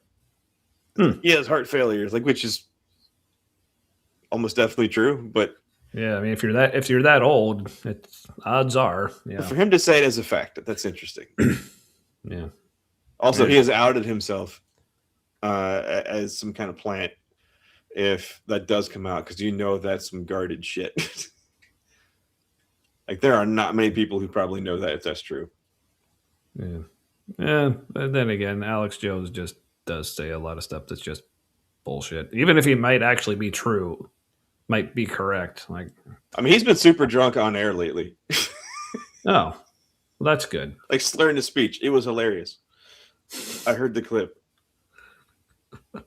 Yeah, I had a boss who used to listen to him all the time, like unironically, like was actually a fan. So I had to listen to that a lot, which was. It's like he just sounds like Nick.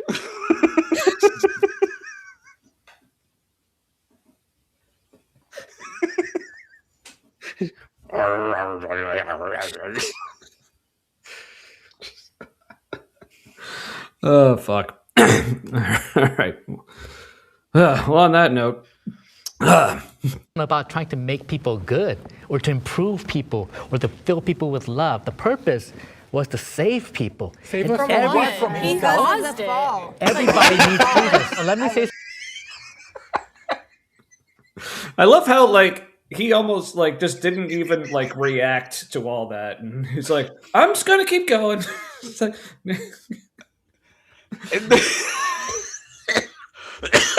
they all started talking at the same time. They like knew exactly when he'd hung himself enough. Like, and then he's like, "Anyway, let's see that again." Save people. Save us from Because of the fall. Everybody needs Jesus. Let me say something that you might not like. that was his retort. Was just to assert. Well, but everyone needs Jesus. Like, false. They said it, all the stuff they said, and he just goes, "But no."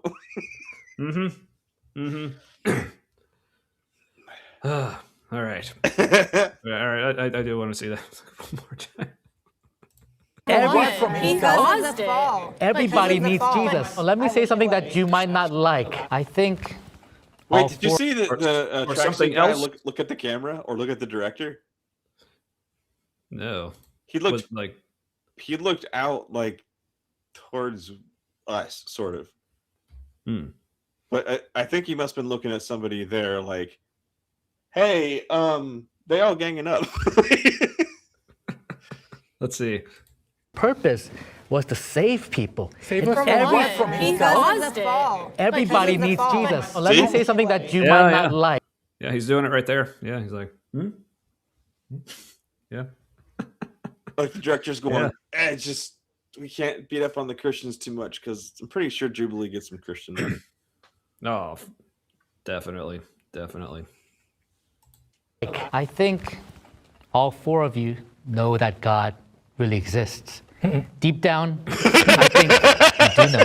Mini version. Oh, he's just digging in now, isn't he?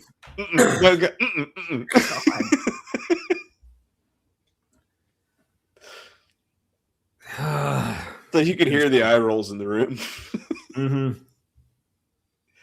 It's like, dude, you just said stupid shit, and now you're like, it's just Yeah. now you're just gonna like triple down. All right, let's see where this goes. Really exists. Deep down, I think you do know. Mini version of However, God. You do. you don't want it to be true. And so No, whatever that's putting information... Opposite. Right. I said you might not like it, right? No. I'm still right. That's like, okay, just saying. It's like he thinks, well, I told you you wouldn't like it, as if that somehow excuses it. It'd be like, I warned you. I warned this. Well, welcome to my Uber evangelism. that's like if I were to go to someone, now you're not going to like what I'm about to tell you, but your mother's hideous. And they're I feel like what he's the used fuck? that It's like, lead look, in- I told you weren't going to like it. It's like, yeah, so you're correct that you're an asshole. That back and forth he did felt like he's done this before. Like he's used that setup, and I told you you wouldn't like it. Now we're all laughing, and now I can sell you shit. That's a sales tactic.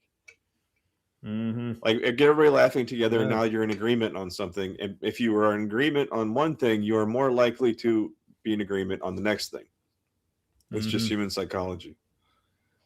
Yep. I read a book about it. Yeah, as Melly says, when you're losing a debate, just say, you already know I've won. Playing chess with a pigeon. Dude, is it okay, I hate reality in the United States right now in a lot of ways.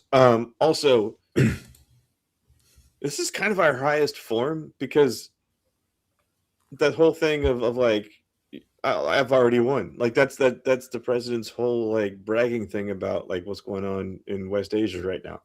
He's like, well, I've already won. You just don't know. We've already won. Like, yeah, that was one of it was something along the lines of like, well, I don't like Iran just doesn't understand that they've been defeated. It's just evangelism leveled up to orange.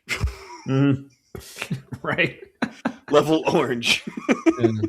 All right, and B.S. Lewis coming in hot.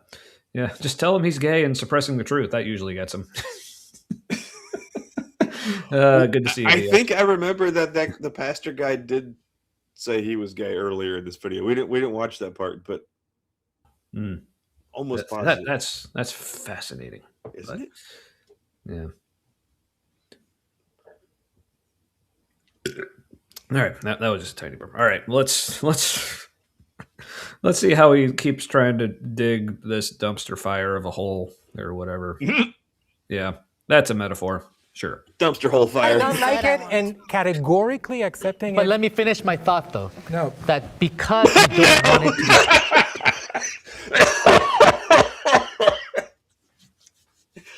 Because my brain said the same thing at the same time. I love that so much. I need to hear that again. And he was just so calm when he said it. Yeah. It's like, let me finish my thought. No. Oh. Categorically accepting But it. let me finish my thought, though. No. That because you don't want it to be true. Okay, maybe. No. All right, but yes, buff blue shirt guy. He definitely came out. Yeah, but And that was during the part we watched a couple weeks ago. But yeah, I guess the pastor who's talking now, if he came out, that was during I remember when he said it when I watched it the first time. I was like, "Oh, I'm glad you said it, because this was going to be awkward if you didn't." Yeah. See, Mary, so that's what, like, I had my finger up. So that's what that was supposed to be. Sorry if I didn't properly what if you're just communicate that that's the listening? warning. Well, mouth flatulence incoming. Did you say mouth flatulence? Yeah. Okay. You ever It sounded like malflatulence. So I was thinking like malpractice. You just like blow out a cheek. It comes out the wrong way.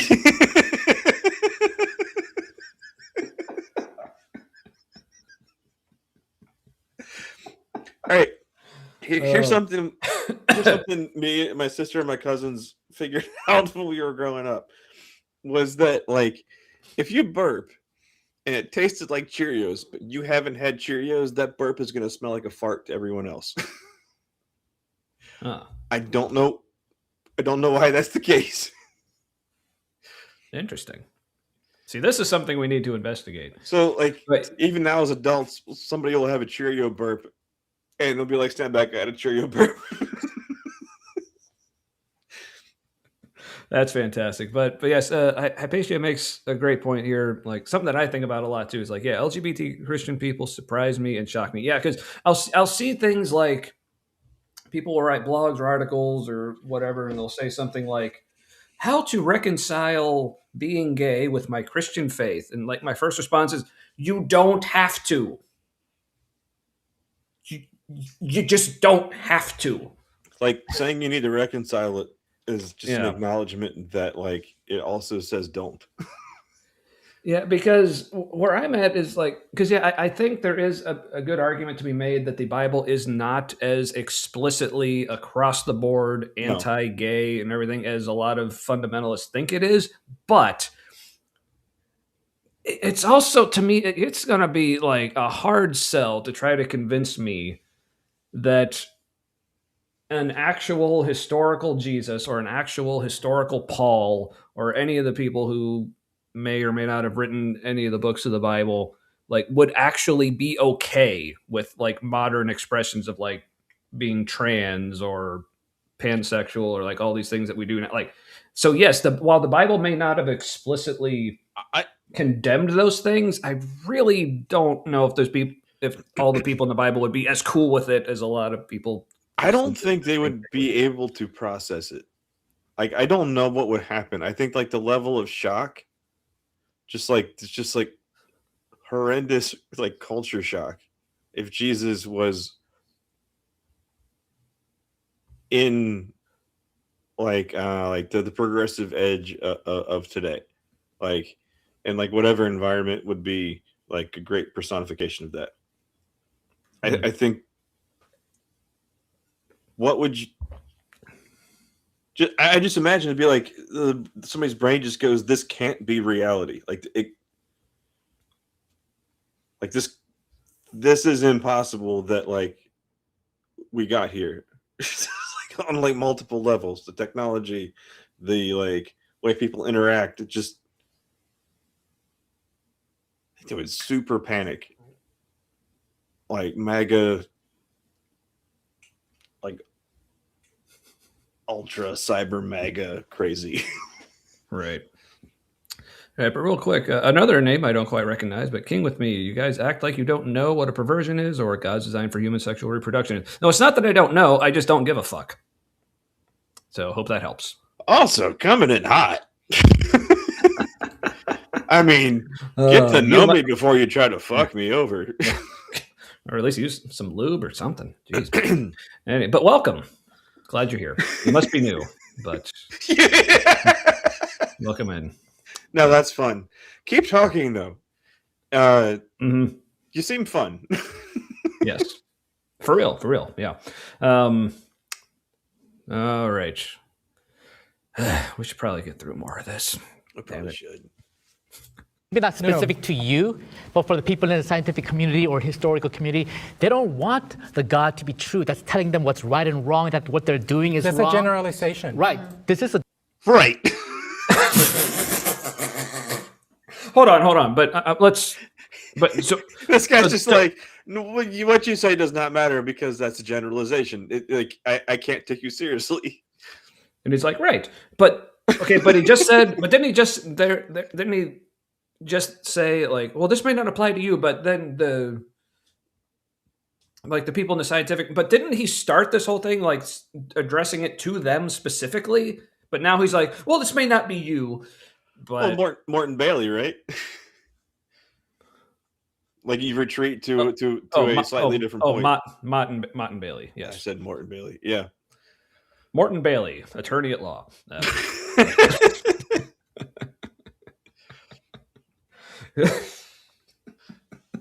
He'll come out with an insane defense and then retreat to something else more reasonable.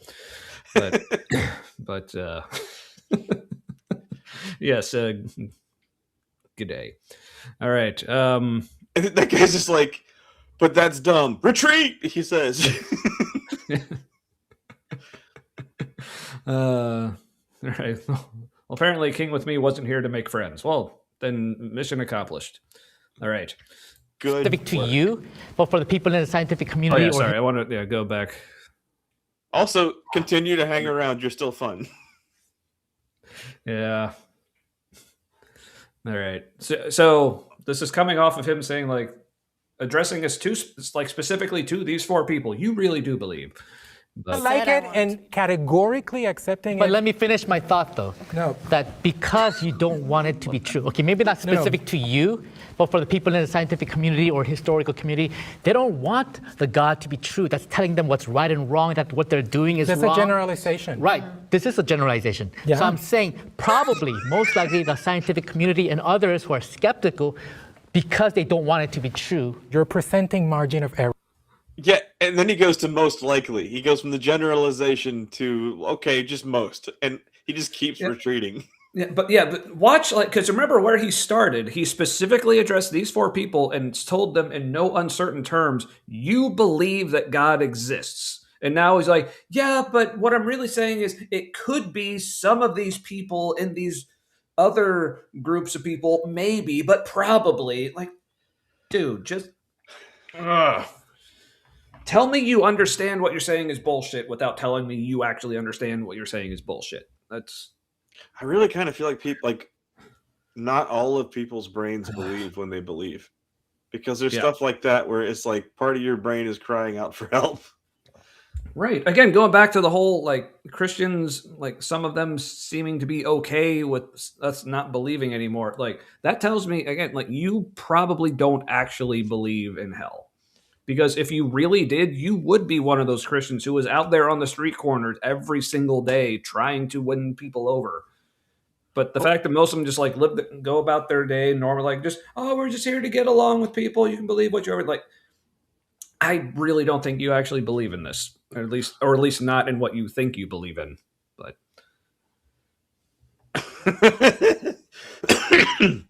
sorry, I missed a bunch of stuff in the chat. Apparently, King with me left quickly because he's not here to make friends. Neither was Jesus. Right. And then says, "Have a nice night." It's like, apparently you are uncomfortable not making friends here. Yeah. And then B.S. Lewis goes, "LOL, good day, mates." Yeah. I was just starting to like him. Yeah. But yes, as Melly says, hope you have the night you deserve. Yes. That's, that's good. That's good. Are you guys familiar with Knitting Cult Lady? If you're not, her stuff is really interesting. She was in like the Children of God cult. It's like a sex cult that happened in like outside the U.S. But she has a real snarky sign off when she's mouthing off at people. She just says, "Have a day." Yeah, reminds me of "Have the day you deserve." Yeah, that's a good one. That's a good one. Hey, Goldenrod's been quiet for a minute. Yeah, I know. Man. She is submitting to the pastor right now. They all are. They're like, this is our heavy work. This is your work. Yep. That's what's happening here. And good for her. Defend us, pastor. Oh, so thank you, chat. I love you all so much. Probably, maybe, this thing, that other thing. That's a margin of error. It's not a brain thing. It's a heart condition. That's not Even science. worse. It's not science. I love how he says that's even worse. That's such a wonderful way to end that segment. It's like I love how that didn't actually end in any kind of resolution. It was just like, okay, Pastor dude just keeps digging himself further and further down to like, all right, that's even worse. It must have gotten ugly, because like Jubilee tries to play like we're objective, we're just showing things, but like they clearly err on the side of. I honestly think it's propaganda to like push people towards like Christian fascism, because these guys who came up with the Jubilee concept originally, they had a very different pitch for what it was going to be, and it was much more like sociological, kind of like exploration stuff.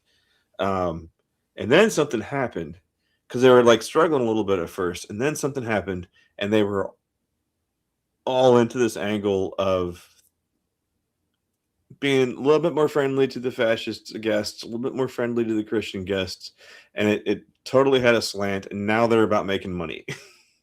So I think somebody wet their beak a little bit, and they're like, yeah, we need more of that. And so now they're all about the money. I think somebody infused some cash in the situation and said, yeah, maybe slant things this way a little bit. And now they're like, oh, there's money there, and there's probably more. Makes sense. Makes sense. All right. So that was apparently all for that segment, which I can't even remember what that was originally about. Like, I've questioned if what I believe is true. Like, so that went fun interesting places. Yeah. So that's a good little grenade question. Yeah. But I mean, but they didn't really go as much into like what made the Christians question their belief as much as I think would have been better. So, enlightened centrist bullshit. God, I fucking hate that. That's that big center right money. Mm-hmm. Yeah. In fact, I think it was also last night on her stream, Ember was covering like a conversation between a trans woman and a MAGA woman. Interesting. So, but it ended up being like good conversation. But and one of the things she pointed out is because it was this guy, I don't remember his name, I'd never heard of him, but apparently that's like his kind of podcast, or his angle with things is he tries to get people who seem like they'd be like terrible enemies and get them to actually sit down and actually talk with each other, and he'll prompt them, tell them maybe think about it this way, maybe ask them this kind of question, look at this That's person cool. this way.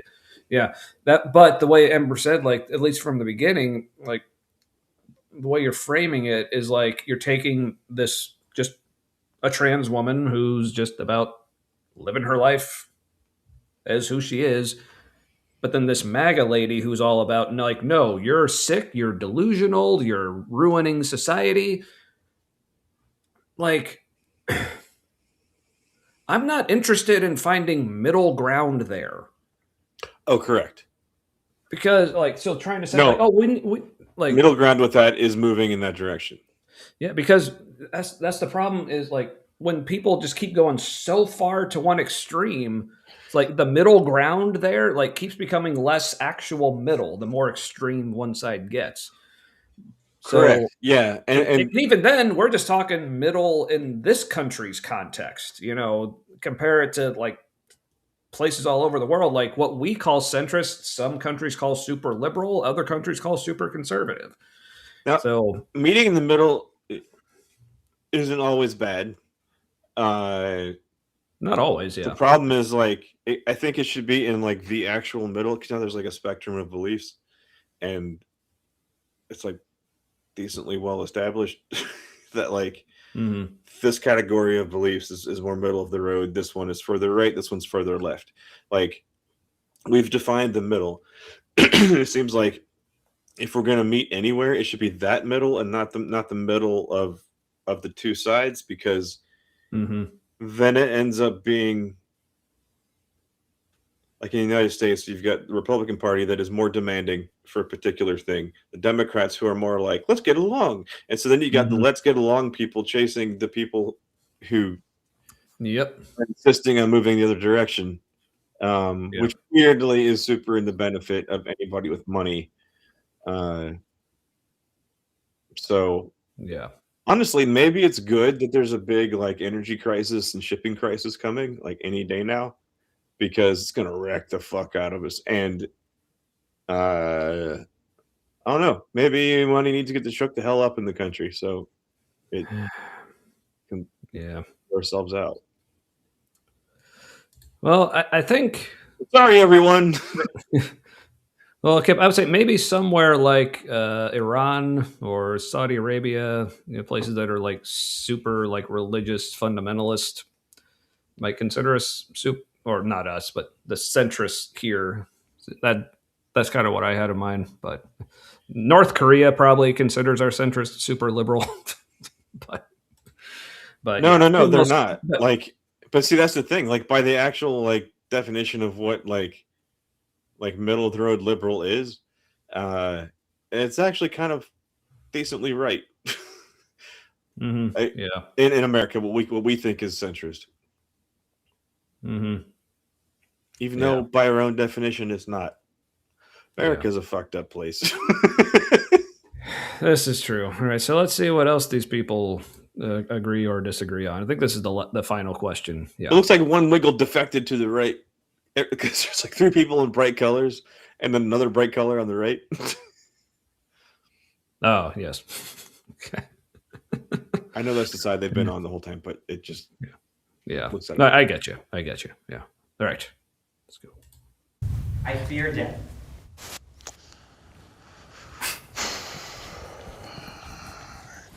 Yeah, I'd be lying. Wow. I wish I didn't fear death, but I do. Yeah. And I used to be, since I grew up in like a private school my whole life, fire and brimstone, baby. Yeah. You are gonna burn, burn, burn. Yeah. And I've done my research, and I don't think that hell is a literal place, but sometimes I'm like, but what if like the pastors in the back of my mind that I've gone through in youth group, I'm like, but what if it is? But I refuse to live like fear-based and just believe in God because I'm scared. Like that's not living to me, and I can't like force myself to believe in it. I know my opinion doesn't matter, but she could totally save him with the power of atheism. Oh, yep. You know what? And how many of the Christians are on the side going, "Oh, damn! Stop talking to her! Stop talking to her!" Yeah. Oh, yeah. I bet. Yeah. See, I'm with Kip. Like, this is something like one of the things that like a lot of atheists say that, like, honestly, like, kind of bugs me. How not that like for themselves, but the way they kind of like project it and generalize it for other people is like. Because they'll say like, oh, because especially, I guess, particularly for those of us who don't believe that there's any kind of afterlife, it's literally like you just stop existing, like no consciousness, nothing, like just absolutely nothing. And they're like, why would you fear that? And like, it's nothing. Like you won't know anything, like to be upset or in pain or anything. It'll just be over. And like, what's the fear? Like, I mean, it still kind of freaks me out, though. I mean, I think it's. So they almost say like that, having to believe in some kind of afterlife, well, that's just like some kind of crutch because you just can't handle it or whatever. I'm like, shut up. It's like non-existence is kind of freaky. Like, I don't like the idea, like, because I enjoy being alive and living. So the idea of no longer doing this sounds bad. So, and not to mention just for the most part, like the actual process of dying tends to be quite unpleasant. So yeah, I'm afraid of death. I'm afraid of dying, whatever. It's like, yeah. I don't know that isn't there this weird thing in animals where their bodies flood with like opioids or something? Like when they realize they're dying or when they realize that there's nothing they can do. and they just like accept it. Yeah, they just kind of shut down. They're like, and so it's mm-hmm. It's not a panic event. I don't know. I wonder if that's possible for people too. Because I think my dad was like that. My mom was there, and she said it didn't seem like he was panicked at all. It was like he was like he had accepted like it's time to go. But he also had like health problems where like his autonomic nervous system didn't sync up properly sometimes. Like his heart rate wouldn't match his breathing rate, and so he had been like near death like twice before. So that's a little different when like being alive kind of sucks. But it wasn't just resignation. There was more like acceptance. Like this is how it plays out.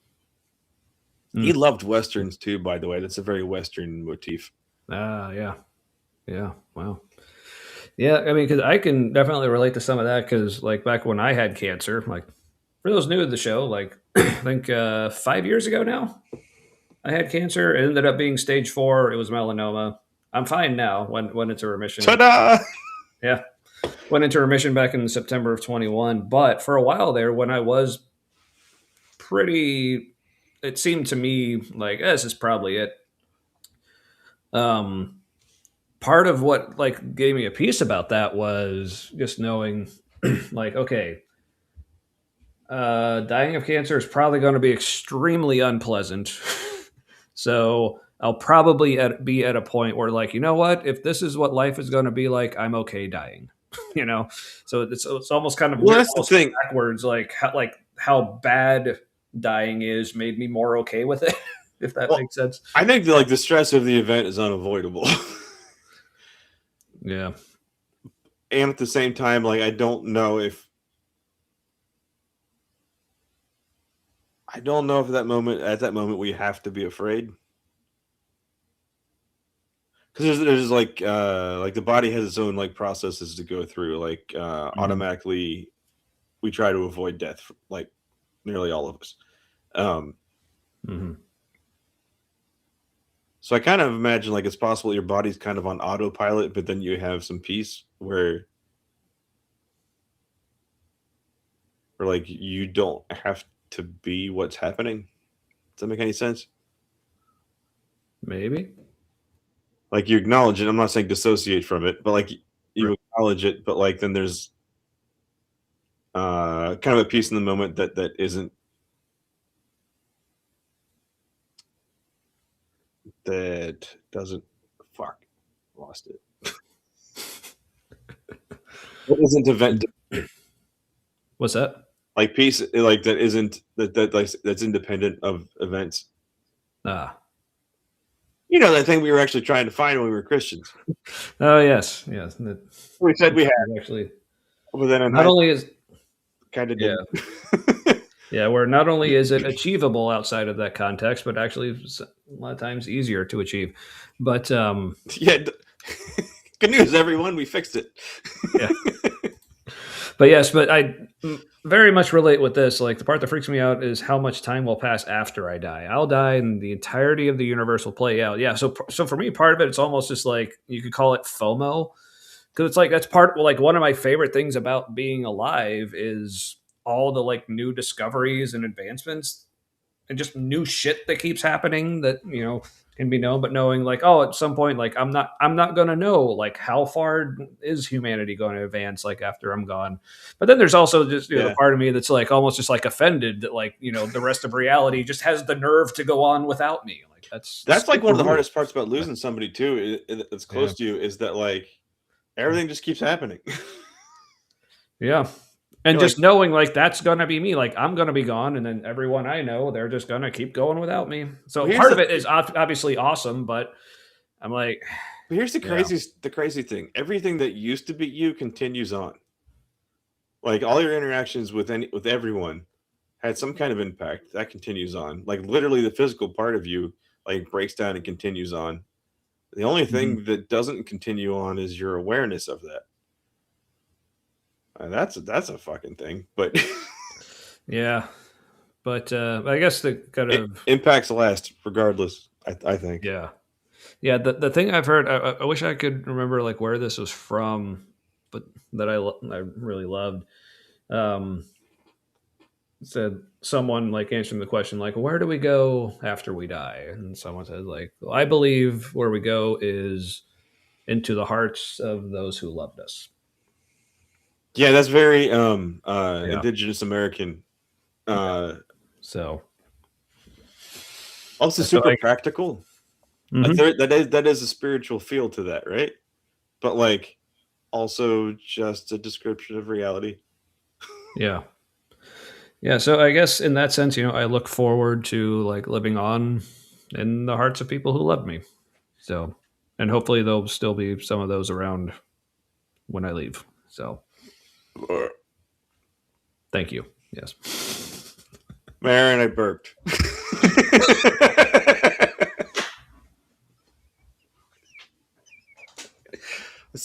Oh, that was the most us way to end such a poignant conversation ever, and I fucking love it.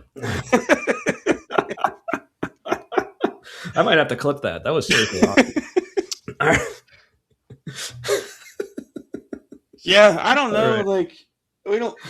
Who the fuck knows what happens next? It seems like nothing. Yeah. Definitely seems like this way of me isn't aware of it.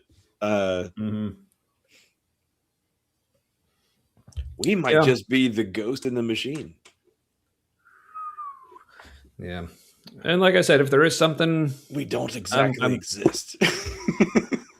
Wait, well, I'm we already physically exist, but maybe the thing that we think of as us is just like this amalgamation of processes. Yeah. Existential Crises by Matt. Don't worry about myself. Hey, yeah, which I guess fortunately for me, I don't have a ton of stuff. Bury my stuff with me. I want to. I like to pretend this is directed at Matt. Really?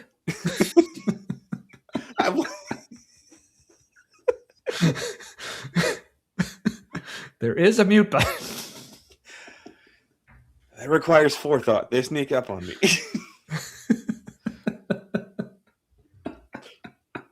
We love you, Marin. Thanks for sticking I'm so around. comfortable. You guys are just lucky I don't fart.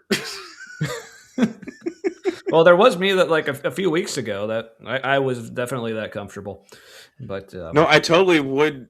Look, I would hit the mute button, but there's this executive function challenge that I have.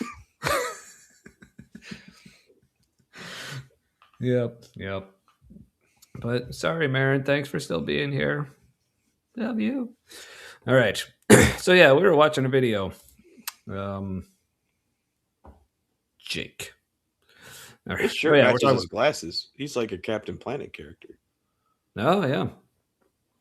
Very nice. He's a Blue Ranger. That's not Captain America. I know. Yeah. I know. All 5 of them. Oh, good. So none of us have to read them anymore. Thank you. But engraved in stone, right? just want them carved on the outside of your sarcophagus. Yeah, that is. I think I mentioned it on here before, but I love one of my favorite ideas for like an epitaph on the tombstone from my older brother. He just, whenever he goes, he just wants his tombstone to read. I mean, like his name and everything, but as far as the epitaph, just as a warning to others. Like no explanation, no context, just like, oh my.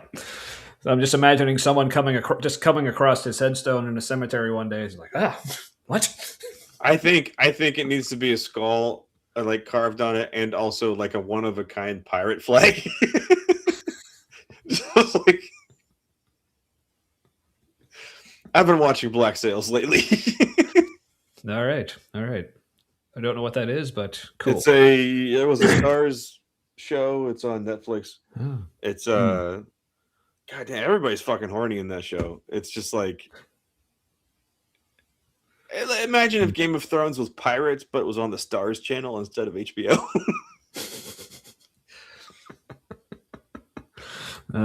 That's kind of it. Can't cremate a Les Paul. Sorry, I clicked on the wrong.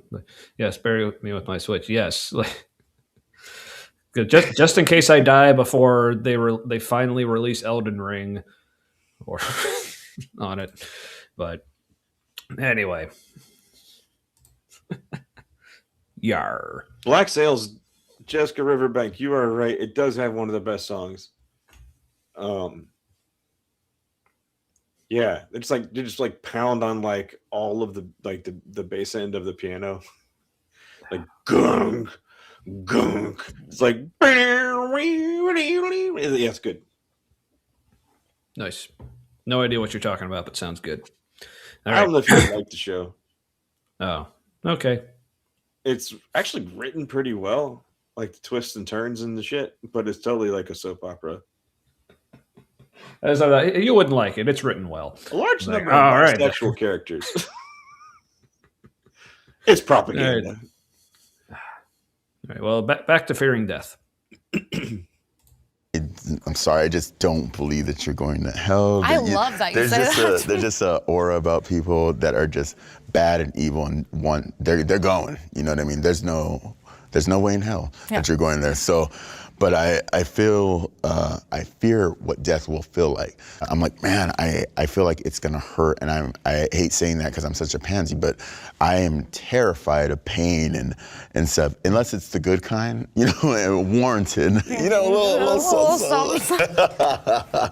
But that terrifies me also because I'm afraid of what's going to happen to the people that actually care about me. Just knowing that they're going through something and I can't be there to comfort them Well, anymore. apparently you're not even going to know what's happening down there. That's what Christians have told me. Like, I won't even think about them. You won't even know them when they come up to heaven. I don't believe that.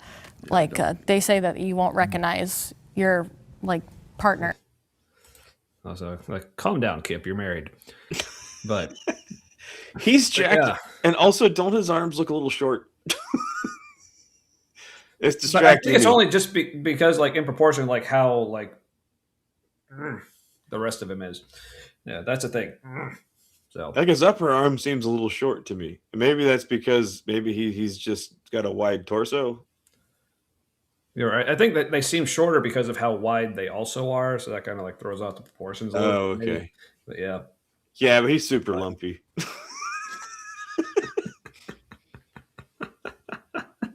In good ways, though. But yeah, I mean, yeah, I'm actually kind of surprised that, like, well, I don't know if I really am surprised that only 2 of them said yes to this.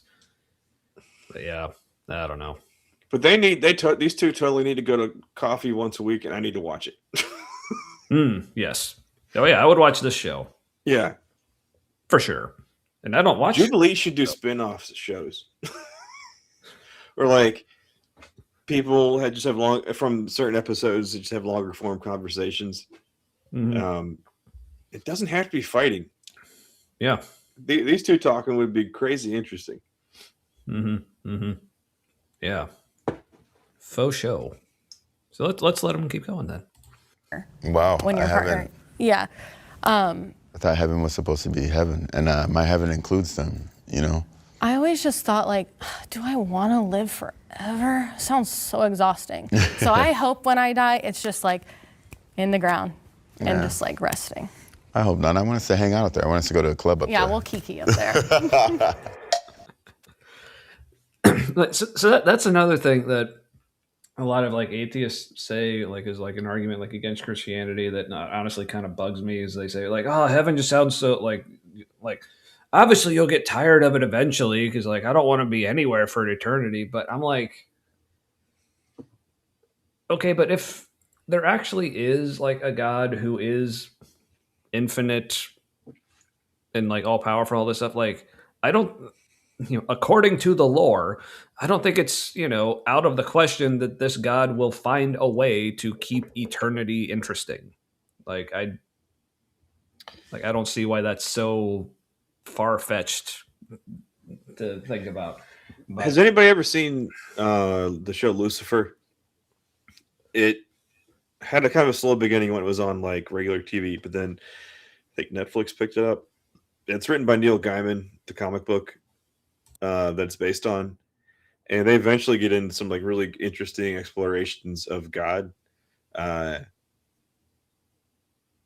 that are kind of a fanciful take on explorations of deep questions. Like, God must not know exactly what's happening for him to be like loving and all that, right?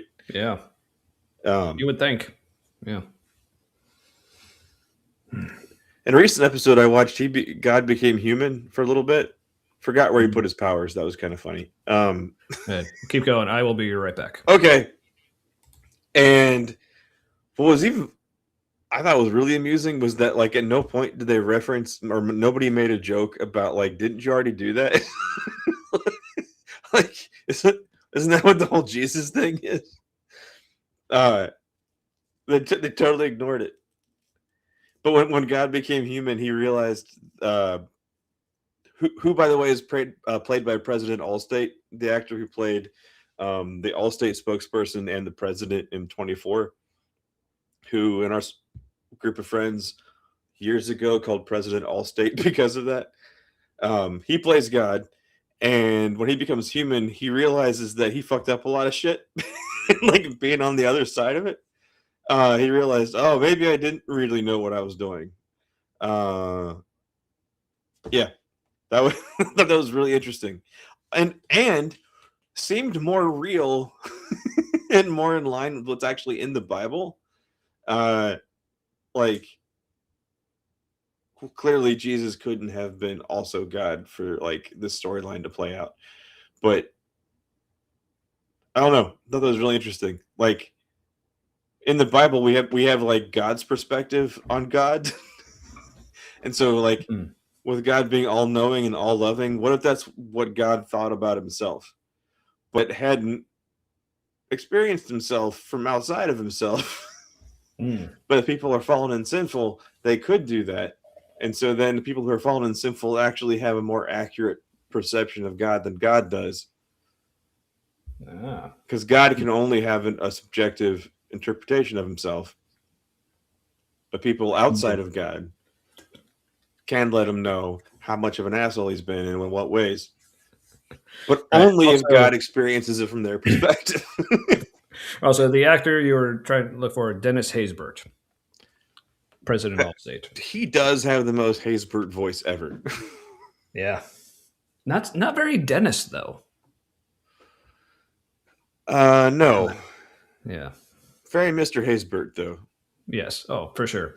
But anyway, so I'm on to my third beer because if you heard him say his name, though, you'd be like, oh, that is a Dennis. Ooh. Dennis. Ooh. And totally like apropos of nothing, but I find it interesting anyway.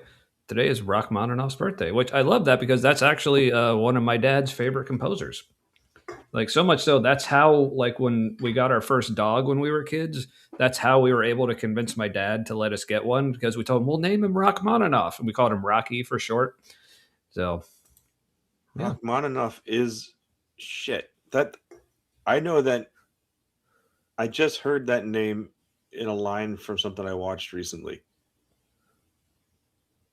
And it was like it was a deep cut, whatever the comment was, and it was like a little funny. Wish I remembered. Yeah, well anyway, so happy birthday, Rachmaninoff. So. Rachmaninoff. Yeah. But that wasn't very Dennis of you noise ending says. Yeah, one of my favorite things about Rachmaninoff was apparently like his hands were just enormous. So he would write like piano parts that like most people couldn't actually play because like one hand would be playing two notes simultaneously that were so far apart most people couldn't actually do it. That's crazy because most people with big hands they're also like stubby, you know, like just everything's big, so that would make it hard. Like if you have fat fingers and big hands, that would make it harder to hit a key accurately. Yeah. Have I mentioned that before? If so, well remembered. But okay, I know you've said this before, but I only remember it. Well, it's because I remember that was part of when I was editing together. But if people didn't see, I made clips from last week's episode, both when I got to introduce Matt and Dr. Kip to the reveal of Wes Huff in the Crossroads sermon, everything. And I just remember this is one of the comments Kip made when I got to the part, like, oh, Kip's back. We need to bring him on.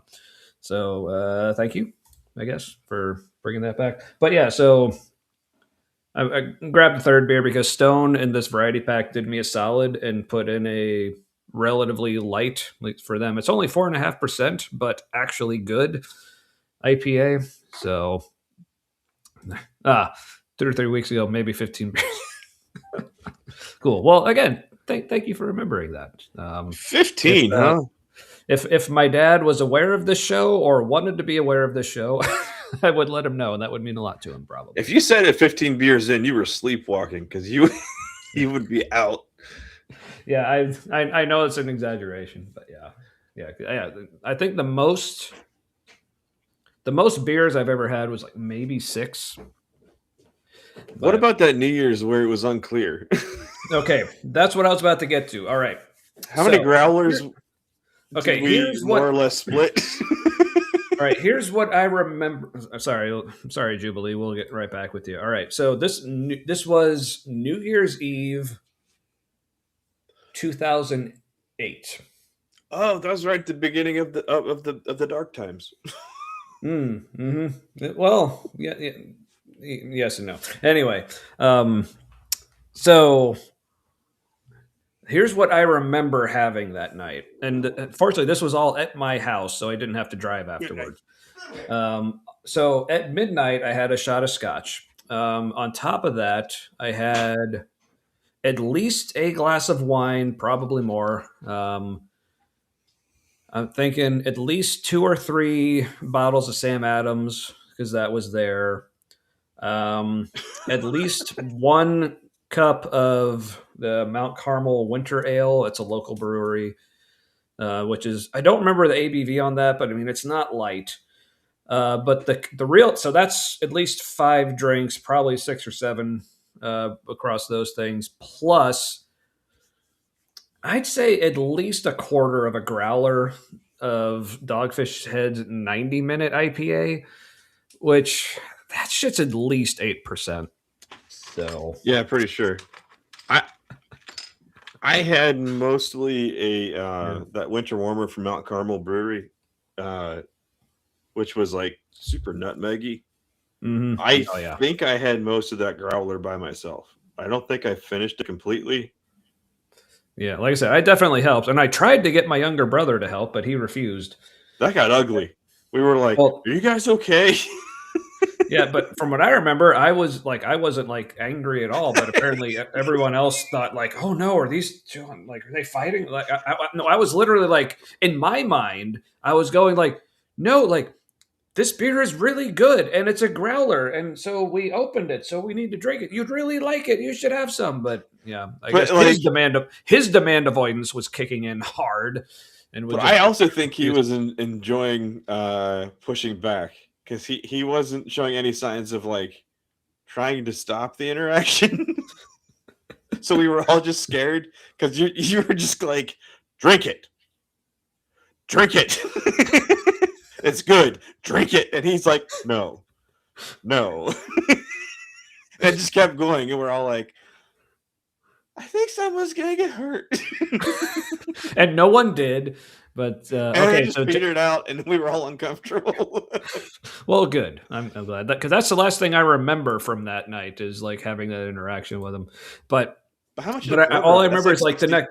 Is that 64 ounces in a growler, or is it 32? I honestly don't. It's got to be more than 32, but so it might be 64. But all I remember is the next morning because like several people spent the night because safety. But like I remember the next morning, like someone saying like, "Are you and your brother okay?" And I'm like, "Yeah, why?" Was that the morning we had beer bread? No, that was a different like. That morning was great. Like Barnes left his sock clean off. Yeah, literally. Like I don't remember what it was. Nobody saw it happen. Nobody saw it happening, and he didn't really move, and all of a sudden one of his socks was off. Yeah, he was literally like, we were just standing there, we were cracking up about something, and all of a sudden we looked down and his sock is off. Like, but anyway. And he hadn't moved much except for laughing. Yeah, so our friend Barnes, like, so longtime fans of the show probably remember him because he's been on a couple times, but it's been a while. He's good people. But yeah. Oh yeah, we had a great episode. I think it was last June because he lives out in LA, so he was like updating us on the actual like goings on that whenever everyone was saying, "Oh, LA is just full of riots and everything's on fire," and he's like, "No, it's not." So that was a fun episode. He's kind of like if Eeyore was jovial but still Eeyore. Yeah, I also did stand-up comedy. Yes. Oh, yeah. His stand-up is fantastic. He also is one of the writers for Some More News, if anyone's True familiar. story. I think he's like one of the lead writers. Like he's involved in meetings. And he's responsible for Corn Cream. So if anyone is familiar with Some More News on YouTube, if you're not, check it out. It's awesome. There's a Corn Cream shirt you can get where Wormbo is poking out of a can. All right. Well, remember how we were watching a video? Fucking Jubilee. Okay. I know. Well, this is a good convo right here. Oh yeah. Totes. Something. Yeah.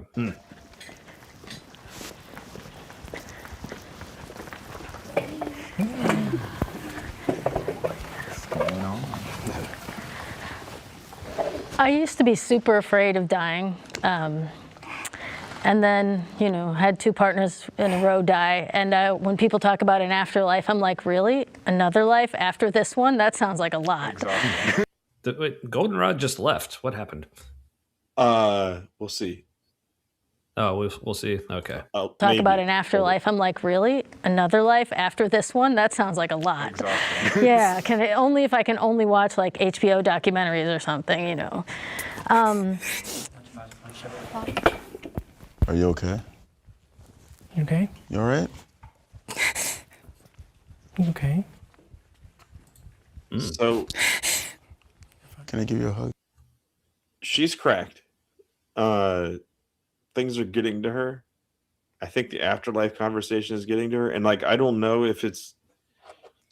I don't remember that we actually find out why. But it's the afterlife conversation.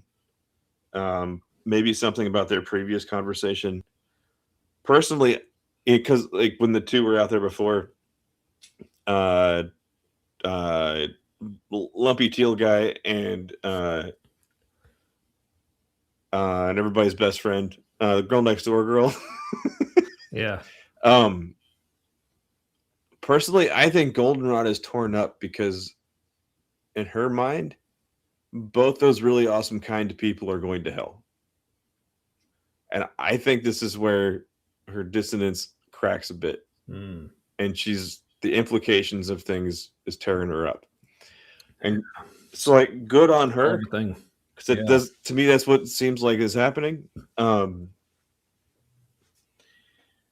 because she seems all in on it. Yeah. So yeah, that's what I think happened. Yeah, could be. Because clearly, those 2, there's a hell, they shouldn't be there. Yeah. I blipped. I'm back. Yeah. Welcome back.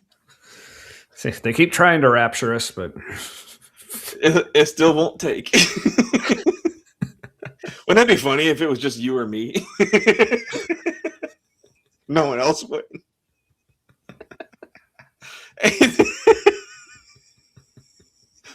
A couple of the 2 least impressed to be there. I feel like we missed a big opportunity for an April 1st episode, like something along those lines. Damn it. Well, I guess we'll need to keep doing the show for another year so we can do it. April Fools, like you'd expect it then. It's like the Inquisition. The rapture comes when you leave. No one expects the rapture. Oh, yeah, so we could just like do it in like the middle of August or something. All right, cool. Remember that sketch from Monty Python? Yeah. Yeah, okay. No one expects the Spanish Inquisition. Yeah. That's what happens when drugs finds the UK. Right? And good for them. Honestly. So, I'm sorry. I'm so sorry. Why are you sorry, teal shirt? Stop it. It's not your I hate fault. the topic of death because you always remember the people that you care about that are gone. So again, it really hurts. And that's so Sorry. sad. Don't apologize. You're human. Oh shit. Maybe Yes. she lost somebody close to her that, based on her beliefs, that she's sure is in hell. That would tear you up too if you're like if you're her kind of Christian. yeah. Yeah, damn. 'Cause I remember those days and like having that fear of, yeah, people I knew. I was like, I don't think they're saved. Like, what if they die? And like, yeah, that shit'll mess you up. So no one expected the Christian Crusades either, says Flint and Steel. By the way, hello. I don't think I noticed you're here yet. I did. Oh well. Why do you fucking die? Also, literally no one expected. Okay, not literally no one. Some people saw it coming, but the U.S. and Iran, like, we didn't tell fucking anybody. Just went and fucking did it. Mm-hmm. Hormuz what? Yeah. No, so apparently, David here is on the same page as you there. Yeah, I was going to type that. Yeah, I think she's thinking about someone she loves who died. Yeah, that very much could be it. But real quick on the Crusades thing. So I went to a Christian high school that was Protestant, but our like mascot for like our sports teams and stuff was the Crusaders. Now since I graduated, they've changed it because I guess someone was like, "Oh wait, weren't the Crusades bad?" So they just changed it to the Warriors. So,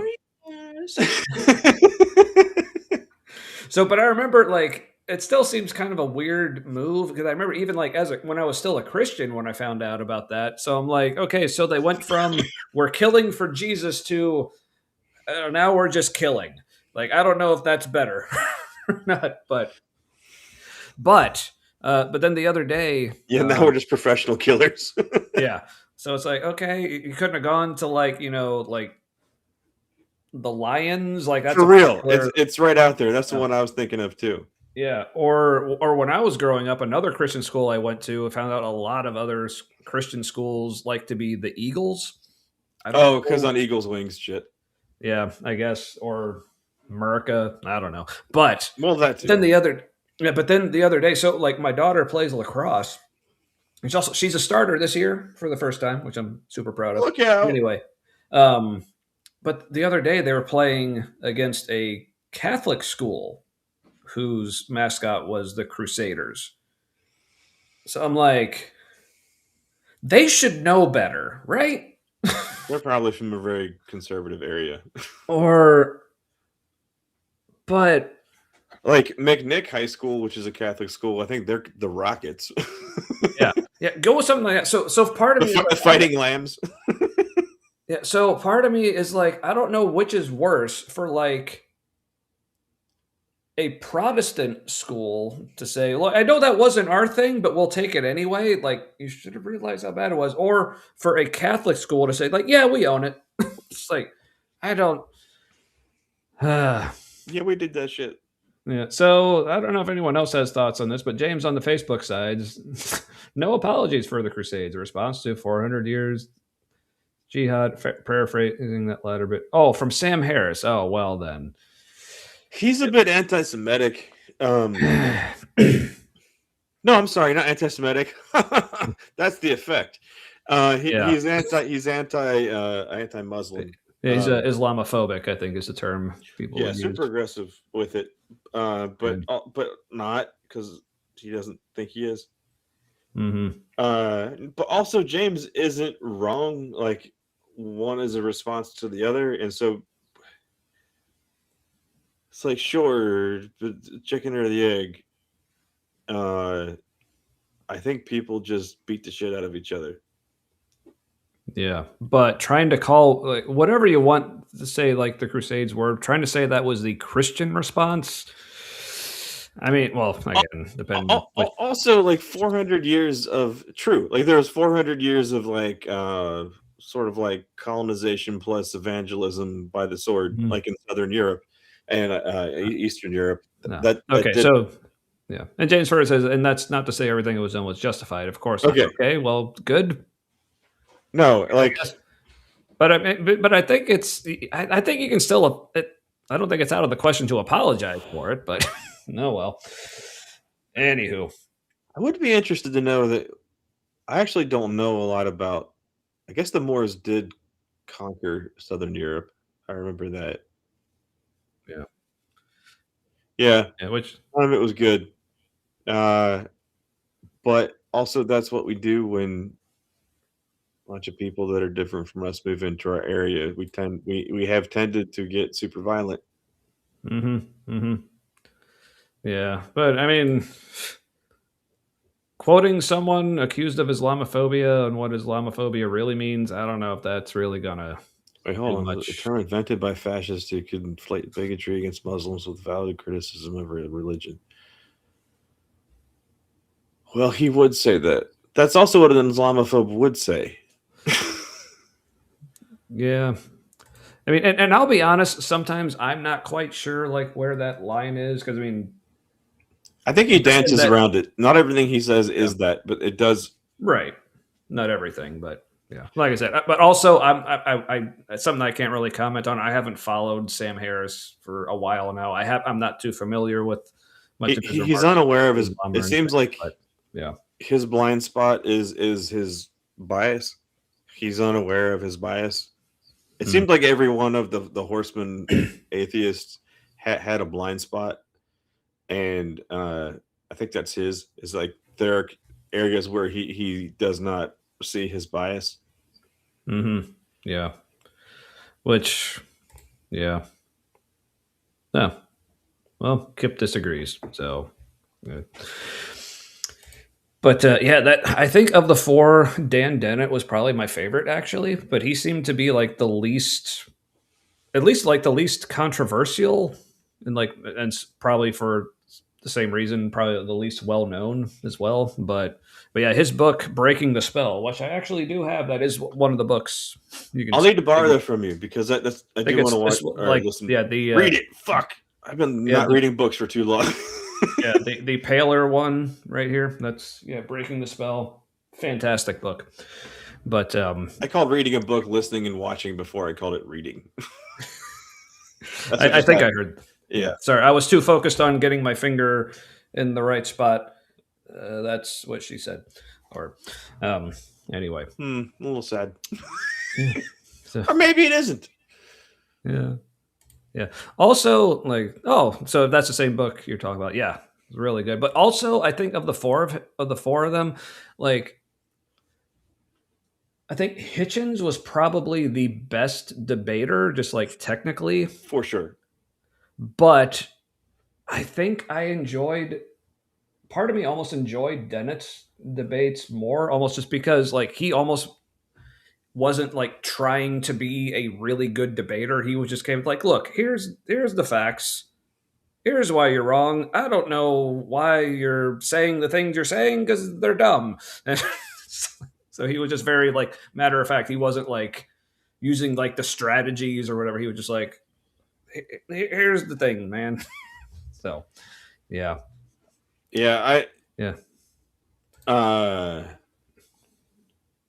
Yeah. Now, and also it depends like which books we're talking about. So again, sorry, Jubilee, we'll get back to you in a second.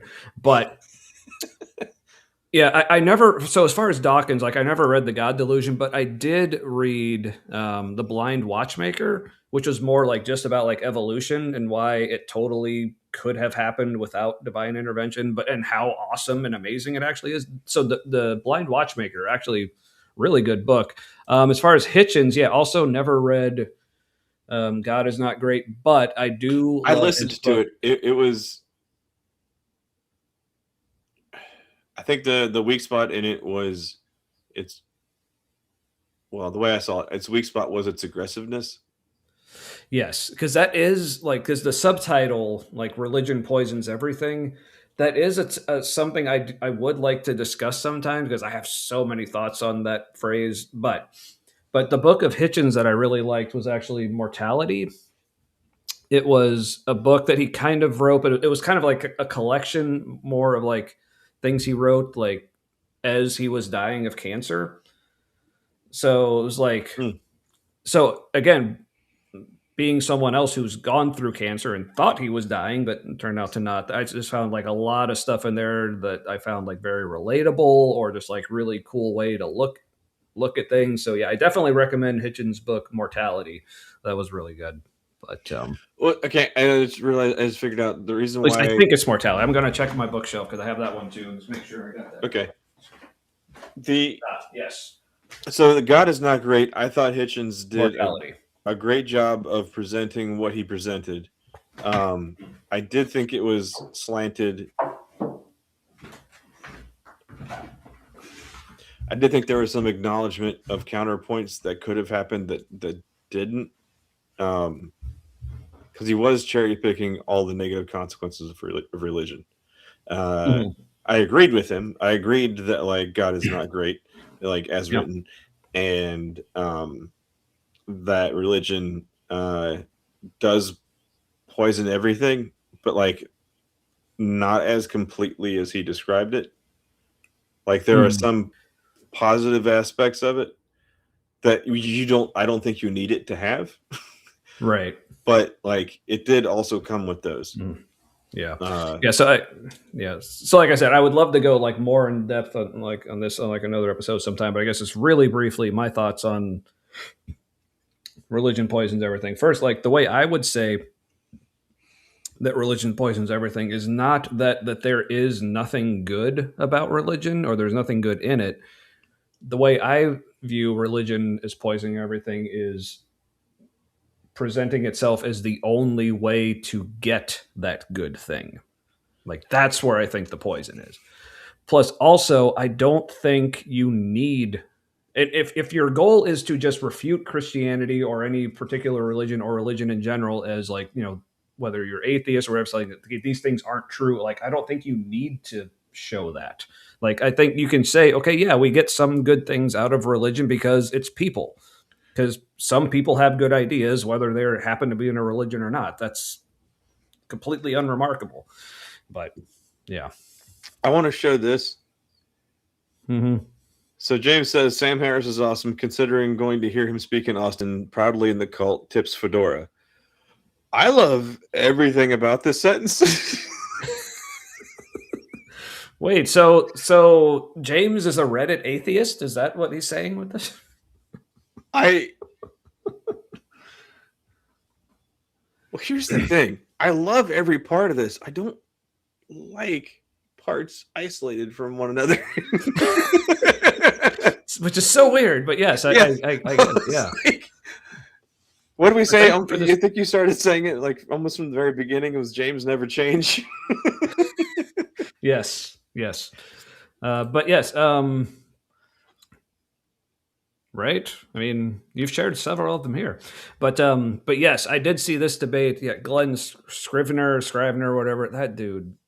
Like what I think I mentioned him earlier. Like unearned smarminess or whatever you want to call it. Just that guy is just oozing with it. Oh, I think I blocked that out. I'm having a vague memory of that. Yeah, he like gets like sarcastic and kind of condescending, but like completely unwarrantedly, if that's a word. What's that guy's name? Something Carroll, the physicist. Oh, Sean Carroll. Oh, Sean Carroll. So it kind of sounds like what you're describing is like Sean Carroll, but with like unearned ego. Yes, more unearned, but more so. Like he gets more like sarcastic and condescending, but it's even less. Okay, now there needs to be debate between Sean Carroll and that guy.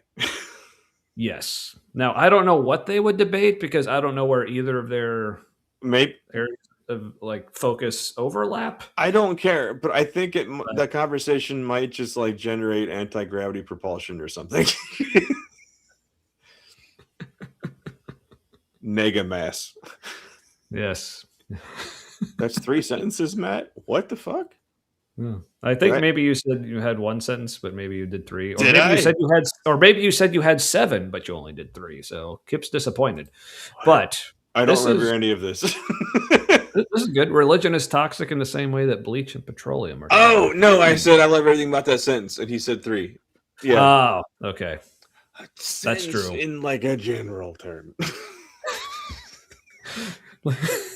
Generally speaking, a sentence like the metaphoric sentence. It's a sentence that's in all of our hearts or something. I don't know. Look, if we're so like ass backwards that like our memes are eating themselves and it became president, like a sentence can be a collection of phrases now. We went so far past postmodern, we hit plaid, and it's just like, yeah. And the world is along for the ride. We're like, what happens? We do a thing in the Middle East where like everything we need ships through this one narrow thing. Like, yeah, it's up. I don't know. Left, Maybe down fuck is everybody. black. Let's see what happens. Yeah. Anywho. All right. So remember the video we were watching? I do. It got poignant and sad for a second. Yeah. Maybe that's why we keep avoiding it. It's like emotions. Other way. So. Can go while I get my voice back together. You need anything from us? No, thank you so much. I really appreciate it. Are you finished? Or? What was that? Go atheists! Do you need anything from us? The first one. Well, maybe not the only, because I think Teal seconded it. But interesting. The former Christian, not Christian, is the first one to say, "What do you need?" From us, not what can we pray for you for? Yes, exactly. Yeah, that's really good. But also, I thought she like responded to it gracefully. Like she seemed like genuinely appreciative of it as well. So that's it was a good exchange. Mm-hmm. Yeah, good job, everybody. So, yeah, I mean, I feel like, I lost 2 partners, and that kind of, I feel like being with them as they died really made me not. First of all, A, there's things that are worse than death. B, I don't have a fear of going to hell anymore. I feel like I've already been through hell. I just feel like, if all there is blackness after this, just darkness, like, let's go. Let's like the big nap, please. Yeah, bring on the big nap. Yeah. Relax. I just want to rest. ooh, interesting.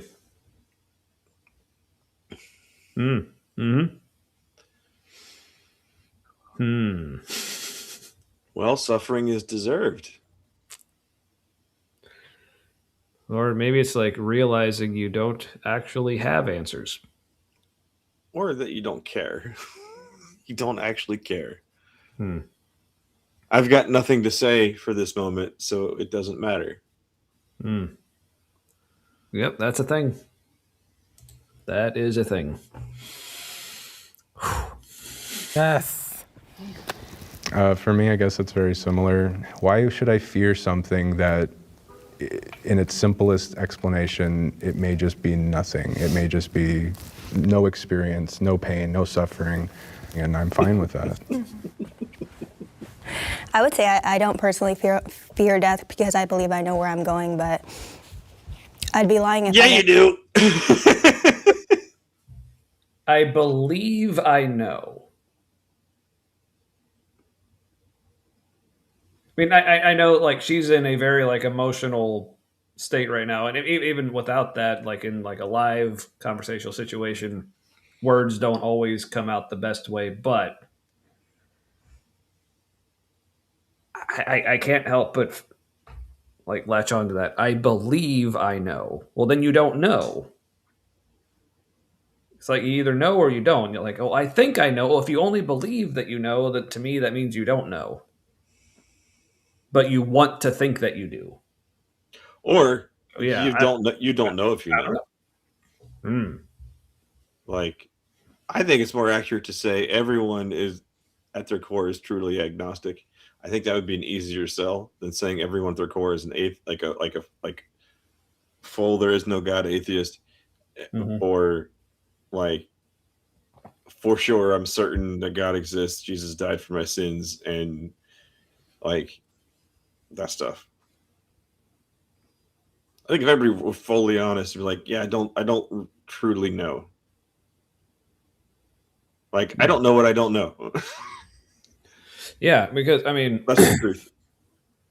Yeah, because certainly based, like, again, people can have all kinds of definitions for knowledge, but it's like, yeah, when it comes to what happens after we die, like, I think if we're honest, like, no one who's still alive knows. Yeah. Because we haven't died. So it's like, even if you guess correctly, it's like, so say like Matt, like, I have no idea like what's in your pockets right now. Neither do I, honestly. Well, let's just say like you had 50 cents in your pocket, and I just said, Matt, you have 50 cents in your pocket. I don't actually know that. I can still be correct, but that doesn't mean I know. That makes sense? So, yeah, I don't know why that was relevant to anything. That was just a thing that was rattling around in my brain that needed to come out my mouth. So there it is. Seemed like it was probably enjoy. good. I stopped following, but sometimes that happens when it's good, and my brain just like, yeah, we don't want to think about that right now. Well, it's cool because I apparently didn't want to follow it either. So, all right, we're on the same page. Cool. So what you just said was not for either one of us. All right. Remember, that's how we used to justify, like, we go to church and of like instead of saying that was garbage, we would say that wasn't for me. That was for someone else. So if that meant anything to anyone in the chat, please let me know. I'd be interested. Also, Marin, warning. There. Oh, that was good. Also, still probably not enough time to turn it down. Especially if she's still power washing. But if you do know it's about to happen, that does soften the blow a bit. This is true. That's true. That's what they say. Speaking of the terminology, I planted the seed. Yes. Yeah. Never not going to stop being creepy once I realized the sexual metaphor right there. Just planting seeds in thy neighbor. All right, so apparently that wasn't enough of a warning. Are you trying to censor me, Marin? Is that what this is? You're supposed to mute yourself, Tommy. Oh, it's only the second time she's told us, at least. Like, well, there's probably a mute button on your end too. Oh, right? Who has the burden of burp? The burpton of mute. The burpton of proof. No, the burpton of mute. I think that's the official term. Oh, okay. So who has the burpton of mute? So chat, let us know. Like, is it on us or is it on Marin? Like, well, I'm on a pork chop. Is that a euphemism for something? Nope. The only thing popped in my head was a guy named Pork Chop, and that's not what's happening.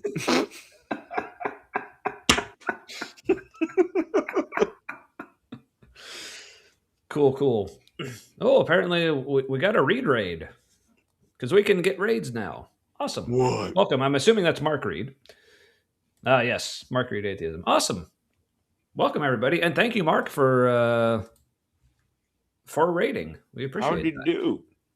So you're just in time for us to talk about death and such. Mm-hmm. And there, see, I muted when I farted. You're welcome. Welcome, everybody. All right. Oh, yeah, so... You ever farted? What's that? You ever farted and it kind of hurt because it seemed like your butthole just went like...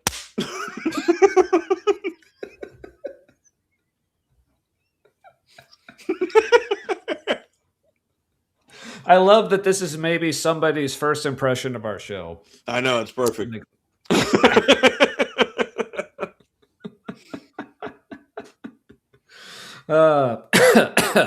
Anywho, all right. So Goldenrod lady here apparently, for whatever reason, she had a moment. Yeah, and is still like having that moment, which, I mean, I was about to say it's cool to see. I mean, not cool that she's apparently in distress and stuff, but just This is by far the most human she's seemed during this entire thing. Would you say? Break on through to the other side. Yeah. So in that sense, it's good Break to on see. through. But Oh yeah. thank you. Man. Right. I mean, and honestly, I mean, for our show, yeah, that kind of set the tone. So if you're cool with that, then yeah, you'll have a good time. All right. So, all right. So we're talking about, do we fear death? And say it wasn't something that ate me up inside to think of people that I know and if they don't know Jesus. And I even pray, like, maybe on their deathbed, you know, because I mean, we have family. Not everybody's Christian in my family. Not everybody's living what I believe to be a Christian life. So I think about that, and that is hard. And I know there's a lot of people's perceptions of Christians is that we want to send you to hell so bad. And that's not it. So, Of course not. That's all. You're all right. If you keep talking, I'll probably get over it. So, yeah. No, don't get over it. What's that? She said, if you keep talking, maybe I'll get over it. I'm like, no, don't get over it. That's real shit. Don't get over it. Yeah. Have it. Yeah. For real. Oh. I mean, not Also, forever. don't- That would be terrible. But like, Ugh. have what's happening. Right. And also, don't we're not monetized. So this is Yeah. Joke's on them. yes, have all of our no money. Yeah. And also, like, every single one of our videos is getting copyright claimed because of the music that we bought anyway. Yeah. So Okay, so when I got it, it said that it didn't say single use. Like, it did not specify that. And so I think because if they want to charge, I mean, I didn't pay a ton for it, but if they want to charge that like for every use, fuck yourself. Like, yeah, so that may be something we'll need to address one day if we ever do become like big enough to be monetized. But yeah, that is an issue because I don't remember where I got it. If there's a way to search a melody on Google, I'm sure I can well, I find know it. the title because like if you go on the YouTube Okay. like video end when it says it was copyright claimed, it says because you use this music by this person. So like the Okay. description's in there somewhere, so we can look it up. But It's possible Yeah. that they're, even though it wasn't specified, they're claiming it's per use. And then we might be fucked. You have to find something different, but yeah, or And- just mute it in spurts so they can't copyright claim us.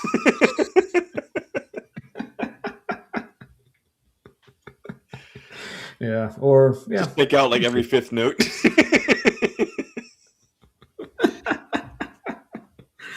yeah, like I said, I mean, like I said, we'll worry about that when and if that ever actually. Yeah, when or if it matters.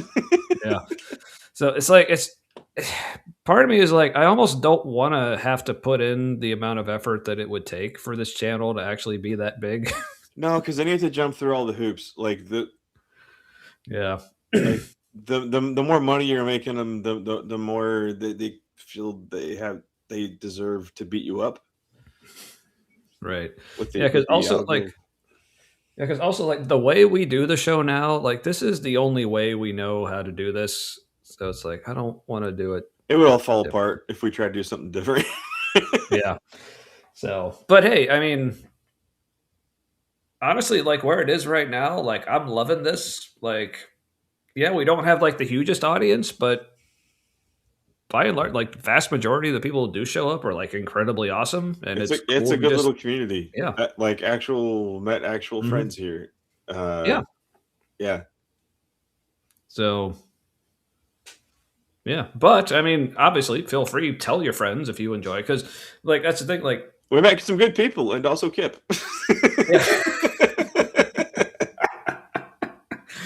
exactly, but it's like we seem like it's almost like we're at least in this corner of YouTube, you know, the atheismosphere or whatever you want to call this. I almost feel like we're kind of like the King's X of YouTube shows. The what now? That's a reference I didn't get.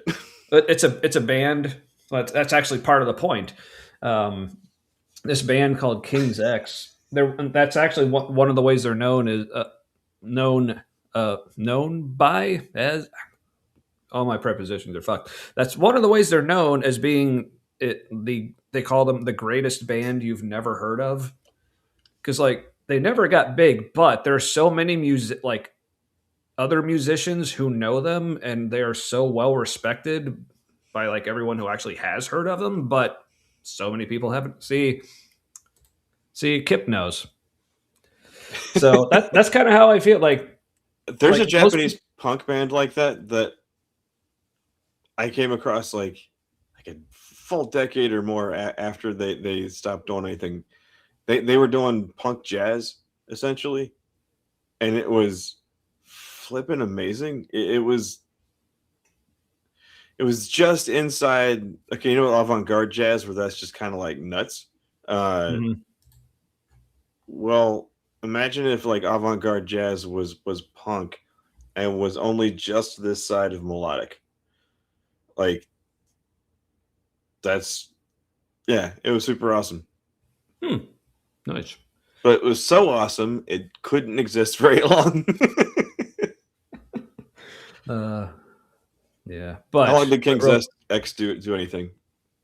What's that? How long did King's X do anything?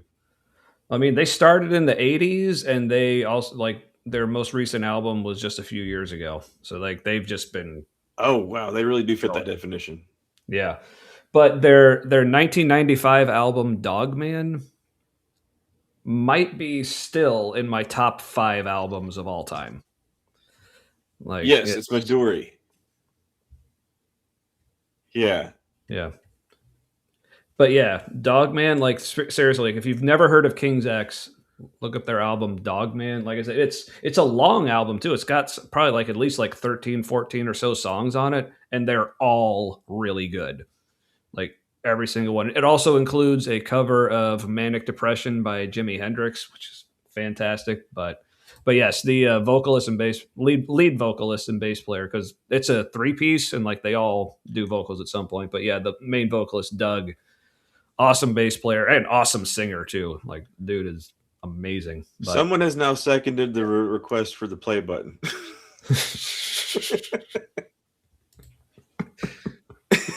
Yes, I remember the play button. 90 years ago. Or whatever. I move, we play the video. I second that motion. It's like, fine. This is apparently a democracy now. Like, bullshit. All right. It's like, people were having real emotions and we were trying to avoid it. Damn it. Hey, teal shirt guy sounds like a young president Allstate. Oh, yeah. Yeah.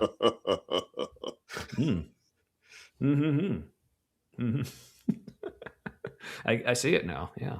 Interesting. I used to fear death a lot, being in that type of lifestyle. I would carry a gun because I was afraid of dying, actually. He was in a gang. People think that, we want to hurt people. No, actually, it was a defensive mechanism for me. But now that, similar to the sister here, like by faith, I feel like I know where I'm going. And likewise, I feel bad about my friends. So that's why... Again, that phrasing, by faith, I feel like I know where I'm going. I just find that really interesting phrasing. It's kind of like saying, in my put on reality, like... Yeah. It's like, even if it's subconsciously, it's like admitting, I feel like I should know, but I don't actually know. In the layer I've thrown over this reality, it's this. My narrative about this, it's this. But it also might not be. Mm-hmm. Yeah. But like I said, like I know this is like a live, very like conversational, casual situation. The correct words don't always come out, but yeah, but I feel like now 2 of them have phrased it like he got shot 5 times in the back of a taxi cab. Who the fuck are we talking about? Are we talking about this guy? I missed that part. Oh, he said, sorry, that was a dumb reference. I thought that seemed like he was referencing something, but Yeah. Is that the guy? That sounds like a reference to the Guardian Angels guy. Like the guy who started that, he got shot in the back of a taxi cab too, Hmm. and lived. He's not a good guy. Vigilantes, go figure. Hmm. Hmm. The Guardian All right. Angels, you familiar with them? No. In New York, they wore red berets and like bowling jackets and stuff, and Hmm. they would like beat up criminals that until the cops got there, but really they ended up just beating up a lot of like darker skinned people until the cops got there. Hmm. All right. Criminals or not, sometimes they weren't criminals, but they also seemed to really only target darker skin colors. Well, that's unfortunate. So, referencing the politician in the New York mayoral campaigns. Oh yeah, he did. He did run for mayor. Siwa or Curtis Silva. Silawa, Curtis Silawa, I think. That sounds familiar, but He had no hope. He only stole votes from Cuomo. Mamdani was always going to win, basically. After a little while, it was the whole thing. The two Republican candidates were fighting over each other's votes. But like, what was stupid because you add them together and it still wasn't enough to win. Like, so, how stupid are both of you? apparently very. So, all right. Yes. Aha.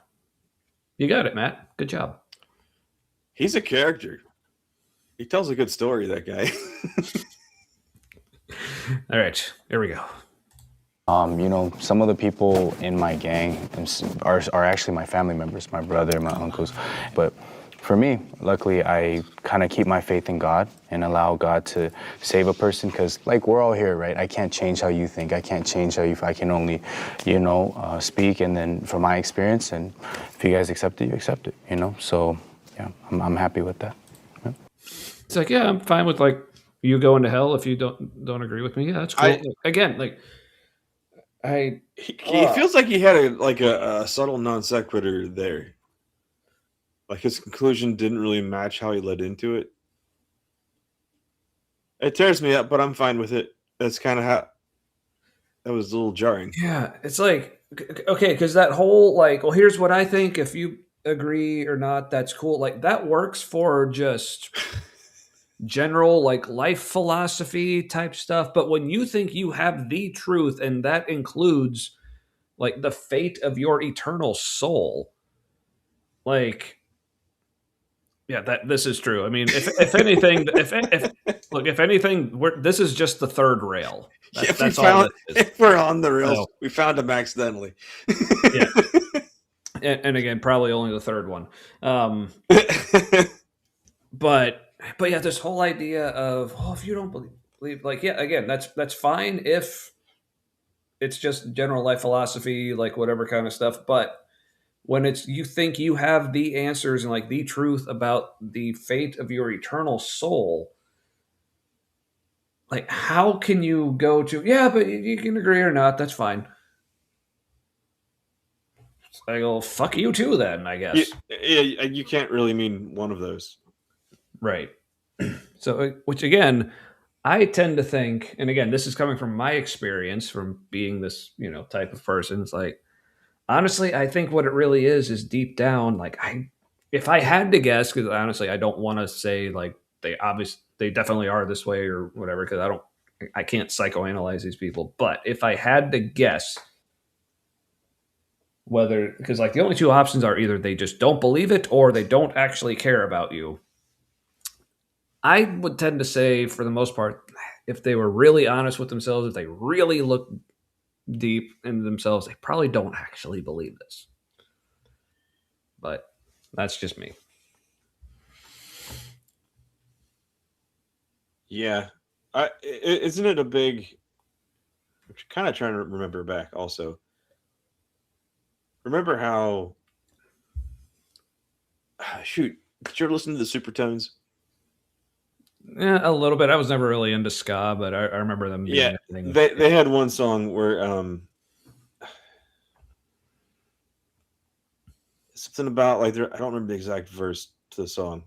It really got me. Like the lyrics, they weren't especially amazing as a band or anything, but the one song about like if I was there in the crowd that day, like when Jesus was crucified, um, I would yell crucify louder than any mouth.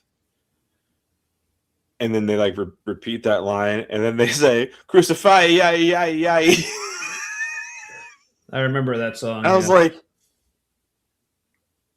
it rubbed me the wrong way. Like when they turn crucify in this like supposedly poignant song into like the hook of the song. yeah, crucify, yeah. That's a choice. But I think that's like one of the main fears of like maybe all Christians is like, would you have denied Jesus? And really, that question is like, do you really believe? Because I think it's pretty obvious. Like most Christians would say, like, yeah, Peter didn't believe in those moments. Like he like severely doubted to the point of like, I'm going to do the not believing thing. I don't know. I kind of think that fear like belies the acknowledgement that like maybe you're afraid you don't actually believe it. Yeah.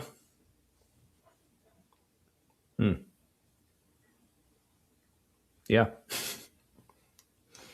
Yeah, not many ideas worth dying for, honestly. That's true. Except survival of people is good. Yeah, it was ironic, but yeah. I mean, if we figure it out eventually, we'll do the right thing when all else has failed. Yep. I know people we'll say that it. about America, but it's kind of true for everybody. Yeah, we'll get to it eventually or something. Kind of like the play button. Well, even if you don't want it, I'm going to be praying for y'all. Just so you know. Sweet. I'm definitely going to be praying for you. Not just like, just praying for you, for your well-being, for everything. So I think everyone here See, is that was good. fantastic and stuff. Like, Yeah. That was good. It started off weird, and I think that's why the guy had that like loud, nervous laugh.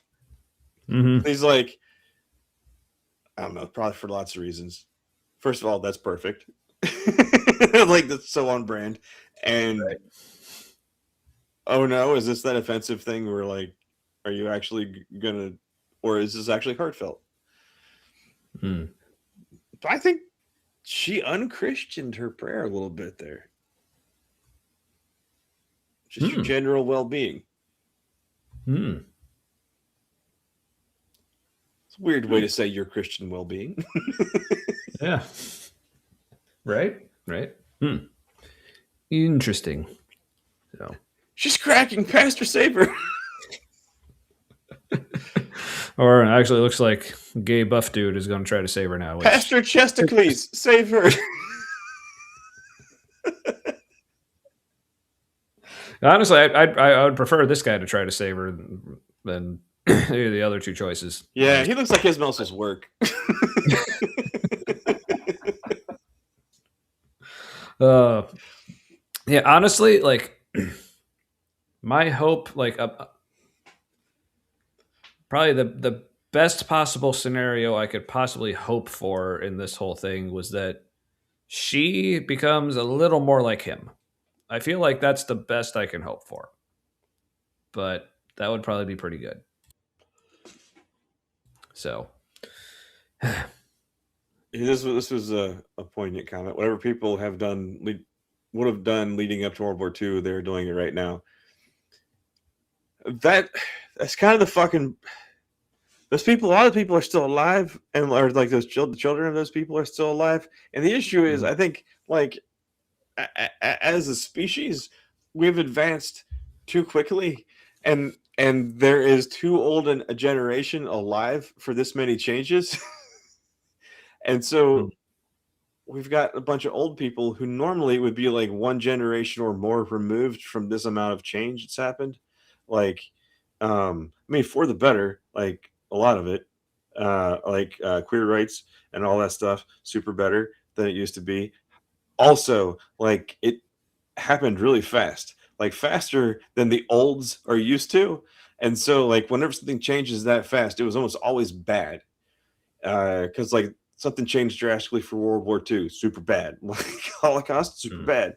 Those are some big changes. So now big changes, super bad. And Yeah. yeah, the olds are holding us back. They're trying to do us a solid, but it's an old solid, and they should stop. Yeah. Yeah, it's an old solids. It feels it's made me think of constipation. In fact, maybe apt. So maybe the old solid wasn't ever great. there's that possibility as well. It was just the best most of us were doing. Yeah, right. Or the best that most of the right kinds of us were doing, or something. Yeah, right. The ones that survived anyway. Right, right. I genuinely, by the way, would love to talk to you about. Like, I want to hear like some of your thoughts and stuff like that and stuff. But I would genuinely want to be friends with everyone here. Like, I feel like I can hang out and so I know. I would not. I know. I just want to be like, oh, you poor sweet child. Yeah, it's like I want to be. I'd want to be friends with this guy. Yeah, he seems super cool. And anyone like on the ex-Christian side, yeah, sure. Like, but the others on the Christian side, like, definitely not Goldenrod lady. I don't think I'd get along with her at all. But even also, like the other two guys, it's like, there's Pastor creeps me out. He's not okay. I do kind of feel like maybe there's a couple of the non-Christians who, like, although they like this guy and they're like, you seem like a great person. Also, I don't really want to talk to you that long.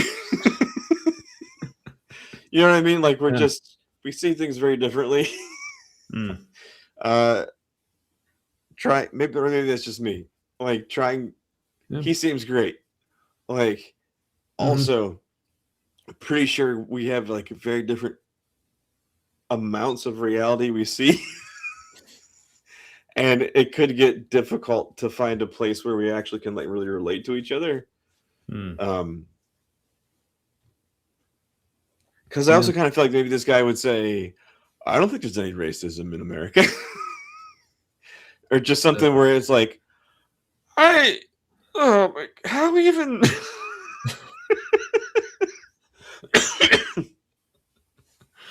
Yeah. I just feel like one of those moments is coming. I don't know if it's about that, but yeah. Just wishing sometimes conversations were speed dating. Where you're like, I think I'm done. I'm gonna walk away and this won't be rude. Just like, I've seen where this goes and we should stop.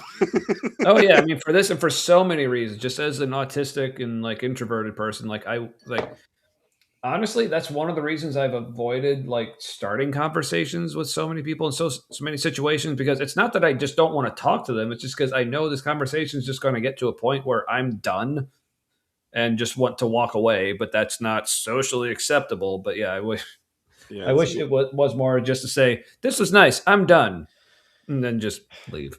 What's hard with that was when it's family. Yeah. And you're like, okay, we fundamentally don't exist in the same reality. It overlaps a bit. And we can like really connect where it overlaps. And yeah, it just sucks when it feels like if they were just aware and acknowledged that there is like equally valuable or valid viewpoints, just acknowledging alternate viewpoints are valid because it could be correct, and ultimately it's just the stories we tell ourselves about what's happening. If they could acknowledge that, now you don't have to be on exactly the same page and you're in the same reality. But yeah, having that struggle with my immediate extended family. Yeah, that's a thing. And they're like, why don't we connect? You're so distant. And you're like, we're just, it's not just me. Right. It's like there's reality, right? And like Right. neither one of us are seeing it accurately. Like we're both off a little bit at least. Yep. All right. Well, I think we're almost done with this. Are we? Dirty Yeah, there's like- sinners, and they ask for my forgiveness. There's like 2 minutes left. So That me and her are going to be super tight. So I think that you need to do stand up. I do stand up. You do? Yes. Didn't I say she Yeah. might actually do it? I called it. I want to say, as a Christian pastor, I want to apologize for God damn it, you fucker. some of the things that. They were having a moment. He's like, as a Christian pastor, which is the most Christian pastor thing he said so far. Mm-hmm. Let me derail this moment because of me. God, like we were at the point where even like Goldenrod lady was talking like an actual human, and We now can't have that, pastors- man. He outranks them all in spiritual authority. Like this shit going off the rails into humanism right now. This is all on him. He's got to save it. Yeah, it's like good because he's obviously he's going in this whole like again, this is totally a hello fellow kids moment. It's like, look, I'm not like those other Christians. Like we can be cool, but I just want to apologize for it because yeah, I agree. Like, yeah, what a bunch of jerks those guys are, right? Yeah. Like I'm not that kind of Christian. Yes. And he's been in a hello fellow kids like posture this whole time. Yes. Thank you, Melly, for expressing this so well. But I'm like, okay, so, but now like being out of it, because again, at the time, this is something I'm sure I said on multiple occasions when I was like talking to unbelievers and I was saying, look, I'm a Christian, but I just want to apologize for all those other ones. It's like, man, what's wrong? Oh, with especially them, as right? we got more progressive. Yeah. Yeah. But I'm like, what is this actually supposed to accomplish? Because let's say someone is not a believer because they have such a problem with whether it was their own personal experience or just what they know of the church. And they're like, no, this just like, from what I can see, like at least like in my culture, the Christian church looks awful. But then like just one dude comes along. It's like, look, they're all getting it wrong. So this is fantastic. Yes. That is perfect. Yes, exactly. Thank you, Noise. He's the human equivalent of a rap song in a driver's ed video. Beautiful. Did anybody else watch the driving with chef's finesse video in driver's ed? It was from like the 70s, late 70s probably, and this is like retired race car driver, and it was safe driving, but he called it driving with finesse. No. All right. Yeah. I don't know. But anyway, as I was saying, so, as Tommy. but when Christians do that, like what are they expecting is going to be the outcome of that? Because like if someone has this kind of overarching experience of like Christianity is this horrible thing, oh, but this one guy comes along and says, oh, but it's not really that. I'm like, well, that's the Jesus model. Jesus was that guy who came along and said, oh, it's not really like that. It's the whole method. Yeah, but from someone on the outside, I'm like, how am I supposed to know like which one of you is right? Like, okay, yeah, your version maybe sounds nicer, but well, you'll feel it in your heart. Whichever one you feel in your heart the most, that's the right one, because that's the Holy Spirit talking to you. Right, wait, real fast, I want to say, like, if there's such a thing as like an extra sense, like where like the gut feeling is like a real like connection with something, that kind of thing. If that's actually like real and scientific and like provable, it really hasn't been yet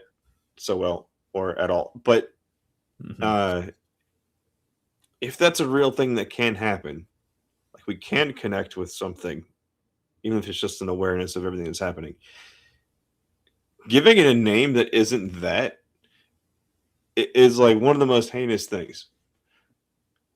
Like saying it's the Holy Spirit, like giving people a language and a narrative to go with it. When like, what if it's real and you fuck up the connection with the real thing by steering it into this story?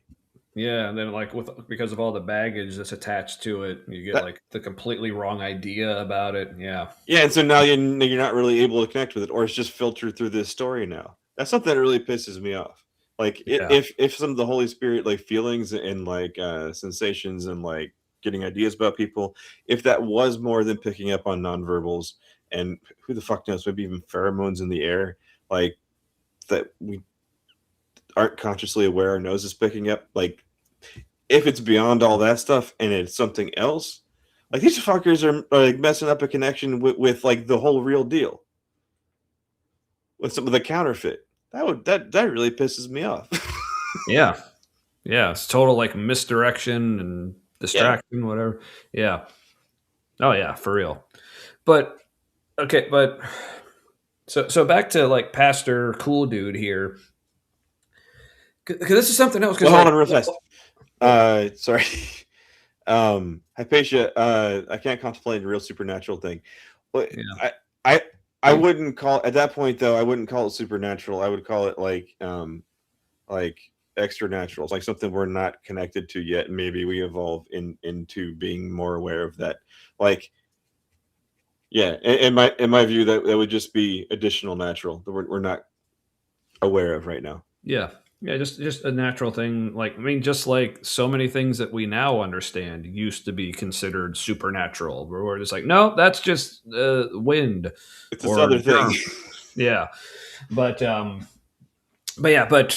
back to this guy. So something that, like occurred to me. So as he's talking here and saying like he wants to apologize for like the way so many other people in the church behave, but like what did he say earlier that he found out through his research, like whatever? Like, why do Christians or why do non-Christians not believe in Christianity? It's because he says it's not because of like being hurt or experiences with the church. It's because they just don't believe in Jesus. So what is he hoping to accomplish here by saying, well, I know your problem isn't with the church. It's just because you don't believe in Jesus, but I'd like to apologize for the church. Like, which, okay, if that really is his goal, is just to apologize and nothing more than that, then cool. But he's trying to find the button that needs to be pressed for them to move closer to believing again. Mm-hmm.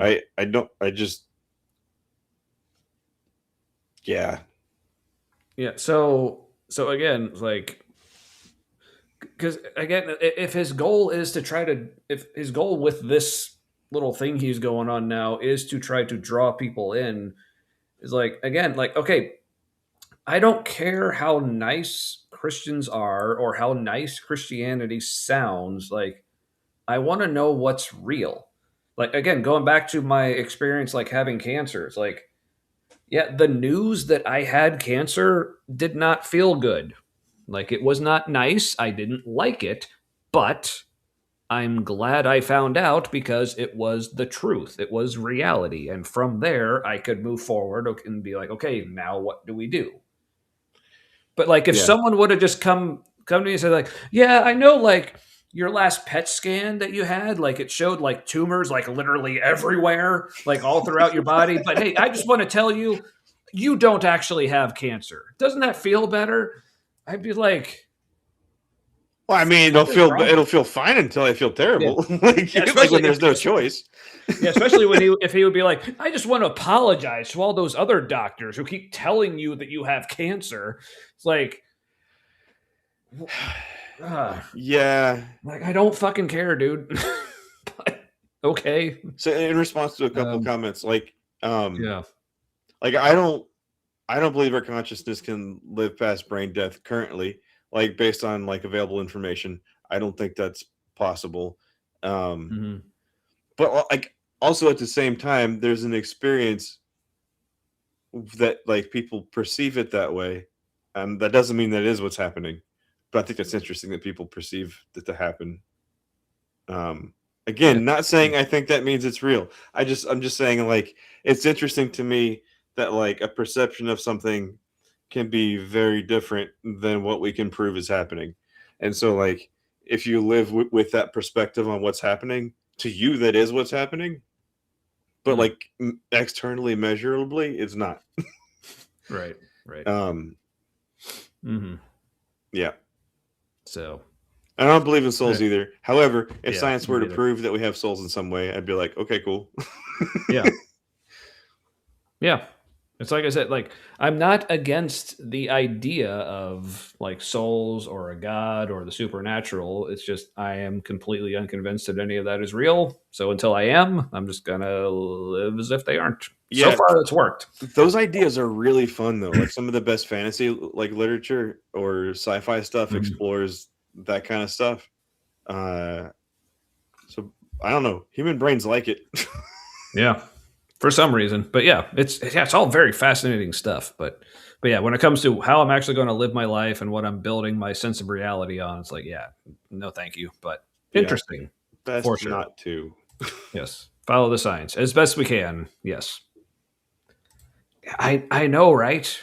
But we'll Great still be fucking- limited by our ability to do the science.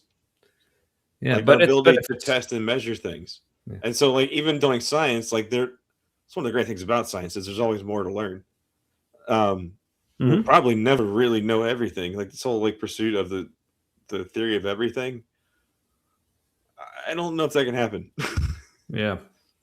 Which again, because I mean, as much of a pariah as the man has become, I do appreciate because Albert Einstein. No, because no one is. I mean, well, there might be some exceptions, but few people are completely good or bad. But there was one thing that Richard Dawkins did say about science that I thought was really cool. He's like, scientists love saying we don't know. It gives us something to do. And it's even cooler when you can prove someone else wrong. Then when you can prove that someone else doesn't know. Yes, like, haha, you don't know either. It's like, foiled again. It's like, and you don't, yeah. and you don't have to have a better answer. Right? Yeah, that's the. I get sorry. We'll get back to the video, but total side tangent here. But like, that's one of my least favorite things. Like when people say, like, well, you can't like talk down or try to disprove one idea if you don't have your own like better thing. Like, no, there's like, look, I know nothing about like heart surgery. But if I ever needed a bypass and my cardiovascular surgeon told me he was going to do the bypass with crazy straws, like, I don't have to know the right way to do it to say, don't do that. Also, wouldn't you kind of want to see it happen? Yeah, okay, do it to someone else first so I can but yeah. But yeah, this is why, like, Hypatia had an interesting comment about we'll probably go extinct before we learn a fraction of what could be learned. Right, like, right. Okay, Loki, I'm pretty sure like fully biological humans go extinct and humanity lives on as like a hybrid of artificial intelligence and like genetically engineered. I think that's what we're headed towards. Is this like weird hybrid where like at some point it merged, and because like evolution started becoming completely guided by artificial intelligence and us, then yeah, I just think that that'd be emerging. It might be inevitable. It might happen on every planet that gets to a certain point. Goodbye, everyone. Anyway, all right. So let's get back to Pastor Dude here, thinking he's accomplishing. Well, he might be again. I'm not saying apologizing for the church is completely worthless, but I'm just not sure if it's gonna. But it feels a little worthless in this case. Yeah, yeah. I was gonna say I'm not sure if it's going to accomplish what he seems to hope it's going to accomplish. But let's let him cook, I guess. You've experienced in the church, and no excuses. I'm not gonna say, oh, nobody's perfect, but that shouldn't have happened. there was abuse and judgment, and that's not what Jesus stands for. And I do disagree that I believe that you know that God is real. I'm gonna go back to that, but let me just. You fucking ruined it. He was on a good path. Yeah, because and then I he's was like smoke bomb. Yeah, because I was even about to say, you know what? I want to kind of walk back, that strong statement I said about how like his apologizing for this is like worthless, but because I'm like, no, I think it's not that it's worthless, but to me, it's like that's the least that the church can do at this point. But it is still good that they do that because, like, yes, I think Christianity and like the church has a lot to apologize for, so I should encourage them apologizing for But it. he ruined it. Right. also, you know what was so bad about that he's doing like a genuine connection kind of thing, right? Mm-hmm. And to get behind the defenses, and then he tells them what they believe. That is like culty methods. I mean, break down your defenses and then plant things. So, given what he just said there, now it's actually making me like rethink what he just said that I thought was good. Because I'm like, was he genuinely apologizing for stuff, or was that him just trying to build up some more goodwill so he could go back to the thing that might piss him off? But if I do this first, then it'll land a little softer. You know what I mean? Or are you looking at something in the chat? I was looking at a chat. I saw platypus, and I was like, trying to make sense of it. Yeah, it would probably be like just the most absurd thing on Earth that like reaches like peak enlightenment or some shit. Right. Yeah, and then Fox, he was going somewhere, and then the shat on the floor in front of everyone. Yeah. Also appears to be proud of himself after doing it. Mm-hmm. I'm a big boy. Yeah, so no shame. I understand being distracted by the platypus comment because if I saw it, I would have been too. Well, first I saw Peter Cushing as Dr. Frankenstein in a comment, and then I was like, I'm a little broken. And then I saw the platypus comment, and I was like, my brain was trying to reconcile the three, and it wasn't working. Peter Cushing, Dr. Frankenstein, and a platypus. Right, so no hard feelings if you didn't, but did you follow anything that I just said while all that was going on in your head? Okay, I was at the time. I don't remember it. All right, so seeing where he went with that, as much as I was about to come to his defense, okay, him apologizing for all like the bullshit that the church does, that's actually a good thing. Yes. But then seeing where he went with it, I'm like, that makes me question, was that apology like genuine? Or was he just trying to like build up enough like goodwill that he could come back with the bullshit and hopefully it wouldn't hit as hard? Like, I think he was manipulating. Now I don't buy the the pause seems intentional. Like, I'm sorry, that shouldn't have happened to you. Now it feels he Yeah, rapport building with the intent of manipulation. He jumped the gun on the manipulation part because he's bad at his job.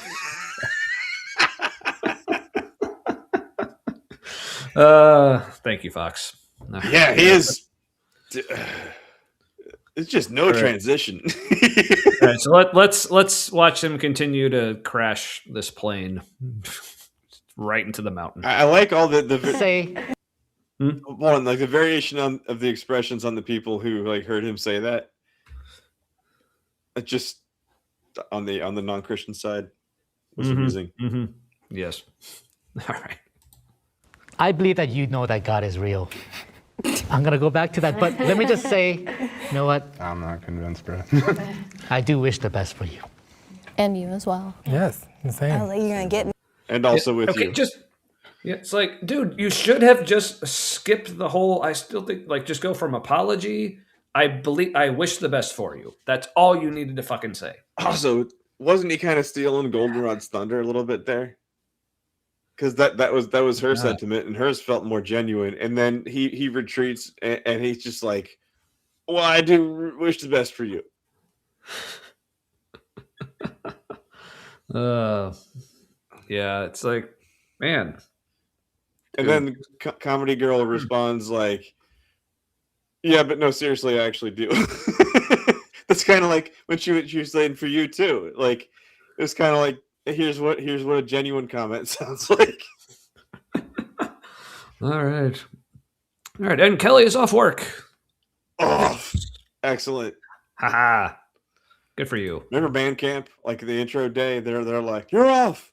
You're off. Mm-hmm. You're off work. You're off being a husband. You're off being a dad." It's like Never Land and shit. Yeah.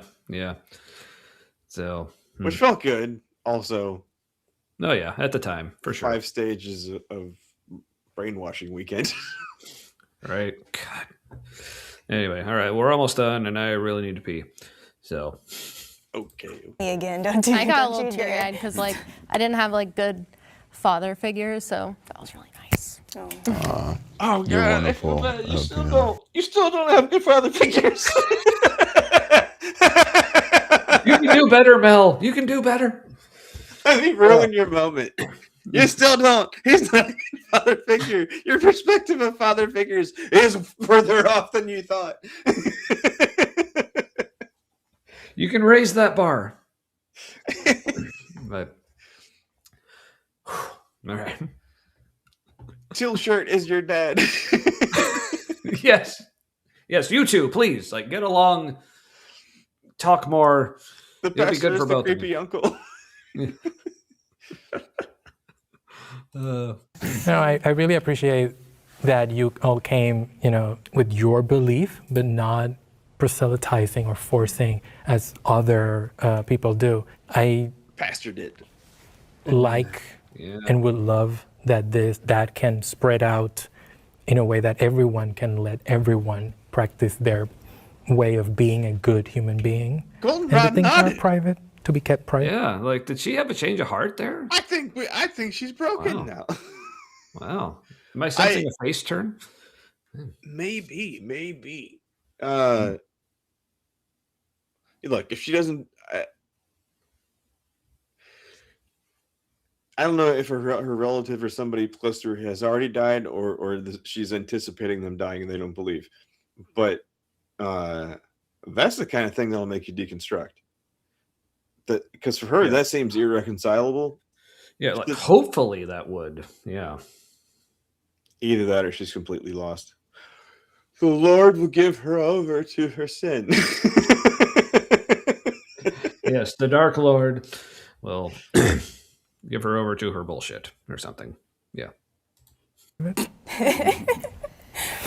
Thank you for being open. Thank you, all of you guys. Thank you very much. We're all looking for something to fill that void inside of us, right? Some of us it's Jesus. Some of us it's really wild sex. Ain't nothing wrong with that. Oh no. Oh, so maybe it's like these two. Ooh, maybe. And how much you want to bet? Yeah. They had dinner after this. I don't know, but honestly, like that's He did. like, Hey, Teal Shirt did respond with an yeah, he brought it back, and it was just as awkward as the first time. Stop it. But this is something for anyone who like follows me like personally on like Facebook or Instagram. This is something I posted about the other day where it's like basically like Christianity taught me that, we all have this God-shaped hole inside of us that like that's why we're always feeling like unhappy or unfulfilled, is because we keep trying to fill it with all this other things that's not God and only God can fill it. But since leaving Christianity, I realized like no, that hole, like if anything, it was me shaped. Right. What I was missing was the real me. And once I've left that and have finally like, instead of putting in the effort of trying to figure out what does God want me to be, or what did he make me to be? What was his purpose for me? Like, no, just realizing who am I? What do I want in my life? What do I want my purpose to be? Like, and once I started like building into that and filling that hole just like with myself, like they talk about, oh, this is why you're never fulfilled or never happy. Like I am like happier and more fulfilled than I have ever been in my entire fucking life. Yeah, I think we have an So- us-shaped hole in us, Mhm. and the perspective difference is that like Christians think more of themselves is awful because they think they are awful, and maybe maybe not just Christians. Like there are other faiths that do it too. Oh yeah, for Um, sure. But if you see yourself as good, more of yourself as good, and and yeah, then everything's based on knowing more of yourself. Because like that's a very evolutionarily guided thing. Like to want to be more you. You have survived so far. More of you is probably better for surviving. You know, like that, like super basic logic. Yeah, makes sense. Yeah, we're all looking for Mhm. more of ourselves. Sometimes Christians find part of themselves and call it super bad and evil and wrong and worth going to hell for. Because as long as you were, if only you were not you, that Yeah, super. It's not good. right. So not. All right. It's a suicidal death cult. Yeah. America. Ryan's are so sweaty. Everybody do it. I appreciate it. Let's meet up. We have to go out. God, he made it like. Deal. Wait, but he's talking. He's talking to a woman right now, right? For the Mhm. Okay, so that made it okay. Was that the one? That was that his coffee mate? I think so. Okay. We should. I gotta get your info. You're wonderful. Meet up. You are amazing. So are nice to meet you. You're amazing. You got a friend for life in me, man. Oh, same. You do too. Oh, Wait, was Satan? Look. Okay, when he hugged Satanist guy, he went in for like a deep hug, like he was gonna fucking Nice to fuck meet him you. up. You're amazing. You got a friend for Like, I life think in it me, just man. got like same. You do too. camera maybe. See? like he was about to like pick him up. Yeah, he was. Hmm. They're gonna do it.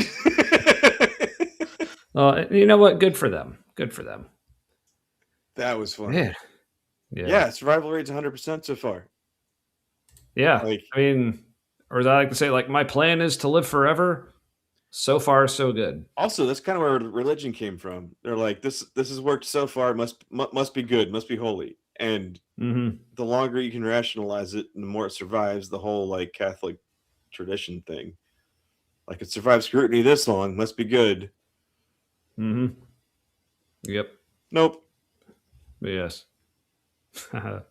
Yes. We also survive better when we are surrounded by people who support us. Absolutely. So. Yeah, there was a line from a Black Sails episode earlier when I was watching it. The point of the quote was basically like,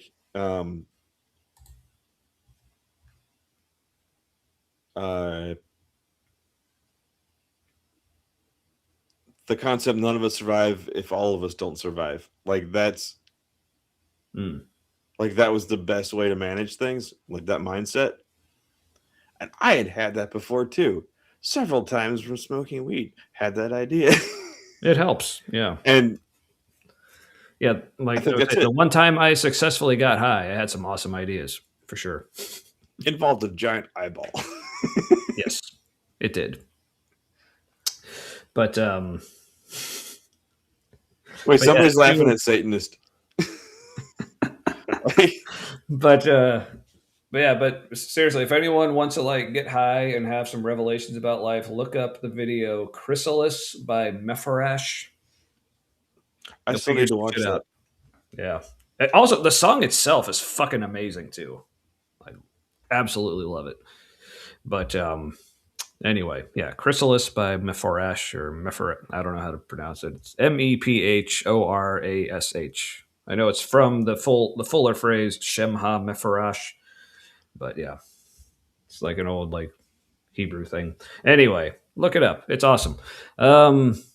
But yeah, but get back to this like comment by Melly. Like, yeah, I mean, this is why we love doing the show, because I feel like we don't say it enough, like how much we really do just appreciate all the people, like whether you're regulars, whether you're just popping in for the first time or occasionally, like we just love kind of like what this show has become, where it feels like just hanging out with a bunch of friends, and we just happen to be doing a show, but yeah. So Yeah, glad everybody's here. Yeah. So, and yeah.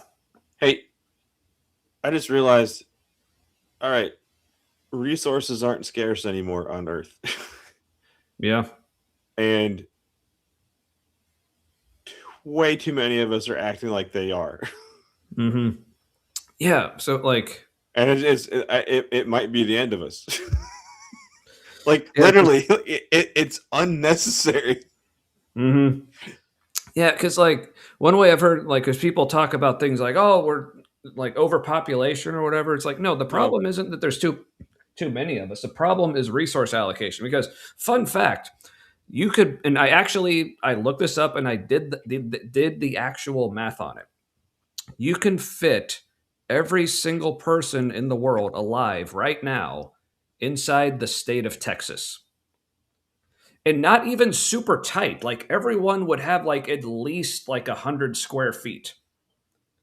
Well, Texas is pretty damn big. And I want to say it's more than that, but I know it's at least 100 square feet. I'm pretty sure it's a lot more than that, but I know it's at least that much. But like, yeah, but if you're in a 10 by 10 room, that's not that much space.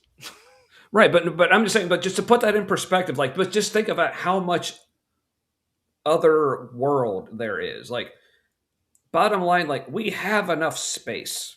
Like, we have enough resources. The problem is not that there's too many of us or not enough of it.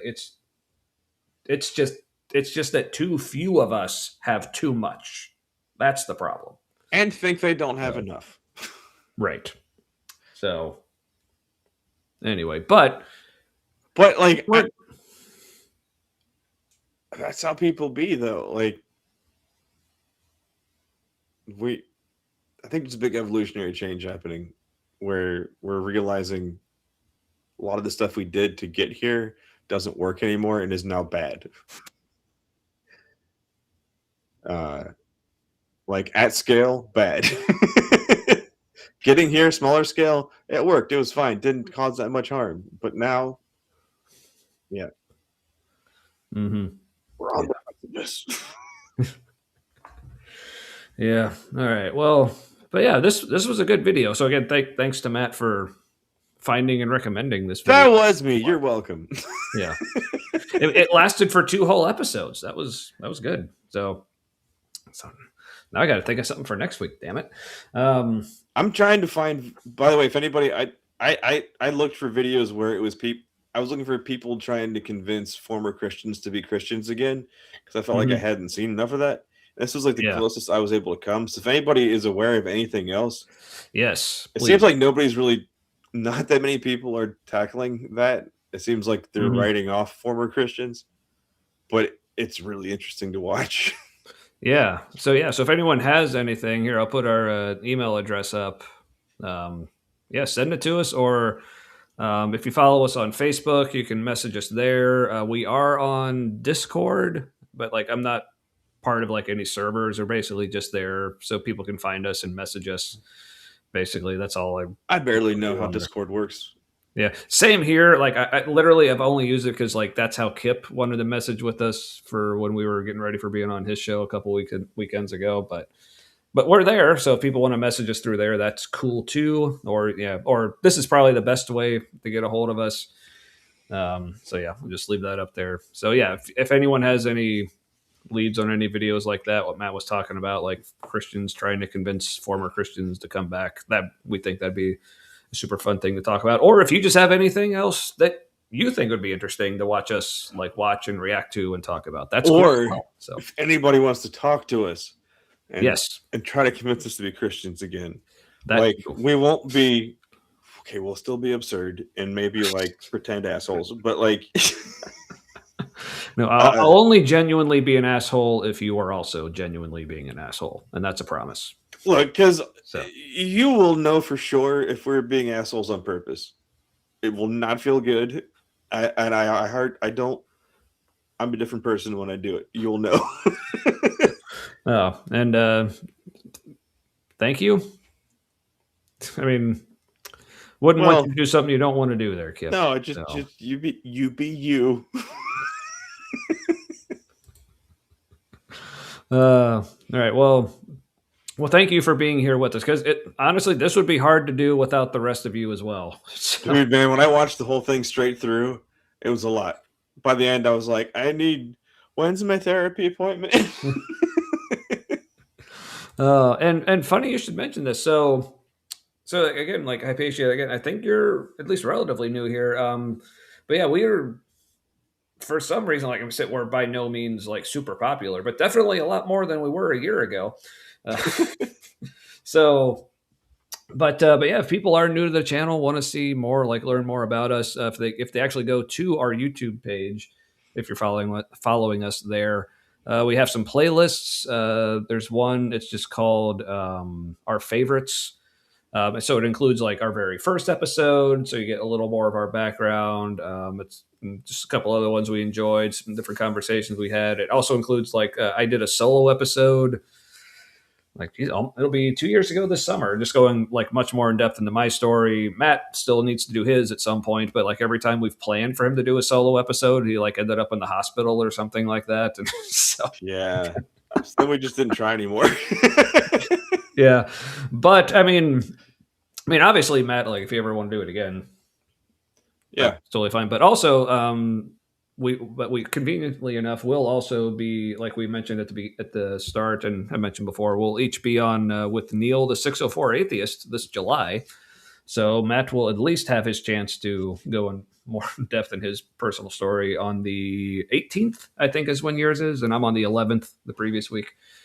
So I bumped yeah, my camera a while back. Okay. I was like, wait, where's that pipe? There's usually an air duct. Yeah. Mm-hmm. Yeah, I remember that pipe. It's been a while. All right. Yeah, you should come over here sometime. The kids are fucking tall. Well, actually, Elise is just. Yeah. She's still little. Yeah. Well, yeah. My eldest, she's still about the same height she has been for a while, but the boy, he's quite tall. Well, Elise is like single-digit growth percentile. Yeah, which makes sense. So she's gonna be, maybe she might be legally a little person when she's at her tallest.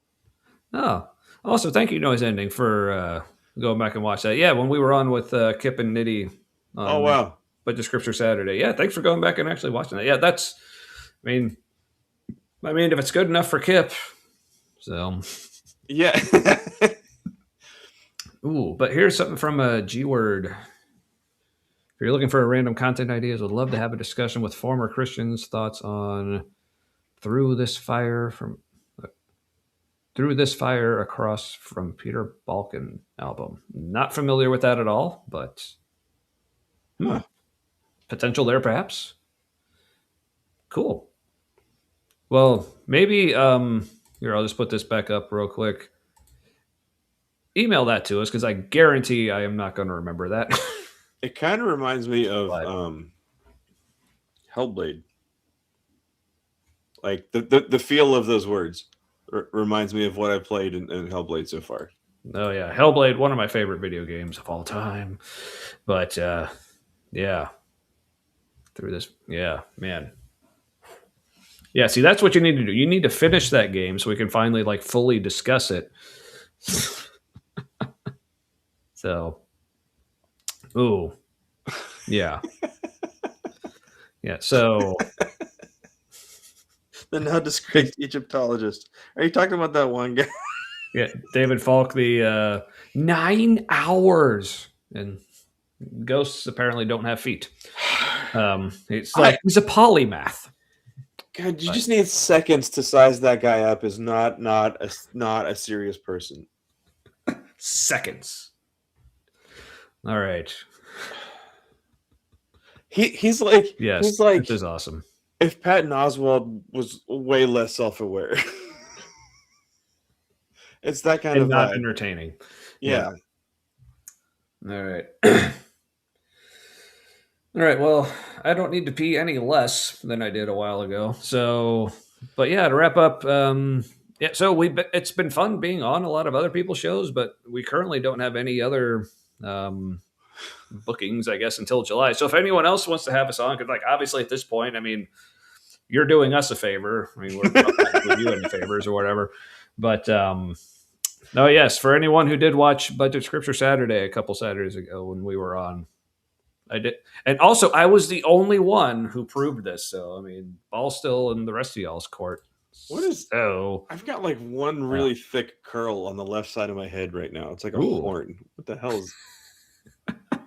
Yeah, when I had hair, that would happen to me every once in a while too. But all right, okay, just drop the name of the boss because I'm super curious. But yeah, man, Hellblade still one of my favorite games of all time. The sequel was good but disappointing, in my opinion. That's something I can maybe. Yeah, well, it's hard for lightning to strike twice. Yeah, but it seemed to me like in the sequel they put all of their effort into just like the graphics and like the look of it, because the look of the game is absolutely stunning. Like, yeah, the technical achievements they had in that game were just absolutely fantastic. But as far as like actual the experience of actually playing it, like I played it through once and I have zero desire to go back and play it again. Where the original Hellblade, it's like I might actually go play that again this weekend. But like the way they ended that game, still one of my, not just one of my favorite things in video games, just one of my favorite things of all time. The way they ended that, it's fucking. What I've played in it so far, it really seems like the people who made it, they're like, we're gonna put everything into this as if we might never get to do something like this ever again. And so there was way more soul in it. Yeah, I can imagine that would be hard to duplicate. There was a movie like that. Shit, I don't remember. And right now, it was like they put everything into it because they treated it like they had no hope of there ever being a sequel, or I don't remember. I'll probably remember at some point. All right, so I can remember some of the names. So if one of these is it, let me know. So there's Valravan. That's Cert. Cert's the fire one, right? Yeah, Cert. I think Garm. I'm not up to Garm yet. And as far as bosses, I think, and then there's the final boss, but I won't say anything about that because like that's. But yeah, but other than the final, the only bosses I remember is Valravan, Cert, and Garm. I think those are the only actual like true like boss fights in it. But yeah. That relies on a lot on audio cues. Yeah, that's either Valravan, Garm probably as well. Cert not as much. Cert was like much more like just straightforward, like dodging. Yeah, honestly, like Cert, he was almost just like one of the regular enemies, just bigger. But yeah, I liked the Cert level though. Yeah, like the audio and like the flashbacks and stuff. Yeah, where you're like really running through like the fire maze type stuff. Yeah, really cool. But I think, yeah. But anyway, so yeah. Let me know noise ending. Was it Cert, Valravan, or Garm? If that was one of the ones you're thinking of, let me know. Otherwise, yeah. Yeah, unless Matt, you had any other closing thoughts before we head off? Nope. I have more pork chop. Awesome. Well, it's only been out for 5 hours. That's probably safe, right? Yeah. But sure. Well, one way to find out, right? I mean, so anyway, probably. Yes. Anyway, so yeah, as always, thanks everyone for hanging out. That makes doing this so much more enjoyable when y'all are here. I mean, like I said, we'd do it anyway, even if it were just the two of us. And like the first over a year of doing the show bears that out.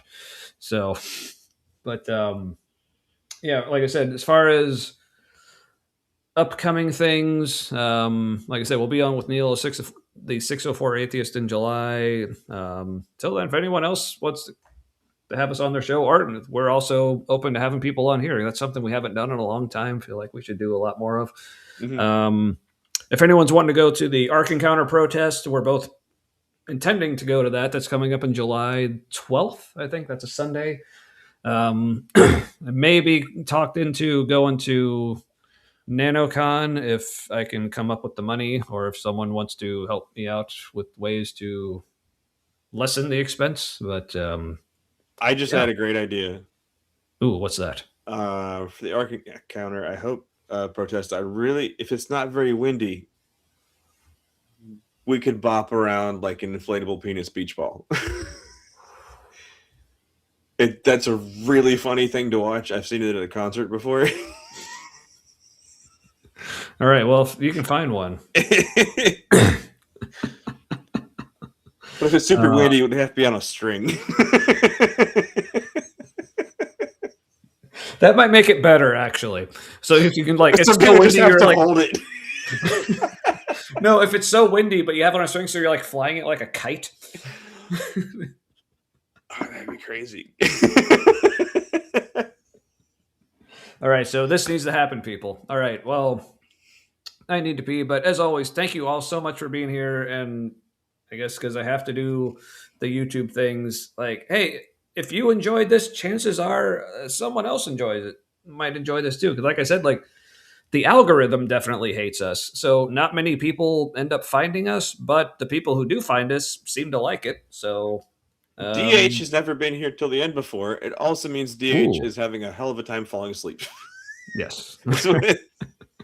I get sorry that you're falling asleep to this, or you're welcome. I don't know. I don't know if so it is a dark. comfort or if we were keeping you up. Probably hard to All say. right, so the Ark Encounter place, it's in Kentucky. I don't remember the exact city or town name that it's in. But it's the Ken Ham, like, Answers in Genesis dude. They also have the Creation Museum. They have an Ark Encounter there. I want to say it's like an hour south of Who Cares.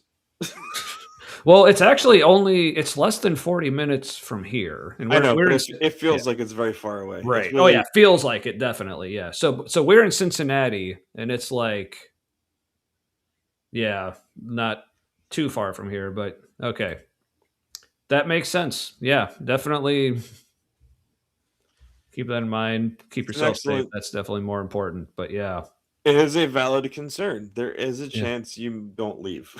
Yeah. So yeah, definitely want you to stay safe above all. So still a slim chance. Yeah. As of now. Yeah, Williamsburg. That sounds maybe right. I don't know, but yeah, or Williamstown. I don't know, but yeah, definitely safety the priority. As much as we would love to like meet all of you, I would also prefer you to still be alive. So yeah. All right. So anyway, and then for those of us within this United States prison. Yeah.